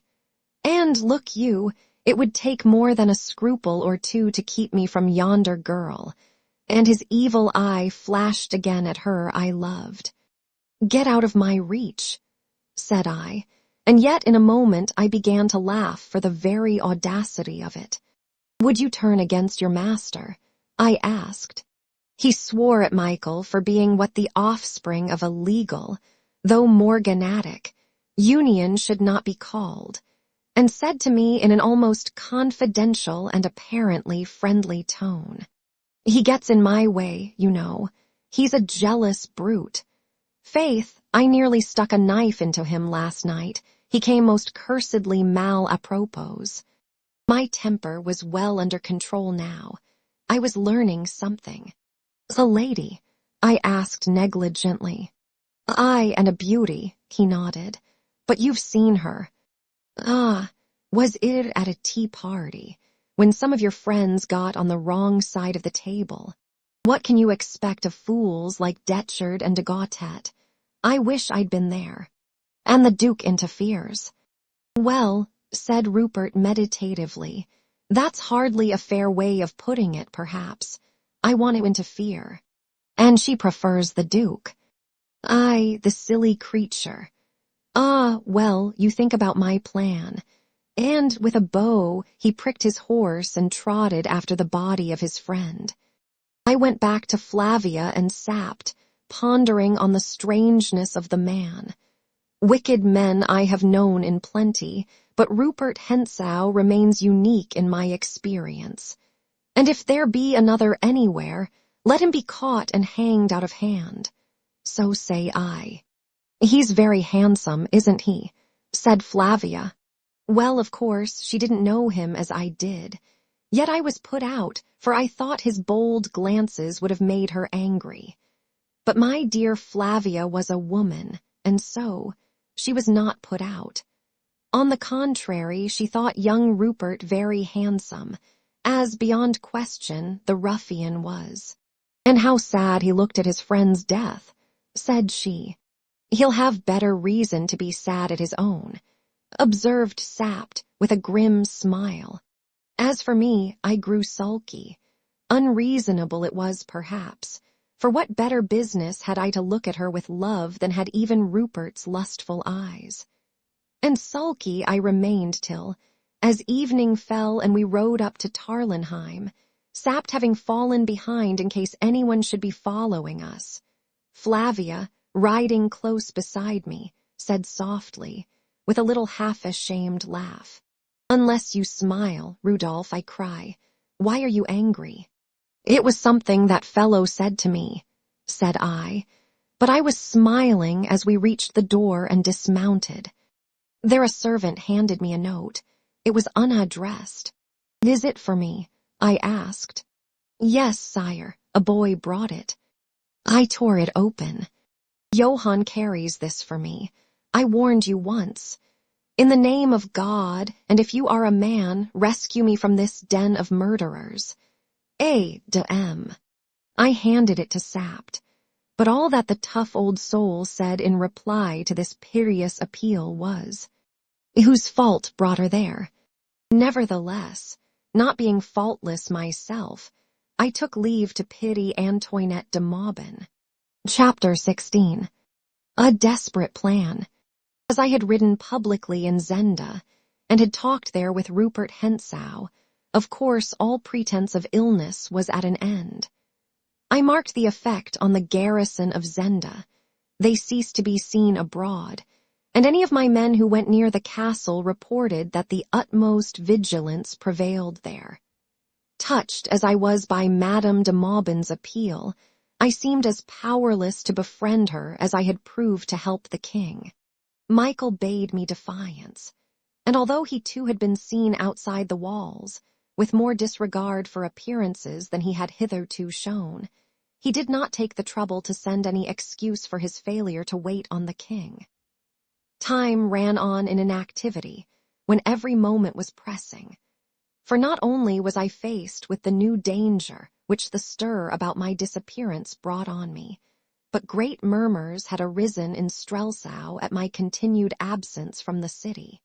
They had been greater, but for the knowledge that Flavia was with me, and for this reason I suffered her to stay, though I hated to have her where danger was, and though every day of our present sweet intercourse strained my endurance almost to breaking.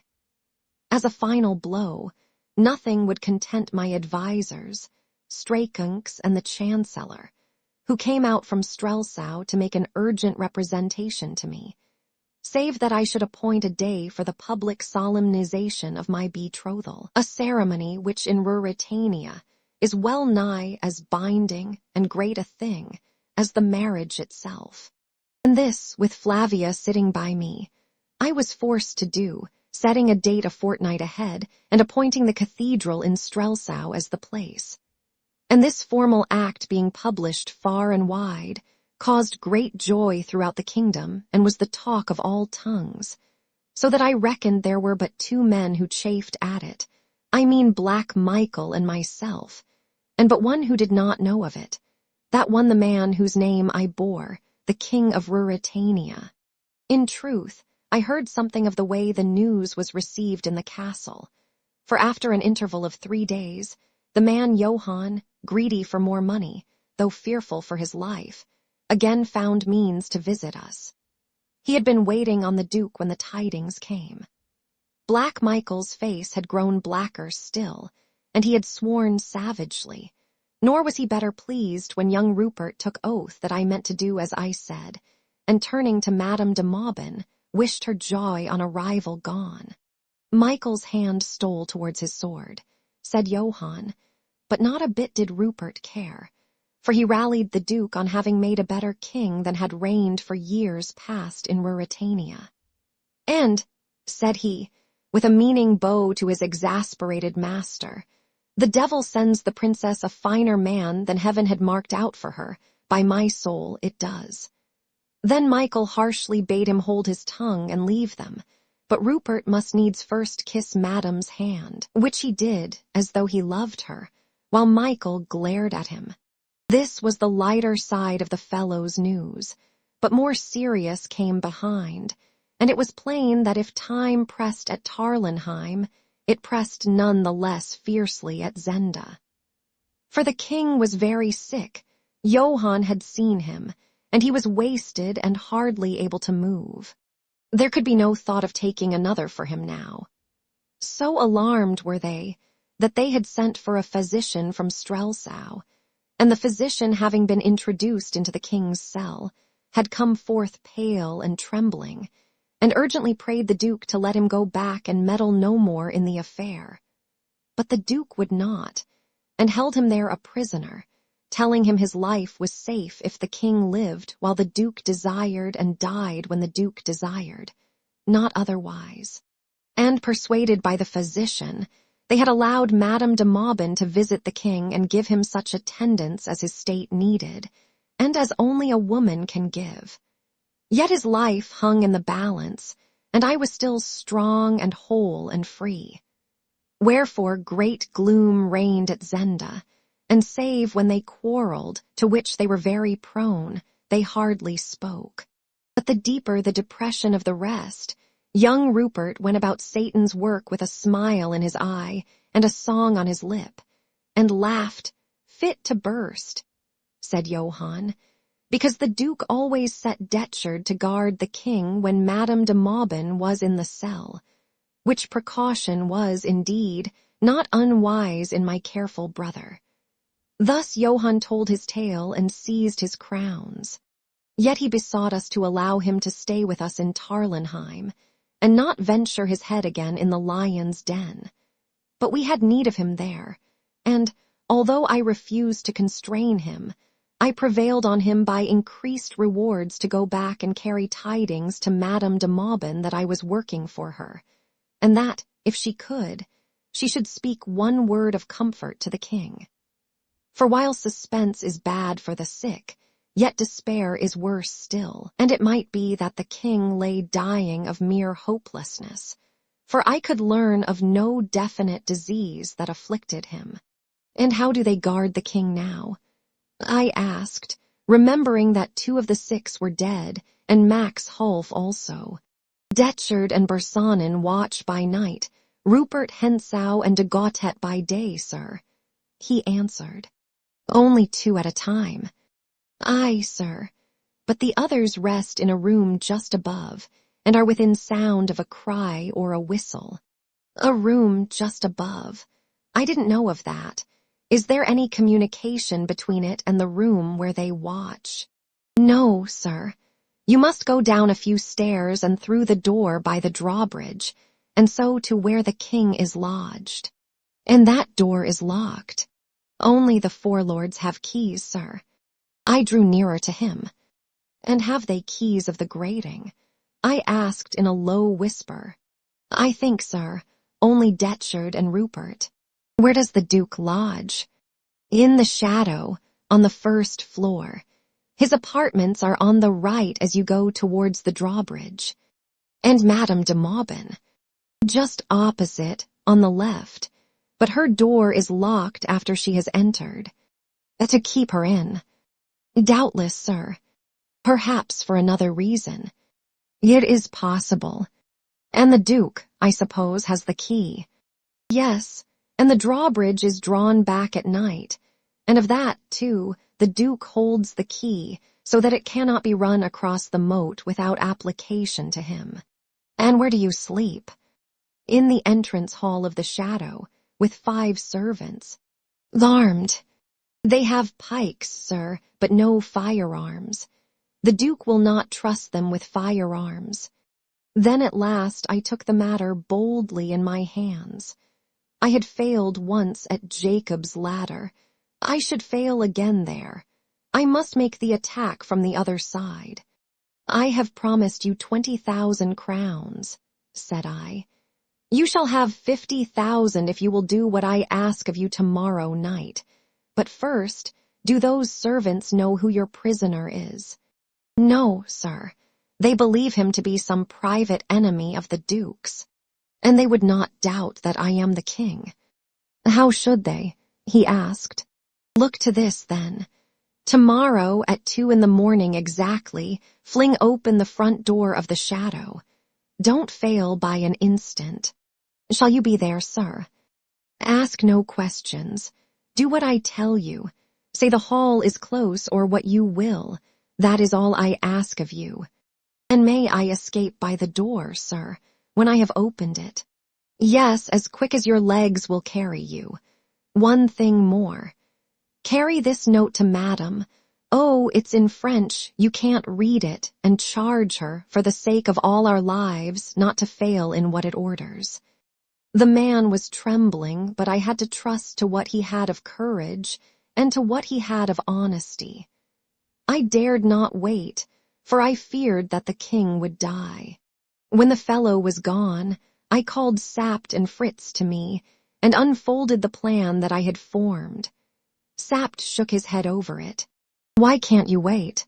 He asked. The king may die. Michael will be forced to act before that. Then, said I, the king may live. Well, and if he does? For a fortnight, I asked simply, and Sapt bit his mustache. Suddenly, Fritz von Tarlenheim laid his hand on my shoulder. Let us go and make the attempt, said he. I mean you to go. Don't be afraid, said I. Aye, but do you stay here, and take care of the princess. A gleam came into old Sap's eye. We should have Michael one way or the other then, he chuckled. Whereas if you go and are killed with the king, what will become of those of us who are left? They will serve Queen Flavia, said I, and I would to God I could be one of them. A pause followed. Old Sapt broke it by saying sadly, yet with an unmeant drollery that set Fritz and me laughing. Why didn't old Rudolph III marry your great-grandmother, was it? Come, said I, it is the king we are thinking about. It is true, said Fritz. Moreover, as I went on, I have been an impostor for the profit of another, but I will not be one for my own. And if the king is not alive and on his throne before the day of betrothal comes, I will tell the truth, come what may. You shall go, lad, said Sapt. Here is the plan I had made. A strong party under Sap's command was to steal up to the door of the shadow. If discovered prematurely, they were to kill anyone who found them, with their swords, for I wanted no noise of firing. If all went well, they would be at the door when Johann opened it. They were to rush in and secure the servants if their mere presence and the use of the king's name were not enough. At the same moment, and on this hinged the plan, a woman's cry was to ring out loud and shrill from Antoinette de Maubin's chamber. Again and again she was to cry, "Help, help! Michael, help!" and then to utter the name of young Rupert Hentzau. Then, as we hoped, Michael, in fury, would rush out of his apartments opposite and fall alive into the hands of Sapt. Still the cries would go on, and my men would let down the drawbridge, and it would be strange if Rupert, hearing his name thus taken in vain, did not descend from where he slept and seek to cross. De Gautet might or might not come with him. That must be left to chance.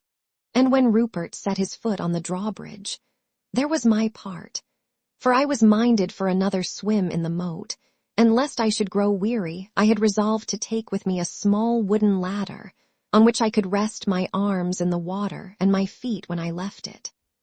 I would rear it against the wall just by the bridge, and when the bridge was across, I would stealthily creep onto it, and then if Rupert or de Gautet crossed in safety, it would be my misfortune, not my fault. They dead, 2 men only would remain, and for them we must trust to the confusion we had created and to a sudden rush.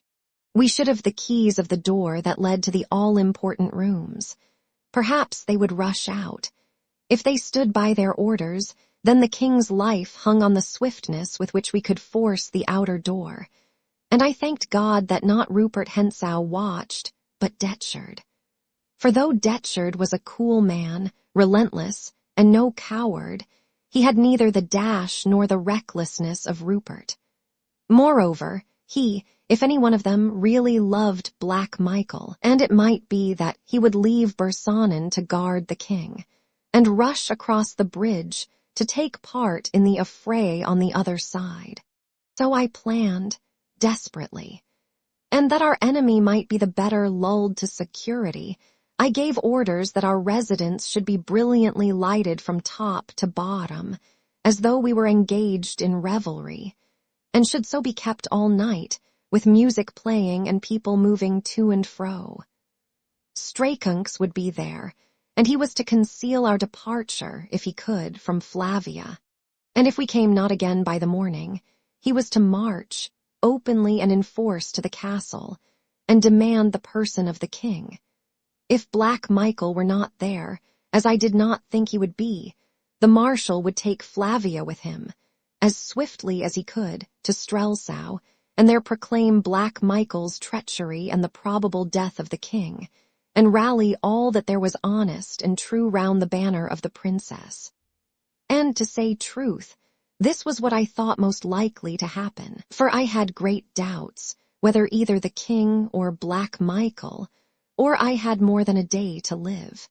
Well, if Black Michael died, and if I, the play actor, slew Rupert Hentzau with my own hand, and then died myself, it might be that fate would deal as lightly with Ruritania as could be hoped, notwithstanding that she demanded the life of the king. And to her dealing thus with me, I was in no temper to make objection. It was late when we rose from conference, and I betook me to the princess's apartments. She was pensive that evening, yet when I left her, she flung her arms about me and grew, for an instant, bashfully radiant as she slipped a ring on my finger. I was wearing the king's ring, but I had also on my little finger a plain band of gold engraved with the motto of our family, Nil qui feci. This I took off and put on her, and signed to her to let me go. And she, understanding, stood away and watched me with dimmed eyes. "Wear that ring, even though you wear another when you are queen," I said. "Whatever else I wear, this I will wear till I die and after," said she, as she kissed the ring. Chapter 17. Young Rupert's Midnight Diversions. The night came fine and clear. I had prayed for dirty weather, such as had favored my previous voyage in the moat, but fortune was this time against me. Still, I reckoned that by keeping close under the wall and in the shadow I could escape detection from the windows of the shadow that looked out on the scene of my efforts. If they searched the moat, indeed, my scheme must fail, but I did not think they would. They had made Jacob's ladder secure against attack. Johann had himself helped to fix it closely to the masonry on the underside, so that it could not now be moved from below any more than from above. An assault with explosives or a long battering with picks alone could displace it, and the noise involved in either of these operations put them out of the question. What harm, then, could a man do in the moat? I trusted that Black Michael, putting this query to himself, would answer confidently. None. While, even if Johann meant treachery, he did not know my scheme and would doubtless expect to see me at the head of my friends before the front entrance to the shadow. There, I said to Sapt, was the real danger. And there, I added, you shall be. Doesn't that content you? But it did not. Dearly would he have liked to come with me, had I not utterly refused to take him. One man might escape notice. To double the party more than doubled the risk. And when he ventured to hint once again that my life was too valuable, I, knowing the secret thought he clung to, sternly bade him be silent, assuring him that unless the king lived through the night, I would not live through it either. At 12 o'clock, Sap's command left the shadow of Tarlenheim and struck off to the right, riding by unfrequented roads and avoiding the town of Zenda. If all went well, they would be in front of the castle by about 1:45. Leaving their horses half a mile off, they were to steal up to the entrance and hold themselves in readiness for the opening of the door. If the door were not opened by 2, they were to send Fritz von Tarlenheim round to the other side of the castle. I would meet him there if I were alive, and we would consult whether to storm the castle or not. If I were not there, they were to return with all speed to Tarlenheim, rouse the marshal, and march in force to Zenda. For if not there, I should be dead, and I knew that the king would not be alive 5 minutes after I ceased to breathe. I must now leave Sapt and his friends, and relate how I myself proceeded on this eventful night.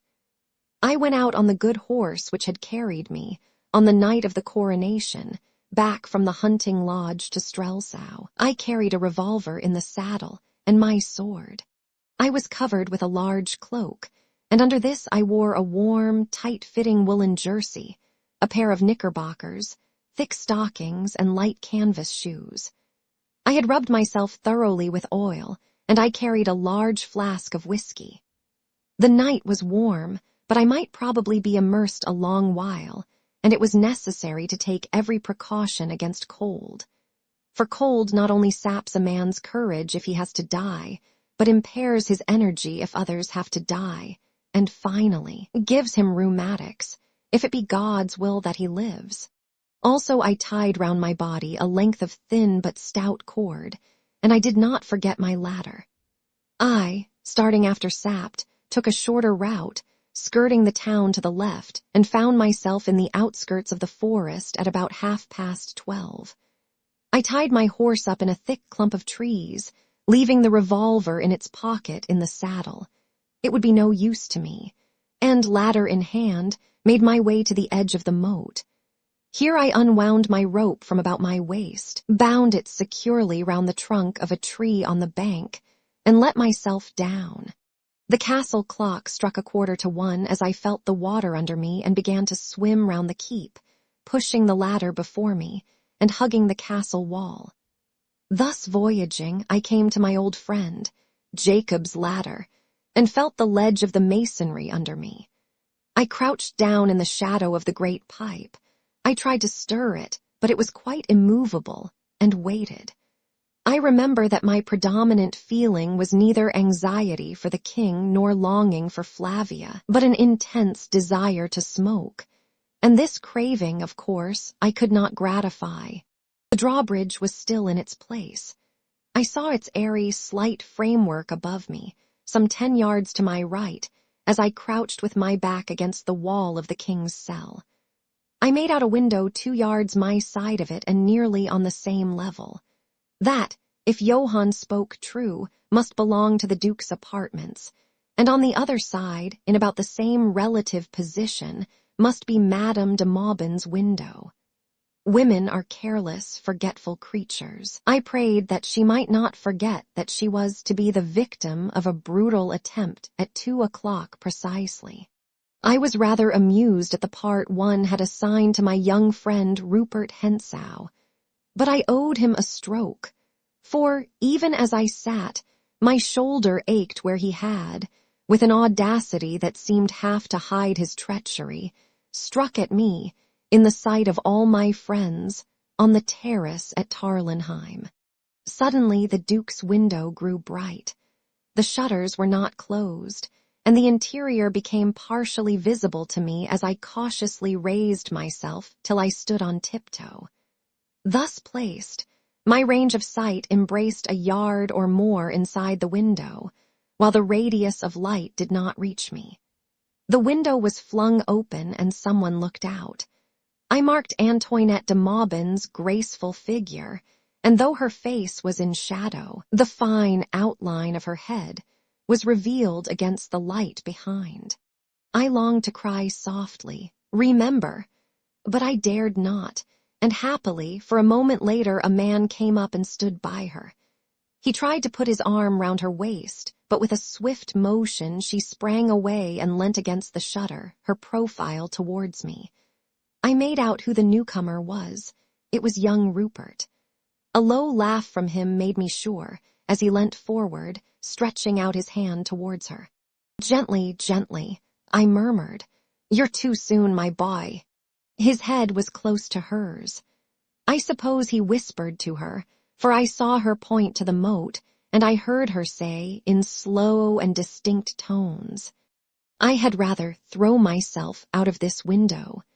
He came close up to the window and looked out. "It looks cold," said he. "Come, Antoinette, are you serious?" She made no answer so far as I heard, and he, smiting his hand petulantly on the window-sill, went on, in the voice of some spoilt child. "Hang Black Michael. Isn't the princess enough for him? Is he to have everything? What the devil do you see in Black Michael?" "If I told him what you say," she began. "Well, tell him," said Rupert carelessly, and catching her off her guard, he sprang forward and kissed her, laughing and crying. "There's something to tell him. If I had kept my revolver with me, I should have been very sorely tempted. Being spared the temptation, I merely added this new score to his account. Though, faith," said Rupert, "it's little he cares. He's mad about the princess, you know.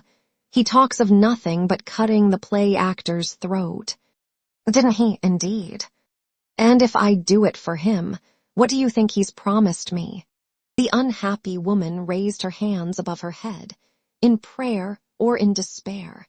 "But I detest waiting," said Rupert, and I saw that he was about to lay his hand on her again, when there was a noise of a door in the room opening, and a harsh voice cried, "What are you doing here, sir?" Rupert turned his back to the window, bowed low, and said in his loud, merry tones, "Apologizing for your absence, sir. Could I leave the lady alone?" The newcomer must be Black Michael. I saw him directly as he advanced towards the window. He caught young Rupert by the arm. "The moat would hold more than the king," said he, with a significant gesture. "Does your highness threaten me?" asked Rupert. "A threat is more warning than most men get from me." "Yet," observed Rupert, "Rudolf Rassendyll has been much threatened, and yet lives. Am I in fault because my servants bungle?" asked Michael scornfully. "Your highness has run no risk of bungling," sneered Rupert.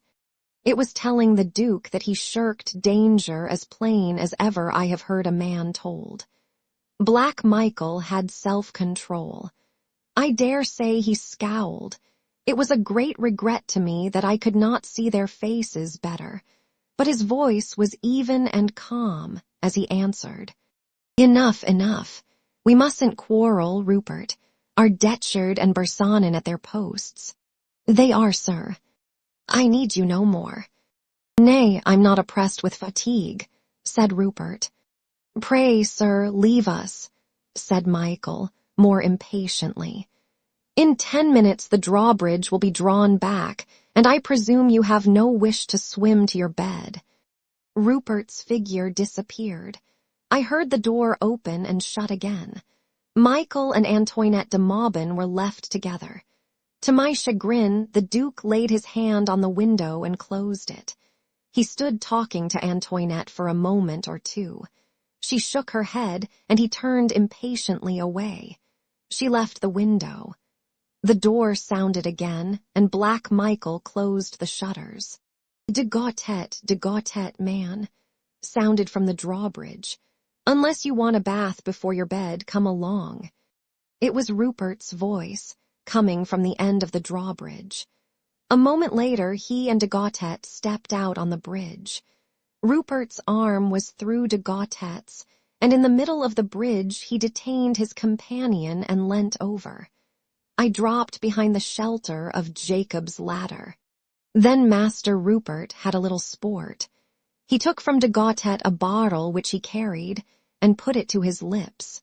Hardly a drop. He cried discontentedly, and flung it in the moat.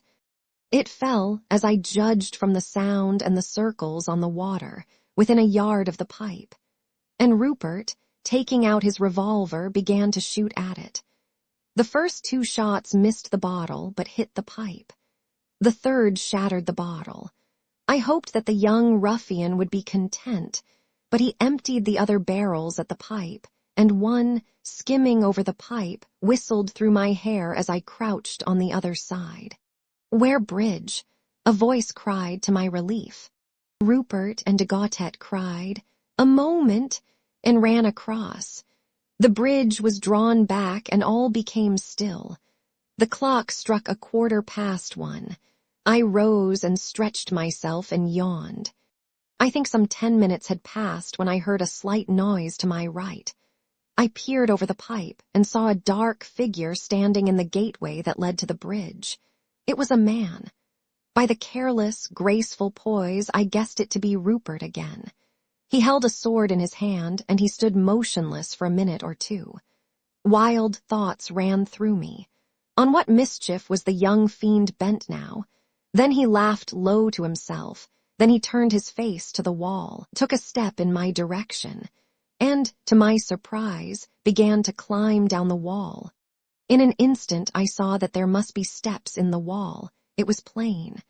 They were cut into or affixed to the wall at intervals of about 18 inches. Rupert set his foot on the lower one. Then he placed his sword between his teeth, turned round, and noiselessly let himself into the water. Had it been a matter of my life only, I would have swum to meet him. Dearly would I have loved to fight it out with him then and there, with steel on a fine night, and none to come between us. But there was the king. I restrained myself, but I could not bridle my swift breathing, and I watched him with the intensest eagerness. He swam leisurely and quietly across. There were more steps up on the other side, and he climbed them. When he set foot in the gateway, standing on the drawn-back bridge, he felt in his pocket and took something out. I heard him unlock the door. I could hear no noise of its closing behind him. He vanished from my sight. Abandoning my ladder, I saw I did not need it now. I swam to the side of the bridge and climbed halfway up the steps. There I hung with my sword in my hand, listening eagerly. The Duke's room was shuttered and dark. There was a light in the window on the opposite side of the bridge. Not a sound broke the silence till 1:30 chimed from the great clock in the Tower of the Shadow. There were other plots than mine afoot in the castle that night. Chapter 18. The forcing of the trap. The position wherein I stood does not appear very favorable to thought, yet for the next moment or two I thought profoundly. I had, I told myself, scored 1 point. Be Rupert Hensow's errand what it might, and the villainy he was engaged on what it would, I had scored 1 point. He was on the other side of the moat from the king, and it would be by no fault of mine if ever he set foot on the same side again. I had 3 left to deal with, 2 on guard and de Gautet in his bed. If I had the keys. I would have risked everything and attacked Detchard and Bersonin before their friends could join them. But I was powerless. I must wait till the coming of my friends enticed someone to cross the bridge, someone with the keys. And I waited, as it seemed, for half an hour, really for about 5 minutes, before the next act in the rapid drama began. All was still on the other side. The Duke's room remained inscrutable behind its shutters. The light burnt steadily in Madame de Maubin's window. Then I heard the faintest sound. It came from behind the door which led to the drawbridge on the other side of the moat. It but just reached my ear, yet I could not be mistaken as to what it was. It was made by a key being turned very carefully and slowly. Who was turning it, and of what room was it the key? There leapt before my eyes the picture of young Rupert, with the key in one hand, his sword in the other, and an evil smile on his face. But I did not know what door it was, nor on which of his favorite pursuits young Rupert was spending the hours of that night. I was soon to be enlightened, for the next moment, before my friends could be near the shadow door, before Johann the keeper would have thought to nerve himself for his task. There was a sudden crash from the room with the lighted window. It sounded as though someone had flung down a lamp, and the window went dark and black. At the same instant a cry rang out, shrill in the night, "Help! Help! Michael, help!" and was followed by a shriek of utter terror. I was tingling in every nerve. I stood on the topmost step, clinging to the threshold of the gate with my right hand and holding my sword in my left. Suddenly I perceived that the gateway was broader than the bridge.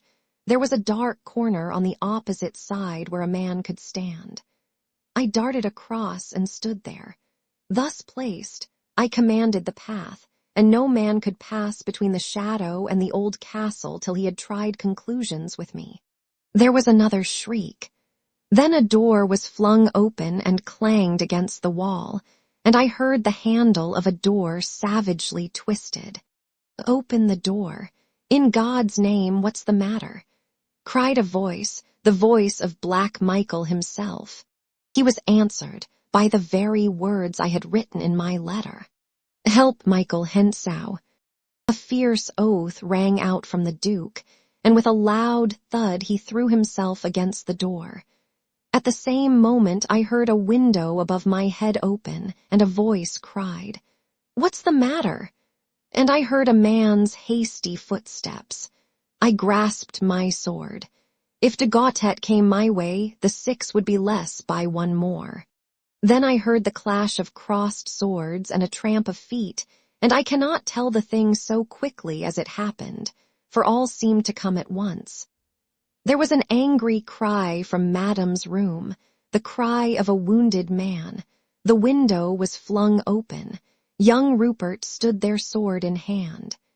He turned his back, and I saw his body go forward to the lunge. "Ah, Johann, there's one for you. Come on, Michael." Johann was there, then, come to the rescue of the Duke. How would he open the door for me? For I feared that Rupert had slain him. "Help!" cried the Duke's voice, faint and husky. I heard a step on the stairs above me, and I heard a stir down to my left, in the direction of the king's cell. But before anything happened on my side of the moat, I saw 5 or 6 men round young Rupert in the embrasure of Madame's window. 3 or 4 times he lunged with incomparable dash and dexterity. For an instant they fell back, leaving a ring round him. He leapt on the parapet of the window, laughing as he leapt and waving his sword in his hand. He was drunk with blood, and he laughed again, wildly, as he flung himself headlong into the moat. What became of him then? I did not see, for as he leapt, de Gautet's lean face looked out through the door by me, and without a second's hesitation I struck at him with all the strength God had given me, and he fell dead in the doorway without a word or a groan. I dropped on my knees by him. Where were the keys? I found myself muttering. The keys, man, the keys. As though he had been yet alive and could listen, and when I could not find them, God forgive me, I believe I struck a dead man's face. At last I had them. There were but 3. Seizing the largest, I felt the lock of the door that led to the cell. I fitted in the key. It was right. The lock turned. I drew the door close behind me and locked it as noiselessly as I could, putting the key in my pocket. I found myself at the top of a flight of steep stone stairs. An oil lamp burnt dimly in the bracket. I took it down and held it in my hand, and I stood and listened. What in the devil can it be? I heard a voice say. It came from behind a door that faced me at the bottom of the stairs. And another answered. Shall we kill him? I strained to hear the answer, and could have sobbed with relief when Detchard's voice came grating and cold. Wait a bit. There'll be trouble if we strike too soon. There was a moment's silence. Then I heard the bolt of the door cautiously drawn back. Instantly I put out the light I held, replacing the lamp in the bracket. It's dark, the lamp's out. Have you a light? Said the other voice, Bersonen's. No doubt they had a light, but they should not use it. It was come to the crisis now, and I rushed down the steps and flung myself against the door. Bersonen had unbolted it, and it gave way before me.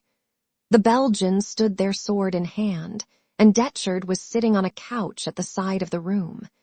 In astonishment at seeing me, Bersonen recoiled. Detchard jumped to his sword. I rushed madly at the Belgian. He gave way before me, and I drove him up against the wall. He was no swordsman, though he fought bravely, and in a moment he lay on the floor before me. I turned. Detchard was not there. Faithful to his orders, he had not risked a fight with me, but had rushed straight to the door of the king's room, opened it, and slammed it behind him. Even now he was at his work inside. And surely he would have killed the king, and perhaps me also, had it not been for one devoted man who gave his life for the king. For when I forced the door, the sight I saw was this. The king stood in the corner of the room. Broken by his sickness, he could do nothing. His fettered hands moved uselessly up and down, and he was laughing horribly in half-mad delirium. Detchard and the doctor were together in the middle of the room, and the doctor had flung himself on the murderer, pinning his hands to his sides for an instant. Then Detchard wrenched himself free from the feeble grip, and, as I entered, drove his sword through the hapless man. Then he turned on me, crying. At last, we were sword to sword. By blessed chance, neither he nor Bersonen had been wearing their revolvers. I found them afterwards, ready loaded, on the mantelpiece of the outer room. It was hard by the door, ready to their hands, but my sudden rush in had cut off access to them. Yes, we were man to man, and we began to fight, silently, sternly, and hard. Yet I remember little of it, save that the man was my match with the sword, nay, and more, for he knew more tricks than I, and that he forced me back against the bars that guarded the entrance to Jacob's ladder. And I saw a smile on his face, and he wounded me in the left arm. No glory do I take for that contest. I believe that the man would have mastered me and slain me, and then done his butcher's work, for he was the most skillful swordsman I have ever met. But even as he pressed me hard, the half-mad, wasted, wan creature in the corner leapt high in lunatic mirth, shrieking. "It's Cousin Rudolph. Cousin Rudolph. I'll help you, Cousin Rudolph." And catching up a chair in his hands, he could but just lift it from the ground and hold it uselessly before him. He came towards us. Hope came to me. "Come on," I cried. "Come on, drive it against his legs." Detchard replied with a savage thrust. He all but had me. Come on, man," I cried. "Come and share the fun." And the king laughed gleefully and came on, pushing his chair before him. With an oath, Detchard skipped back, and before I knew what he was doing, had turned his sword against the king. He made one fierce cut at the king, and the king, with a piteous cry, dropped where he stood. The stout ruffian turned to face me again, but his own hand had prepared his destruction, for in turning he trod in the pool of blood that flowed from the dead physician.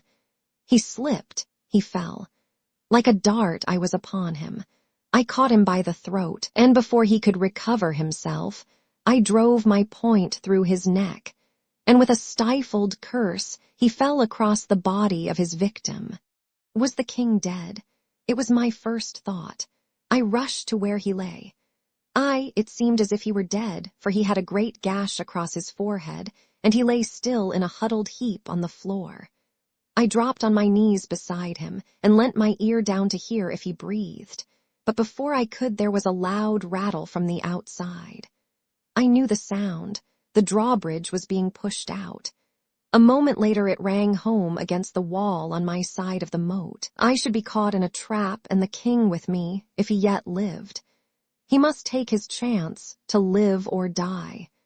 I took my sword and passed into the outer room. Who were pushing the drawbridge out, my men? If so, all was well. My eye fell on the revolvers, and I seized one and paused to listen in the doorway of the outer room. To listen, say I? Yes, and to get my breath, and I tore my shirt and twisted a strip of it round my bleeding arm and stood listening again. I would have given the world to hear Sapt's voice, for I was faint, spent, and weary, and that wildcat Rupert Hentzau was yet at large in the castle.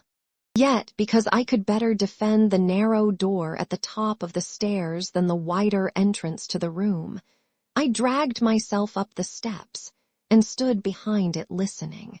What was the sound? Again a strange one for the place and time. An easy, scornful, merry laugh, the laugh of young Rupert Hentzau. I could scarcely believe that a sane man would laugh. Yet the laugh told me that my men had not come, for they must have shot Rupert ere now if they had come. And the clock struck 2:30. My God, the door had not been opened. They had gone to the bank. They had not found me. They had gone by now back to Tarlenheim with the news of the king's death and mine. Well, it would be true before they got there. Was not Rupert laughing in triumph? For a moment, I sank, unnerved, against the door. Then I started up alert again, for Rupert cried scornfully, "Well, the bridge is there. Come over it. And in God's name, let's see Black Michael. Keep back, you curs. Michael, come and fight for her." If it were a three-cornered fight, I might yet bear my part. I turned the key in the door and looked out. Chapter 19. Face to face in the forest. For a moment I could see nothing, for the glare of lanterns and torches caught me full in the eyes from the other side of the bridge. But soon the scene grew clear, and it was a strange scene. The bridge was in its place. At the far end of it stood a group of the Duke's servants. 2 or 3 carried the lights which had dazzled me. 3 or 4 held pikes in rest. They were huddled together. Their weapons were protruded before them. Their faces were pale and agitated.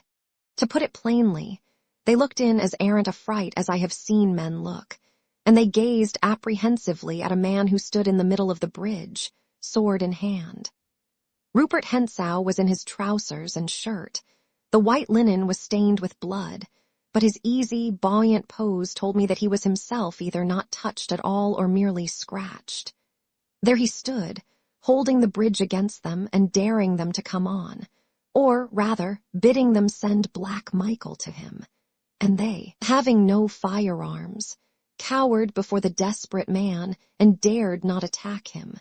They whispered to one another, and in the backmost rank I saw my friend Johann, leaning against the portal of the door and stanching with a handkerchief the blood which flowed from a wound in his cheek. By marvelous chance I was master. The cravens would oppose me no more than they dared attack Rupert. I had but to raise my revolver, and I sent him to his account with his sins on his head. He did not so much as know that I was there. I did nothing, why I hardly know to this day. I had killed one man stealthily that night, and another by luck rather than skill. Perhaps it was that. Again, villain as the man was, I did not relish being one of a crowd against him. Perhaps it was that. But stronger than either of these restrained feelings came a curiosity and a fascination which held me spellbound, watching for the outcome of the scene. "Michael, you dog, Michael, if you can stand, come on," cried Rupert, and he advanced a step, the group shrinking back a little before him. "Michael, you bastard, come on." The answer to his taunts came in the wild cry of a woman. "He's dead. My God, he's dead." "Dead," shouted Rupert. I struck better than I knew, and he laughed triumphantly. Then he went on, "Down with your weapons there. I'm your master now. Down with them, I say." I believe they would have obeyed, but as he spoke came new things. First, there arose a distant sound, as of shouts and knockings from the other side of the shadow. My heart leapt. It must be my men, come by a happy disobedience to seek me. The noise continued, but none of the rest seemed to heed it. Their attention was chained by what now happened before their eyes. The group of servants parted, and a woman staggered on to the bridge. Antoinette de Maubin was in a loose white robe. Her dark hair streamed over her shoulders. Her face was ghastly pale, and her eyes gleamed wildly in the light of the torches.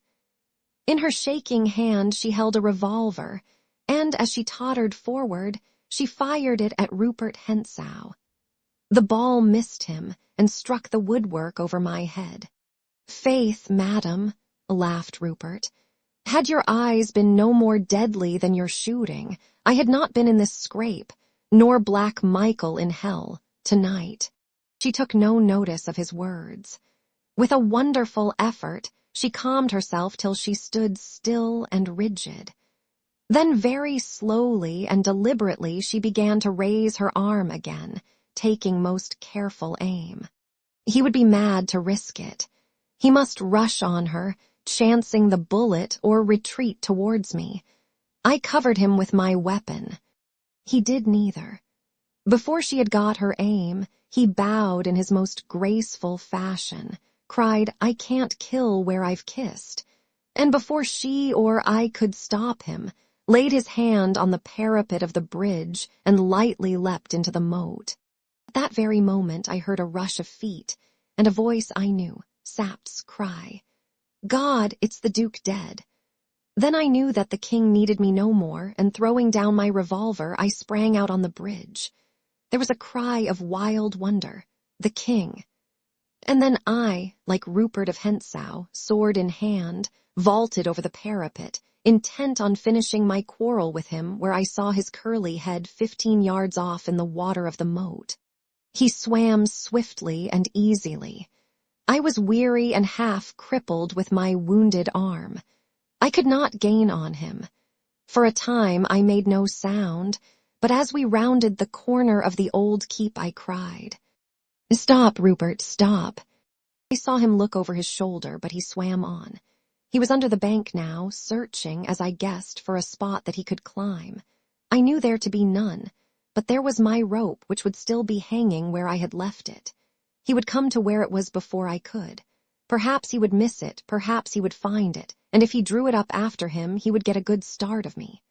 I put forth all my remaining strength and pressed on. At last I began to gain on him, for he, occupied with his search, unconsciously slackened his pace. Ah, he had found it. A low shout of triumph came from him. He laid hold of it and began to haul himself up. I was near enough to hear him mutter, "How the devil comes this here?" I was at the rope, and he, hanging in mid-air, saw me, but I could not reach him. "Hello, who's here?" he cried in startled tones. For a moment, I believe, he took me for the king.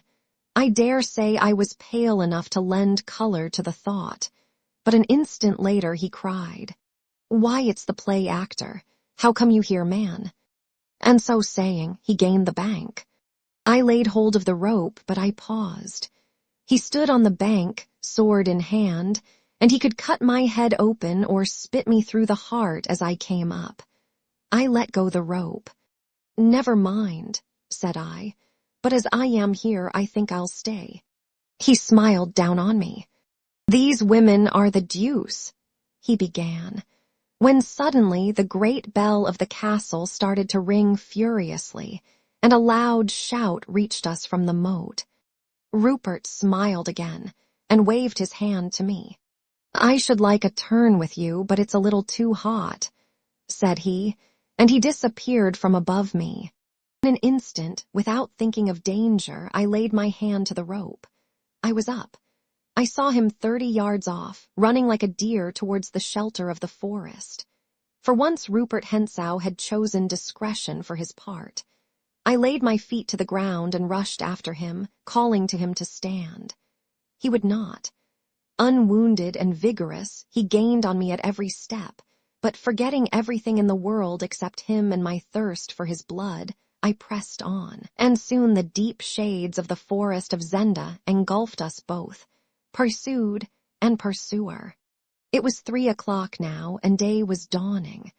I was on a long, straight grass avenue, and 100 yards ahead ran young Rupert, his curls waving in the fresh breeze.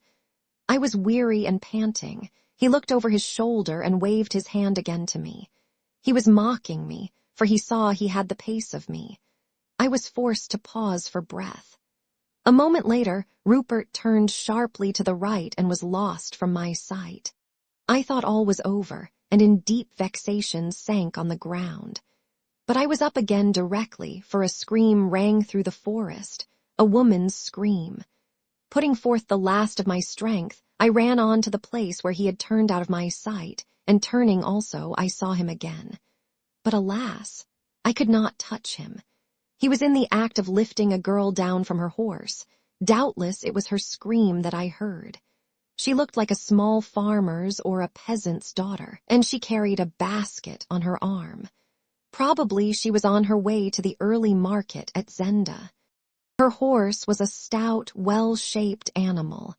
Master Rupert lifted her down amid her shrieks. The sight of him frightened her, but he treated her gently, laughed, kissed her, and gave her money. Then he jumped on the horse, sitting sideways like a woman, and then he waited for me. I, on my part, waited for him.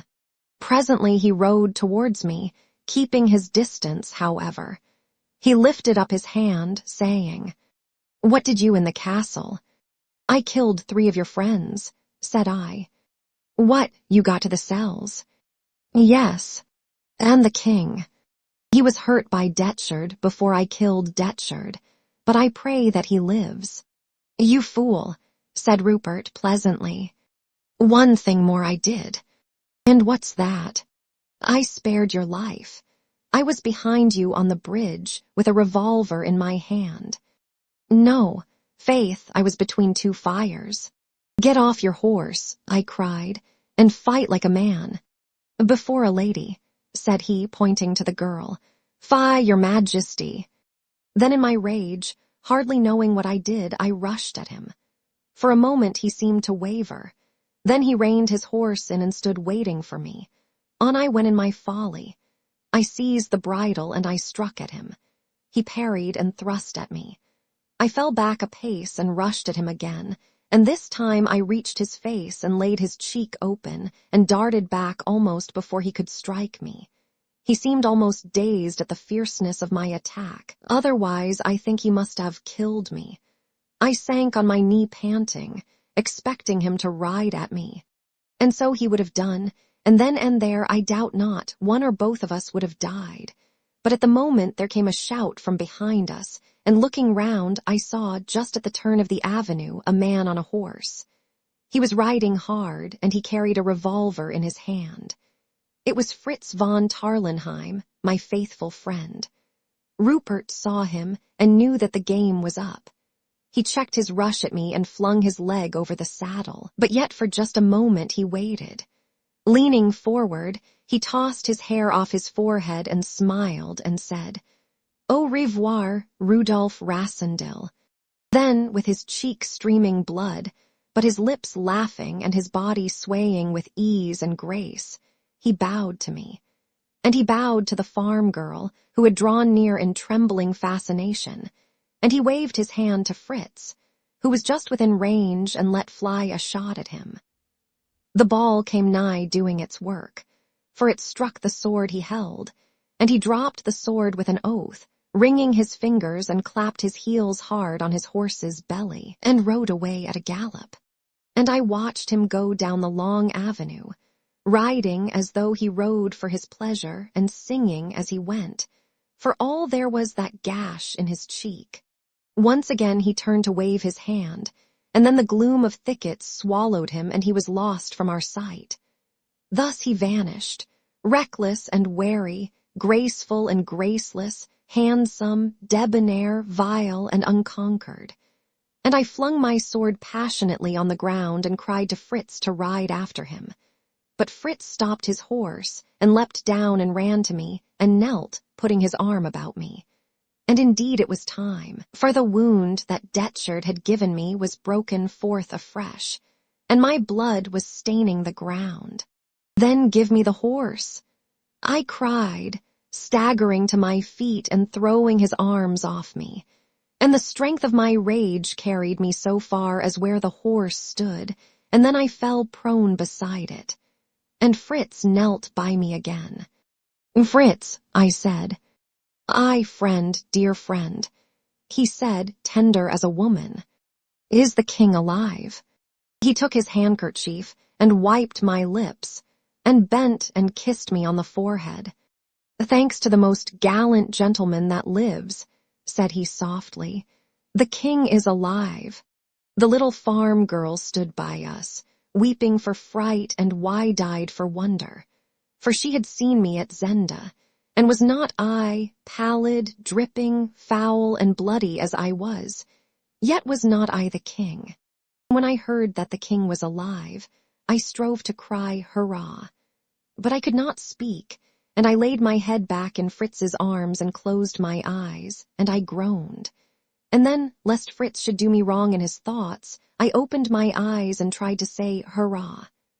Again, but I could not.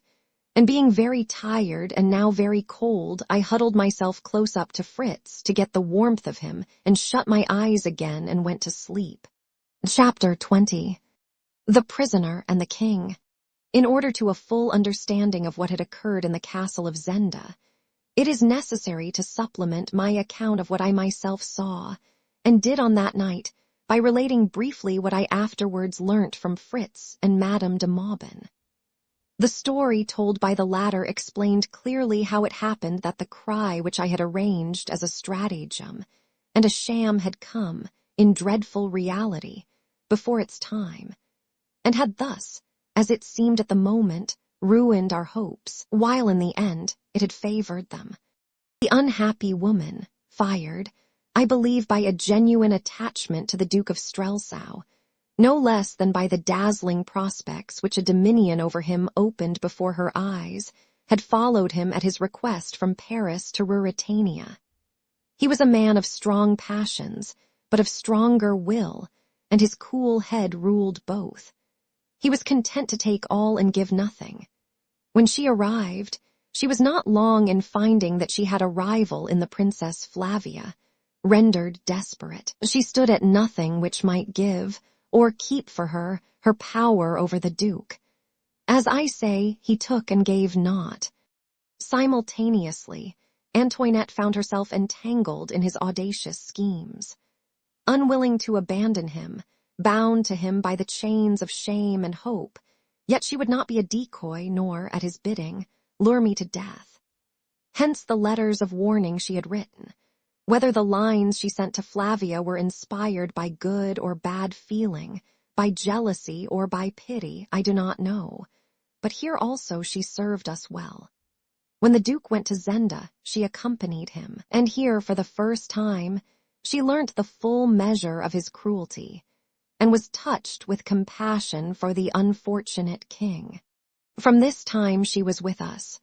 Yet, from what she told me, I know that she still, as women will, loved Michael, and trusted to gain his life, if not his pardon, from the king, as the reward for her assistance.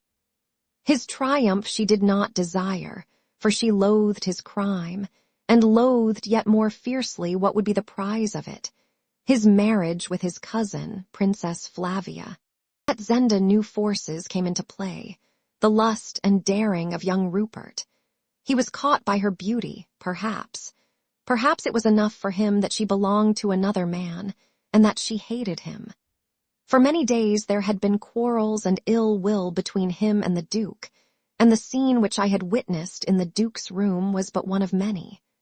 Rupert's proposals to me, of which she had, of course, been ignorant, in no way surprised her when I related them. She had herself warned Michael against Rupert, even when she was calling on me to deliver her from both of them. On this night, then, Rupert had determined to have his will. When she had gone to her room, he, having furnished himself with a key to it, had made his entrance. Her cries had brought the Duke, and there in the dark room, while she screamed, the men had fought, and Rupert, having wounded his master with a mortal blow, had, on the servants rushing in, escaped through the window as I have described. The Duke's blood, spurting out, had stained his opponent's shirt, but Rupert, not knowing that he had dealt Michael his death, was eager to finish the encounter. How he meant to deal with the other three of the band, I know not. I dare say he did not think, for the killing of Michael was not premeditated.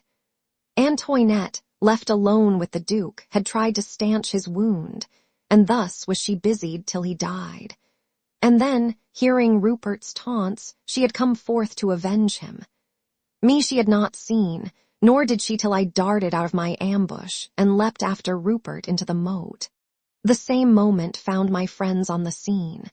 They had reached the shadow in due time and waited ready by the door. But Johann, swept with the rest to the rescue of the Duke, did not open it. Nay, he took a part against Rupert, putting himself forward more bravely than any in his anxiety to avert suspicion. And he had received a wound in the embrasure of the window. Till nearly 2:30 Sapt waited. Then, following my orders, he had sent Fritz to search the banks of the moat. I was not there. Hastening back, Fritz told Sapt, and Sapt was for following orders still, and riding at full speed back to Tarlenheim. While Fritz would not hear of abandoning me, let me have ordered what I would. On this they disputed some few minutes. Then Sapt, persuaded by Fritz, detached a party under Bernenstein to gallop back to Tarlenheim and bring up the marshal, while the rest fell to on the great door of the shadow. For several minutes it resisted them. Then, just as Antoinette de Mauban fired at Rupert of Hentzau on the bridge, they broke in, 8 of them in all. And the first door they came to was the door of Michael's room, and Michael lay dead across the threshold with a sword thrust through his breast. Sapt cried out at his death, as I had heard, and they rushed on the servants. But these, in fear, dropped their weapons, and Antoinette flung herself weeping at Sapt's feet, and all she cried was that I had been at the end of the bridge and leapt off. "What of the prisoner?" asked Sapt, but she shook her head. Then Sapt and Fritz, with the gentleman behind them, crossed the bridge slowly, warily, and without noise, and Fritz stumbled over the body of de Gautet in the way of the door. They felt him and found him dead. Then they consulted, listening eagerly for any sound from the cells below. But there came none, and they were greatly afraid that the king's guards had killed him, and having pushed his body through the great pipe, had escaped the same way themselves. Yet, because I had been seen here, they had still some hope, thus indeed Fritz in his friendship told me. And going back to Michael's body, pushing aside Antoinette, who prayed by it, they found a key to the door which I had locked, and opened the door. The staircase was dark, and they would not use a torch at first, lest they should be more exposed to fire. But soon Fritz cried, "The door down there is open, see there is light." So they went on boldly and found none to oppose them. And when they came to the outer room and saw the Belgian Bersanin lying dead, they thanked God, Sapt saying, "Aye, he has been here." Then rushing into the king's cell, they found Detchard lying dead across the dead physician, and the king on his back with his chair by him. And Fritz cried, "He's dead." And Sapt drove all out of the room except Fritz, and knelt down by the king. And having learnt more of wounds and the sign of death than I, he soon knew that the king was not dead, nor, if properly attended, would die. And they covered his face and carried him to Duke Michael's room, and laid him there. And Antoinette rose from praying by the body of the Duke and went to bathe the king's head and dress his wounds, till a doctor came. And Sapt, seeing I had been there, and having heard Antoinette's story, sent Fritz to search the moat and then the forest. He dared send no one else, and Fritz found my horse and feared the worst. Then, as I have told, he found me, guided by the shout with which I had called on Rupert to stop and face me. And I think a man has never been more glad to find his own brother alive than was Fritz to come on me. So that, in love and anxiety for me, he thought nothing of a thing so great as would have been the death of Rupert Hentzau. Yet, had Fritz killed him, I should have grudged it. The enterprise of the king's rescue being thus prosperously concluded, it lay on Colonel Sapt to secure secrecy as to the king ever having been in need of rescue. Antoinette de Mauban and Johann the keeper, who, indeed, was too much hurt to be wagging his tongue just now, were sworn to reveal nothing, and Fritz went forth to find, not the king, but the unnamed friend of the king, who had lain in Zenda, and flashed for a moment before the dazed eyes of Duke Michael's servants on the drawbridge. The metamorphosis had happened, and the king, wounded almost to death by the attacks of the jailers who guarded his friend, had at last overcome them, and rested now, wounded but alive, in Black Michael's own room in the castle.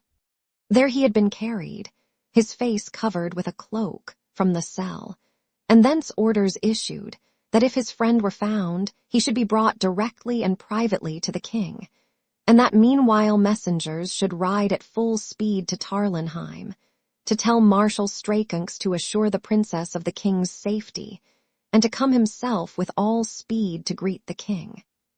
The princess was enjoined to remain at Tarlenheim, and there await her cousin's coming or his further injunctions.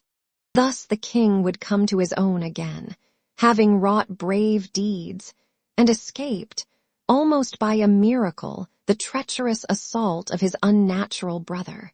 This ingenious arrangement of my long-headed old friend prospered in every way, save where it encountered a force that often defeats the most cunning schemes. I mean nothing else than the pleasure of a woman.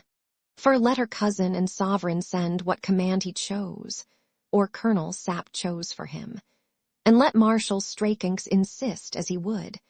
The Princess Flavia was in no way minded to rest at Tarlenheim while her lover lay wounded at Zenda. And when the Marshal, with a small suite, rode forth from Tarlenheim on the way to Zenda, the princess's carriage followed immediately behind, and in this order they passed through the town, where the report was already rife that the king, going the night before to remonstrate with his brother in all friendliness, for that he held one of the king's friends in confinement in the castle, had been most traitorously set upon, that there had been a desperate conflict, that the duke was slain with several of his gentlemen, and that the king, wounded as he was, had seized and held the castle of Zenda. all of which talk made, as may be supposed, a mighty excitement. And the wires were set in motion, and the tidings came to Strelsau only just after orders had been sent thither to parade the troops and overawe the dissatisfied quarters of the town with a display of force. Thus the Princess Flavia came to Zenda, and as she drove up the hill, with the marshal riding by the wheel and still imploring her to return in obedience to the king's orders, Fritz von Tarlenheim, with the Prisoner of Zenda, came to the edge of the forest. I had revived from my swoon and walked, resting on Fritz's arm, and looking out from the cover of the trees, I saw the princess. Suddenly understanding from a glance at my companion's face that we must not meet her, I sank on my knees behind a clump of bushes. But there was one whom we had forgotten, but who followed us, and was not disposed to let slip the chance of earning a smile and maybe a crown or two. And while we lay hidden, the little farm girl came by us and ran to the princess, curtsying and crying, "Madam, the king is here in the bushes. May I guide you to him, madam?" "Nonsense, child," said old Strakunks. "The king lies wounded in the castle." "Yes, sir, he's wounded, I know, but he's there, with Count Fritz and not at the castle," she persisted. "Is he in two places, or are there two kings?" asked Flavia, bewildered. "And how should he be there?" "He pursued a gentleman, madam, and they fought till Count Fritz came, and the other gentleman took my father's horse from me and rode away. But the king is here with Count Fritz." "Why, madam, is there another man in Ruritania like the king?" "No, my child," said Flavia softly. "I was told it afterwards," and she smiled and gave the girl money. "I will go and see this gentleman," and she rose to alight from the carriage. But at this moment Sapt came riding from the castle, and, seeing the princess, made the best of a bad job, and cried to her that the king was well tended and in no danger. "In the castle?" she asked. "Where else, madam?" said he, bowing. "But this girl says he is yonder, with Count Fritz." Sapt turned his eyes on the child with an incredulous smile. "Every fine gentleman is a king to such," said he. "Why, he's as like the king as one pea to another, madam," cried the girl, a little shaken but still obstinate. Sapt started round. The old marshal's face asked unspoken questions. Flavia's glance was no less eloquent. Suspicion spread quick. "I'll ride myself and see this man," said Sapt hastily. "Nay, I'll come myself," said the princess. "Then come alone," he whispered.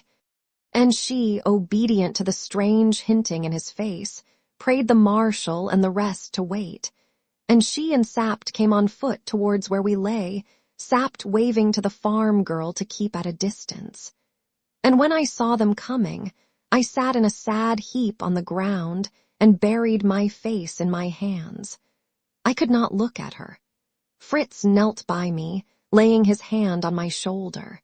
"Speak low, whatever you say," I heard Sapt whisper as they came up, and the next thing I heard was a low cry, half of joy, half of fear, from the princess. "It is he. Are you hurt?" And she fell on the ground by me and gently pulled my hands away, but I kept my eyes to the ground. "It is the king," she said. "Pray, Colonel Sapt, tell me where lay the wit of the joke you played on me." We answered none of us. We three were silent before her. Regardless of them, she threw her arms round my neck and kissed me. Then Sapt spoke in a low, hoarse whisper. "It is not the king. Don't kiss him, he's not the king." She drew back for a moment. Then, with an arm still round my neck, she asked, in superb indignation, "Do I not know my love, Rudolph, my love?" "It is not the king," said old Sapt again, and a sudden sob broke from tender-hearted Fritz. It was the sob that told her no comedy was afoot. "He is the king," she cried. "It is the king's face, the king's ring, my ring. It is my love." "Your love, madam," said old Sapt, "but not the king. The king is there in the castle, this gentleman.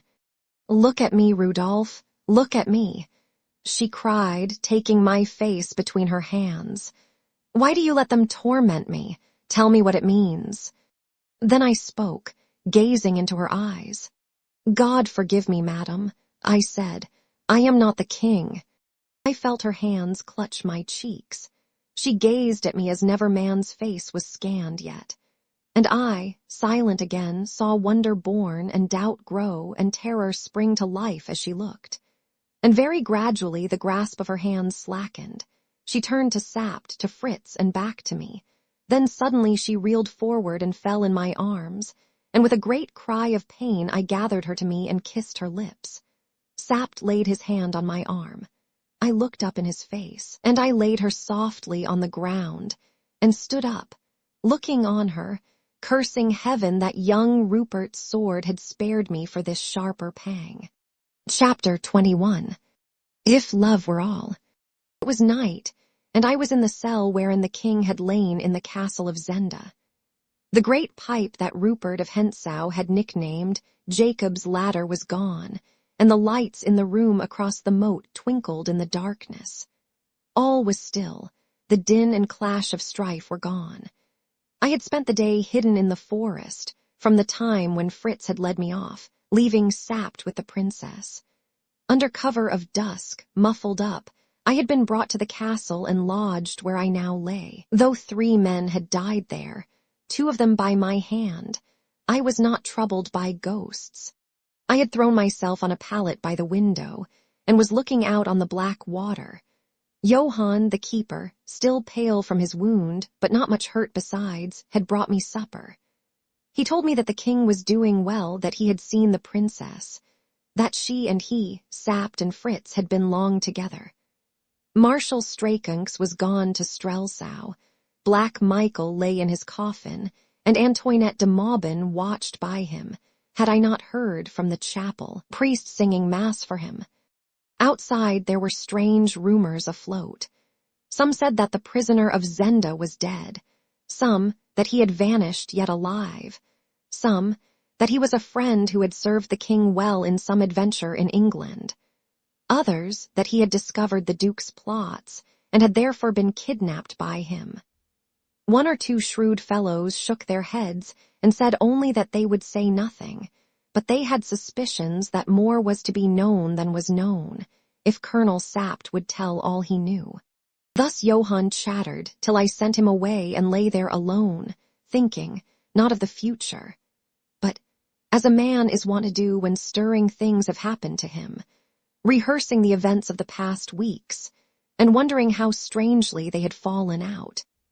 And above me, in the stillness of the night, I heard the standards flapping against their poles, for Black Michael's banner hung there half-mast high, and above it the royal flag of Ruritania, floating for 1 night more over my head. Habit grows so quick that only by an effort did I recollect that it floated no longer for me. Presently Fritz von Tarlenheim came into the room. I was standing then by the window. The glass was opened, and I was idly fingering the cement which clung to the masonry where Jacob's ladder had been. He told me briefly that the king wanted me, and together we crossed the drawbridge and entered the room that had been Black Michael's. The king was lying there in bed. Our doctor from Tarlenheim was in attendance on him, and whispered to me that my visit must be brief. The king held out his hand and shook mine. Fritz and the doctor withdrew to the window.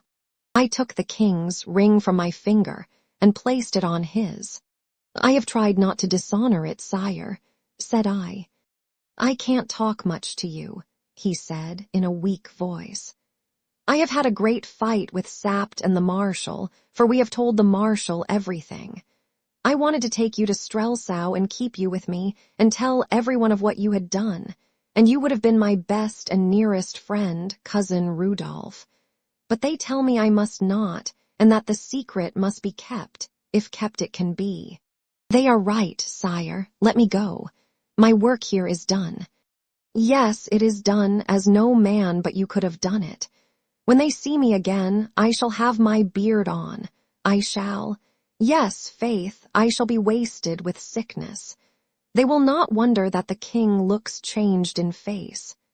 Cousin, I shall try to let them find him changed in nothing else. You have shown me how to play the king. Sire, said I can take no praise from you. It is by the narrowest grace of God that I was not a worse traitor than your brother. He turned inquiring eyes on me, but a sick man shrinks from puzzles, and he had no strength to question me. His glance fell on Flavia's ring, which I wore. I thought he would question me about it, but after fingering it idly, he let his head fall on his pillow. I don't know when I shall see you again, he said faintly, almost listlessly. If I can ever serve you again, sire, I answered. His eyelids closed. Fritz came with the doctor. I kissed the king's hand and let Fritz lead me away. I have never seen the king since. Outside, Fritz turned, not to the right, back towards the drawbridge, but to the left, and without speaking led me upstairs, through a handsome corridor in the shadow. Where are we going? I asked. Looking away from me, Fritz answered. She has sent for you. When it is over, come back to the bridge. I'll wait for you there. What does she want? Said I, breathing quickly. He shook his head. Does she know everything? Yes, everything. He opened a door and, gently pushing me in, closed it behind me.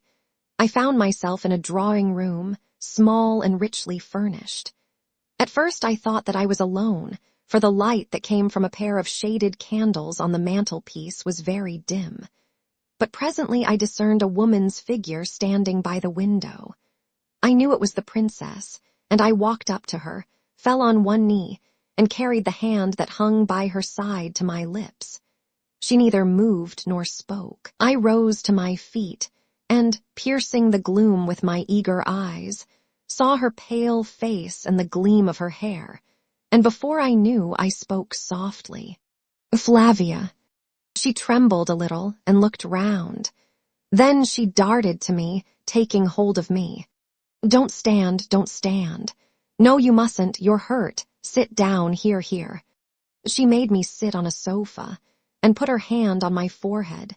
How hot your head is, she said, sinking on her knees by me.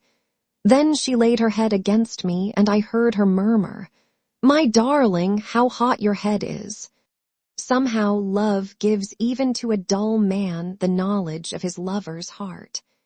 I had come to humble myself and pray pardon for my presumption, but what I said now was, I love you with all my heart and soul. For what troubled and shamed her? Not her love for me, but the fear that I had counterfeited the lover as I had acted the king, and taken her kisses with a smothered smile. With all my life and heart, said I, as she clung to me. Always, from the first moment I saw you in the cathedral, there has been but one woman in the world to me, and there will be no other. But God forgive me the wrong I've done you. They made you do it, she said quickly, and she added, raising her head and looking in my eyes. It might have made no difference if I'd known it. It was always you, never the king. I meant to tell you, said I. I was going to on the night of the ball in Strelsau when Sapt interrupted me. After that, I couldn't risk losing you before, I must. My darling, for you I nearly left the king to die. I know. What are we to do now, Rudolph? I put my arm round her and held her up while I said, I am going away tonight. Ah, no, she cried, not tonight.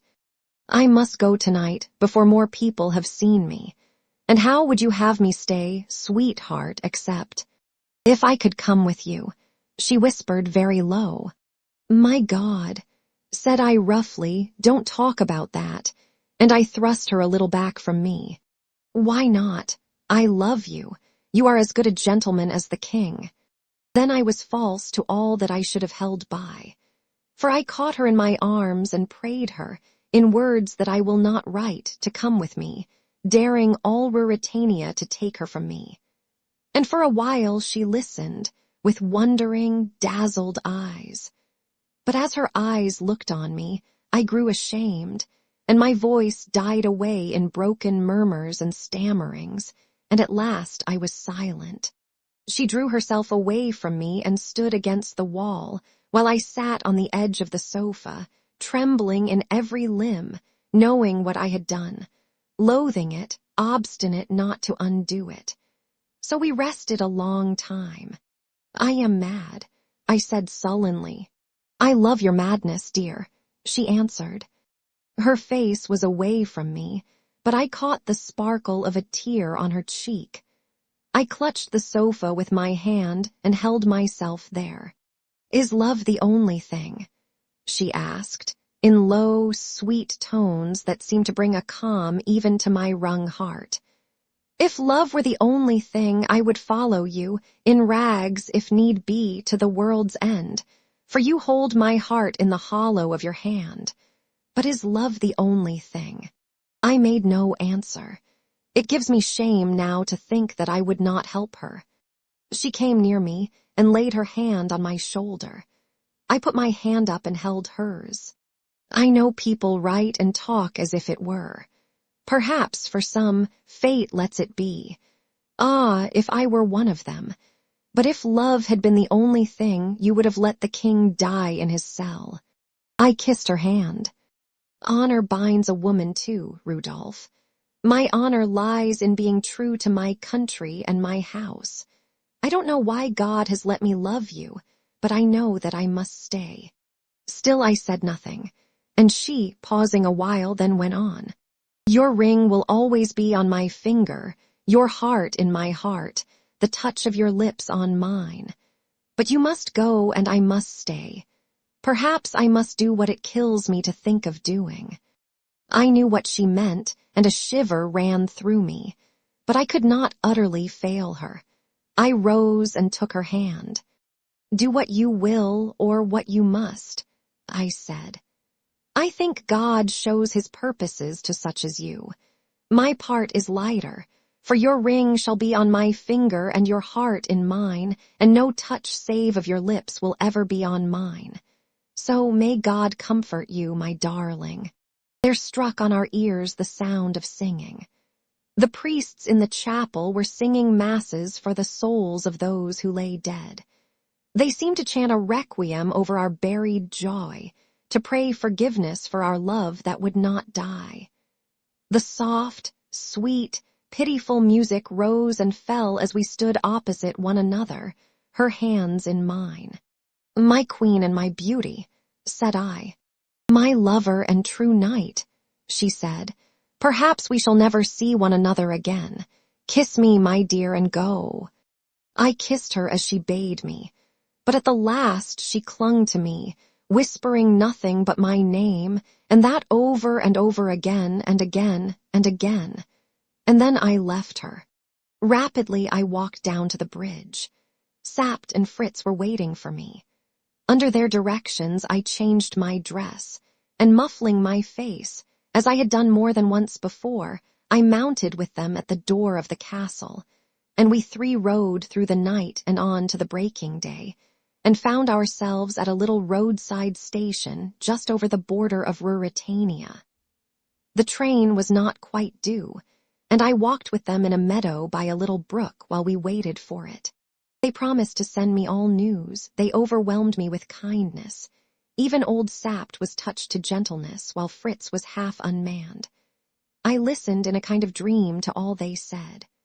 Rudolph, Rudolph, Rudolph, still rang in my ears, a burden of sorrow and of love. At last they saw that I could not heed them, and we walked up and down in silence, till Fritz touched me on the arm, and I saw, a mile or more away the blue smoke of the train. Then I held out a hand to each of them. "We are all but half men this morning," said I, smiling. "But we have been men, Sapt and Fritz, old friends. We have run a good course between us. We have defeated traitors and set the king firm on his throne," said Sapt. Then Fritz von Tarlenheim suddenly, before I could discern his purpose or stay him, uncovered his head and bent as he used to do, and kissed my hand. And as I snatched it away, he said, trying to laugh, "Heaven doesn't always make the right men kings." Old Sapt twisted his mouth as he wrung my hand. "The devil has his share in most things," said he. The people at the station looked curiously at the tall man with the muffled face, but we took no notice of their glances. I stood with my two friends and waited till the train came up to us. Then we shook hands again, saying nothing, and both this time, and indeed from old Sapt it seemed strange, bared their heads, and so stood still till the train bore me away from their sight, so that it was thought some great man traveled privately for his pleasure from the little station that morning, whereas, in truth, it was only I, Rudolph Rassendyll, an English gentleman, a cadet of a good house, but a man of no wealth nor position, nor of much rank. They would have been disappointed to know that. Yet had they known all, they would have looked more curiously still. For be I what I might now, I had been for 3 months a king, which, if not a thing to be proud of, is at least an experience to have undergone. Doubtless I should have thought more of it, had there not echoed through the air, from the towers of Zenda that we were leaving far away, into my ears and into my heart the cry of a woman's love. "Rudolph, Rudolph, Rudolph." Hark, I hear it now. Chapter 22. Present, Past, and Future. The details of my return home can have but little interest. I went straight to the Tyrol and spent a quiet fortnight, mostly on my back, for a severe chill developed itself, and I was also the victim of a nervous reaction, which made me weak as a baby. As soon as I had reached my quarters, I sent an apparently careless postcard to my brother, announcing my good health and prospective return. That would serve to satisfy the inquiries as to my whereabouts, which were probably still vexing the prefect of the police of Strelsau. I let my mustache and imperial grow again, and as hair comes quickly on my face, they were respectable, though not luxuriant, by the time that I landed myself in Paris and called on my friend George Featherly. My interview with him was chiefly remarkable for the number of unwilling but necessary falsehoods that I told, and I rallied him unmercifully when he told me that he had made up his mind that I had gone in the track of Madame de Maubin to Strelsau. The lady, it appeared, was back in Paris, but was living in great seclusion, a fact for which gossip found no difficulty in accounting. Did not all the world know of the treachery and death of Duke Michael?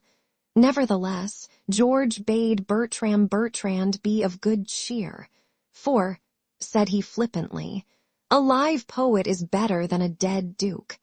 Then he turned on me and asked, "What have you been doing to your mustache?"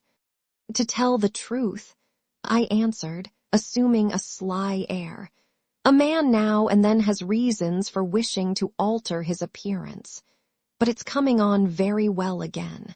What? Then I wasn't so far out. If not the fair Antoinette, there was a charmer. "There is always a charmer," said I sententiously.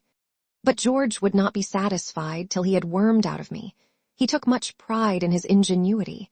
An absolutely imaginary love affair, attended with the proper soupçon of scandal, which had kept me all this time in the peaceful regions of the Tyrol. In return for this narrative, George regaled me with a great deal of what he called inside information, known only to diplomatists, as to the true course of events in Ruritania, the plots and counterplots. In his opinion, he told me, with a significant nod. There was more to be said for Black Michael than the public supposed. And he hinted at a well-founded suspicion that the mysterious Prisoner of Zenda, concerning whom a good many paragraphs had appeared, was not a man at all. But here I had much ado not to smile a woman disguised as a man. And that strife between the king and his brother for this imaginary lady's favor was at the bottom of their quarrel. Perhaps it was Madame de Maubin herself, I suggested. No, said George decisively. Antoinette de Maubin was jealous of her, and betrayed the Duke to the king for that reason.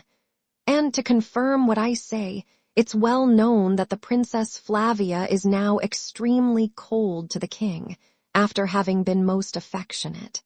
At this point I changed the subject, and escaped from George's inspired delusions. But if diplomatists never know anything more than they had succeeded in finding out in this instance, they appear to me to be somewhat expensive luxuries. While in Paris, I wrote to Antoinette, though I did not venture to call upon her. I received in return a very affecting letter, in which she assured me that the king's generosity and kindness, no less than her regard for me, bound her conscience to absolute secrecy. She expressed the intention of settling in the country and withdrawing herself entirely from society. Whether she carried out her designs, I have never heard, but as I have not met her, or heard news of her up to this time, it is probable that she did. There is no doubt that she was deeply attached to the Duke of Strelsau, and her conduct at the time of his death proved that no knowledge of the man's real character was enough to root her regard for him out of her heart. I had one more battle left to fight, a battle that would, I knew, be severe, and was bound to end in my complete defeat. Was I not back from the Tyrol, without having made any study of its inhabitants, institutions, scenery, fauna, flora, or other features? Had I not simply wasted my time in my usual frivolous, good-for-nothing way? That was the aspect of the matter which, I was obliged to admit, would present itself to my sister-in-law, and against a verdict based on such evidence, I had really no defense to offer. It may be supposed, then, that I presented myself in Park Lane in a shamefaced, sheepish fashion. On the whole, my reception was not so alarming as I had feared. It turned out that I had done, not what Rose wished, but the next best thing, what she prophesied. She had declared that I should make no notes, record no observations, gather no materials. My brother, on the other hand, had been weak enough to maintain that a serious resolve had at length animated me. When I returned empty-handed, Rose was so occupied in triumphing over Burlesdon that she let me down quite easily, devoting the greater part of her reproaches to my failure to advertise my friends of my whereabouts.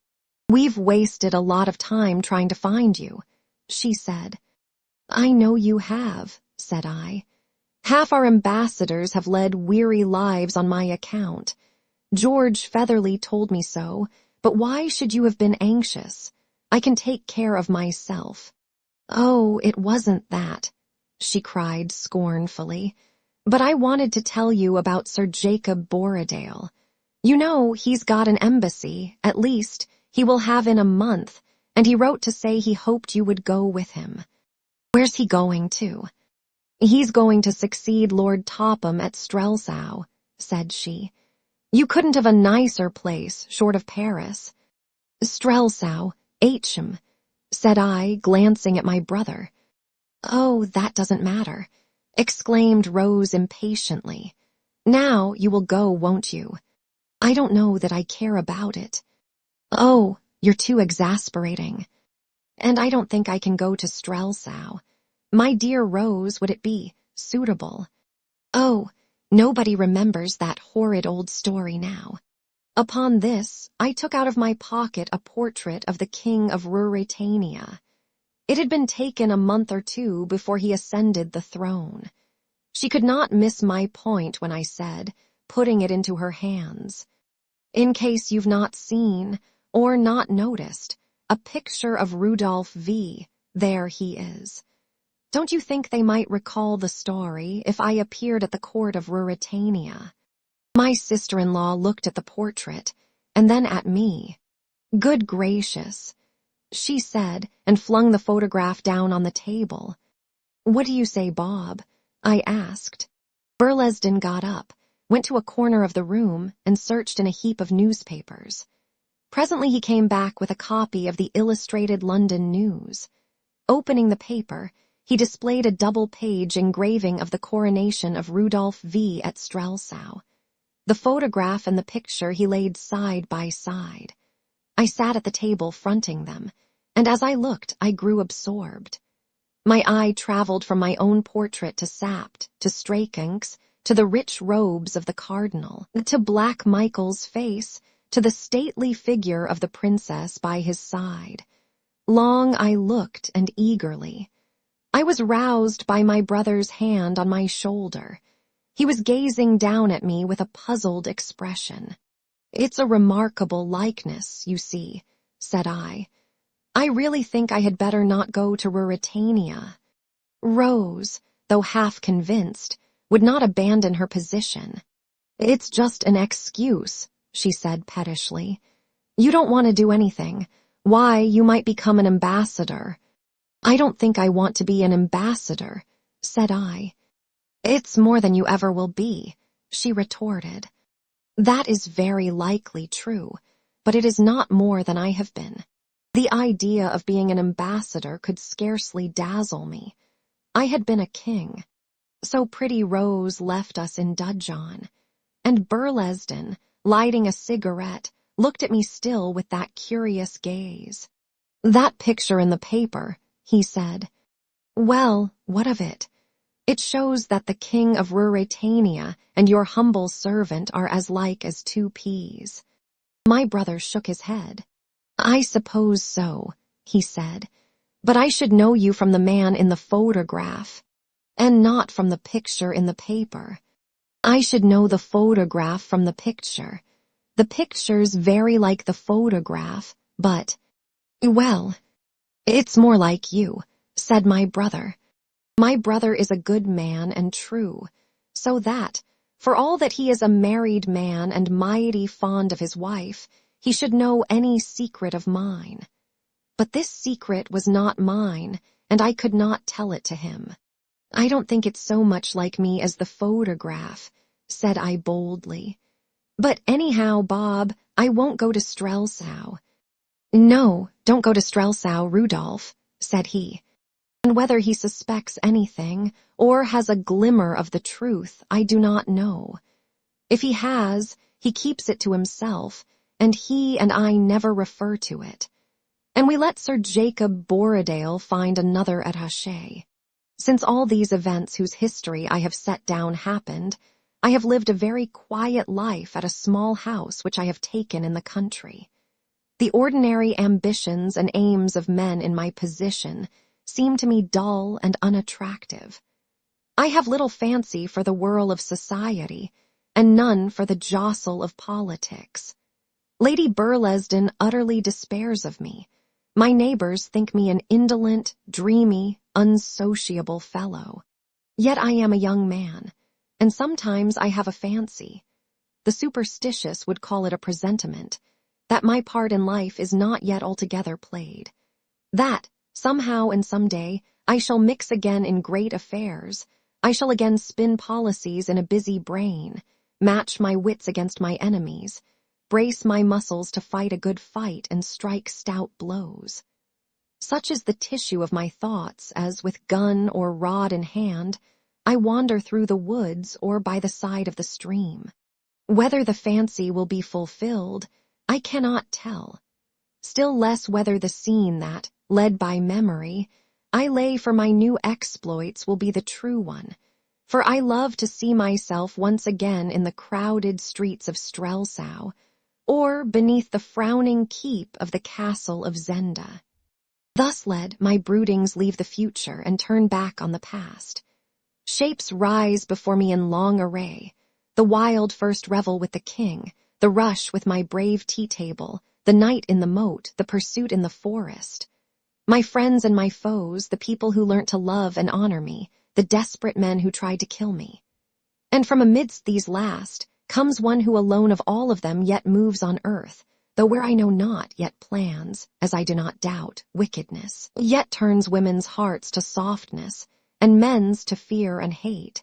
Where is young Rupert of Hentzau, the boy who came so nigh to beating me? When his name comes into my head, I feel my hand grip and the blood move quicker through my veins. And the hint of fate, the presentiment, seems to grow stronger and more definite, and to whisper insistently in my ear that I have yet a hand to play with young Rupert. Therefore I exercise myself in arms, and seek to put off the day when the vigor of youth must leave me. One break comes every year in my quiet life. Then I go to Dresden, and there I am met by my dear friend and companion, Fritz von Tarlenheim. Last time his pretty wife Helga came, and a lusty, crowing baby with her. And for a week Fritz and I are together, and I hear all of what falls out in Strelsau. And in the evenings, as we walk and smoke together, we talk of Sapt and of the king, and often of young Rupert. And as the hours grow small, at last we speak of Flavia. For every year Fritz carries with him to Dresden a little box. In it lies a red rose, and round the stalk of the rose is a slip of paper with the words written, Rudolph, Flavia, always. And the like I send back by him. That message and the wearing of the rings are all that now bind me and the Queen of Ruritania.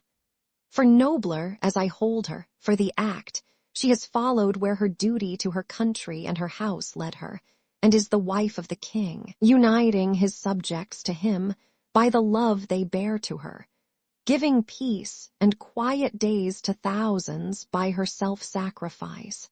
There are moments when I dare not think of it, but there are others when I rise in spirit to where she ever dwells. Then I can thank God that I love the noblest lady in the world, the most gracious and beautiful, and that there was nothing in my love that made her fall short in her high duty. Shall I see her face again, the pale face and the glorious hair? Of that I know nothing. Fate has no hint, my heart no presentiment. I do not know. In this world, perhaps, nay, it is likely never. And can it be that somewhere, in a manner whereof our flesh-bound minds have no apprehension, she and I will be together again, with nothing to come between us, nothing to forbid our love? That I know not, nor wiser heads than mine. But if it be never, if I can never hold sweet converse again with her, or look upon her face, or know from her her love, why then, this side the grave, I will live as becomes the man whom she loves. And for the other side, I must pray a dreamless sleep.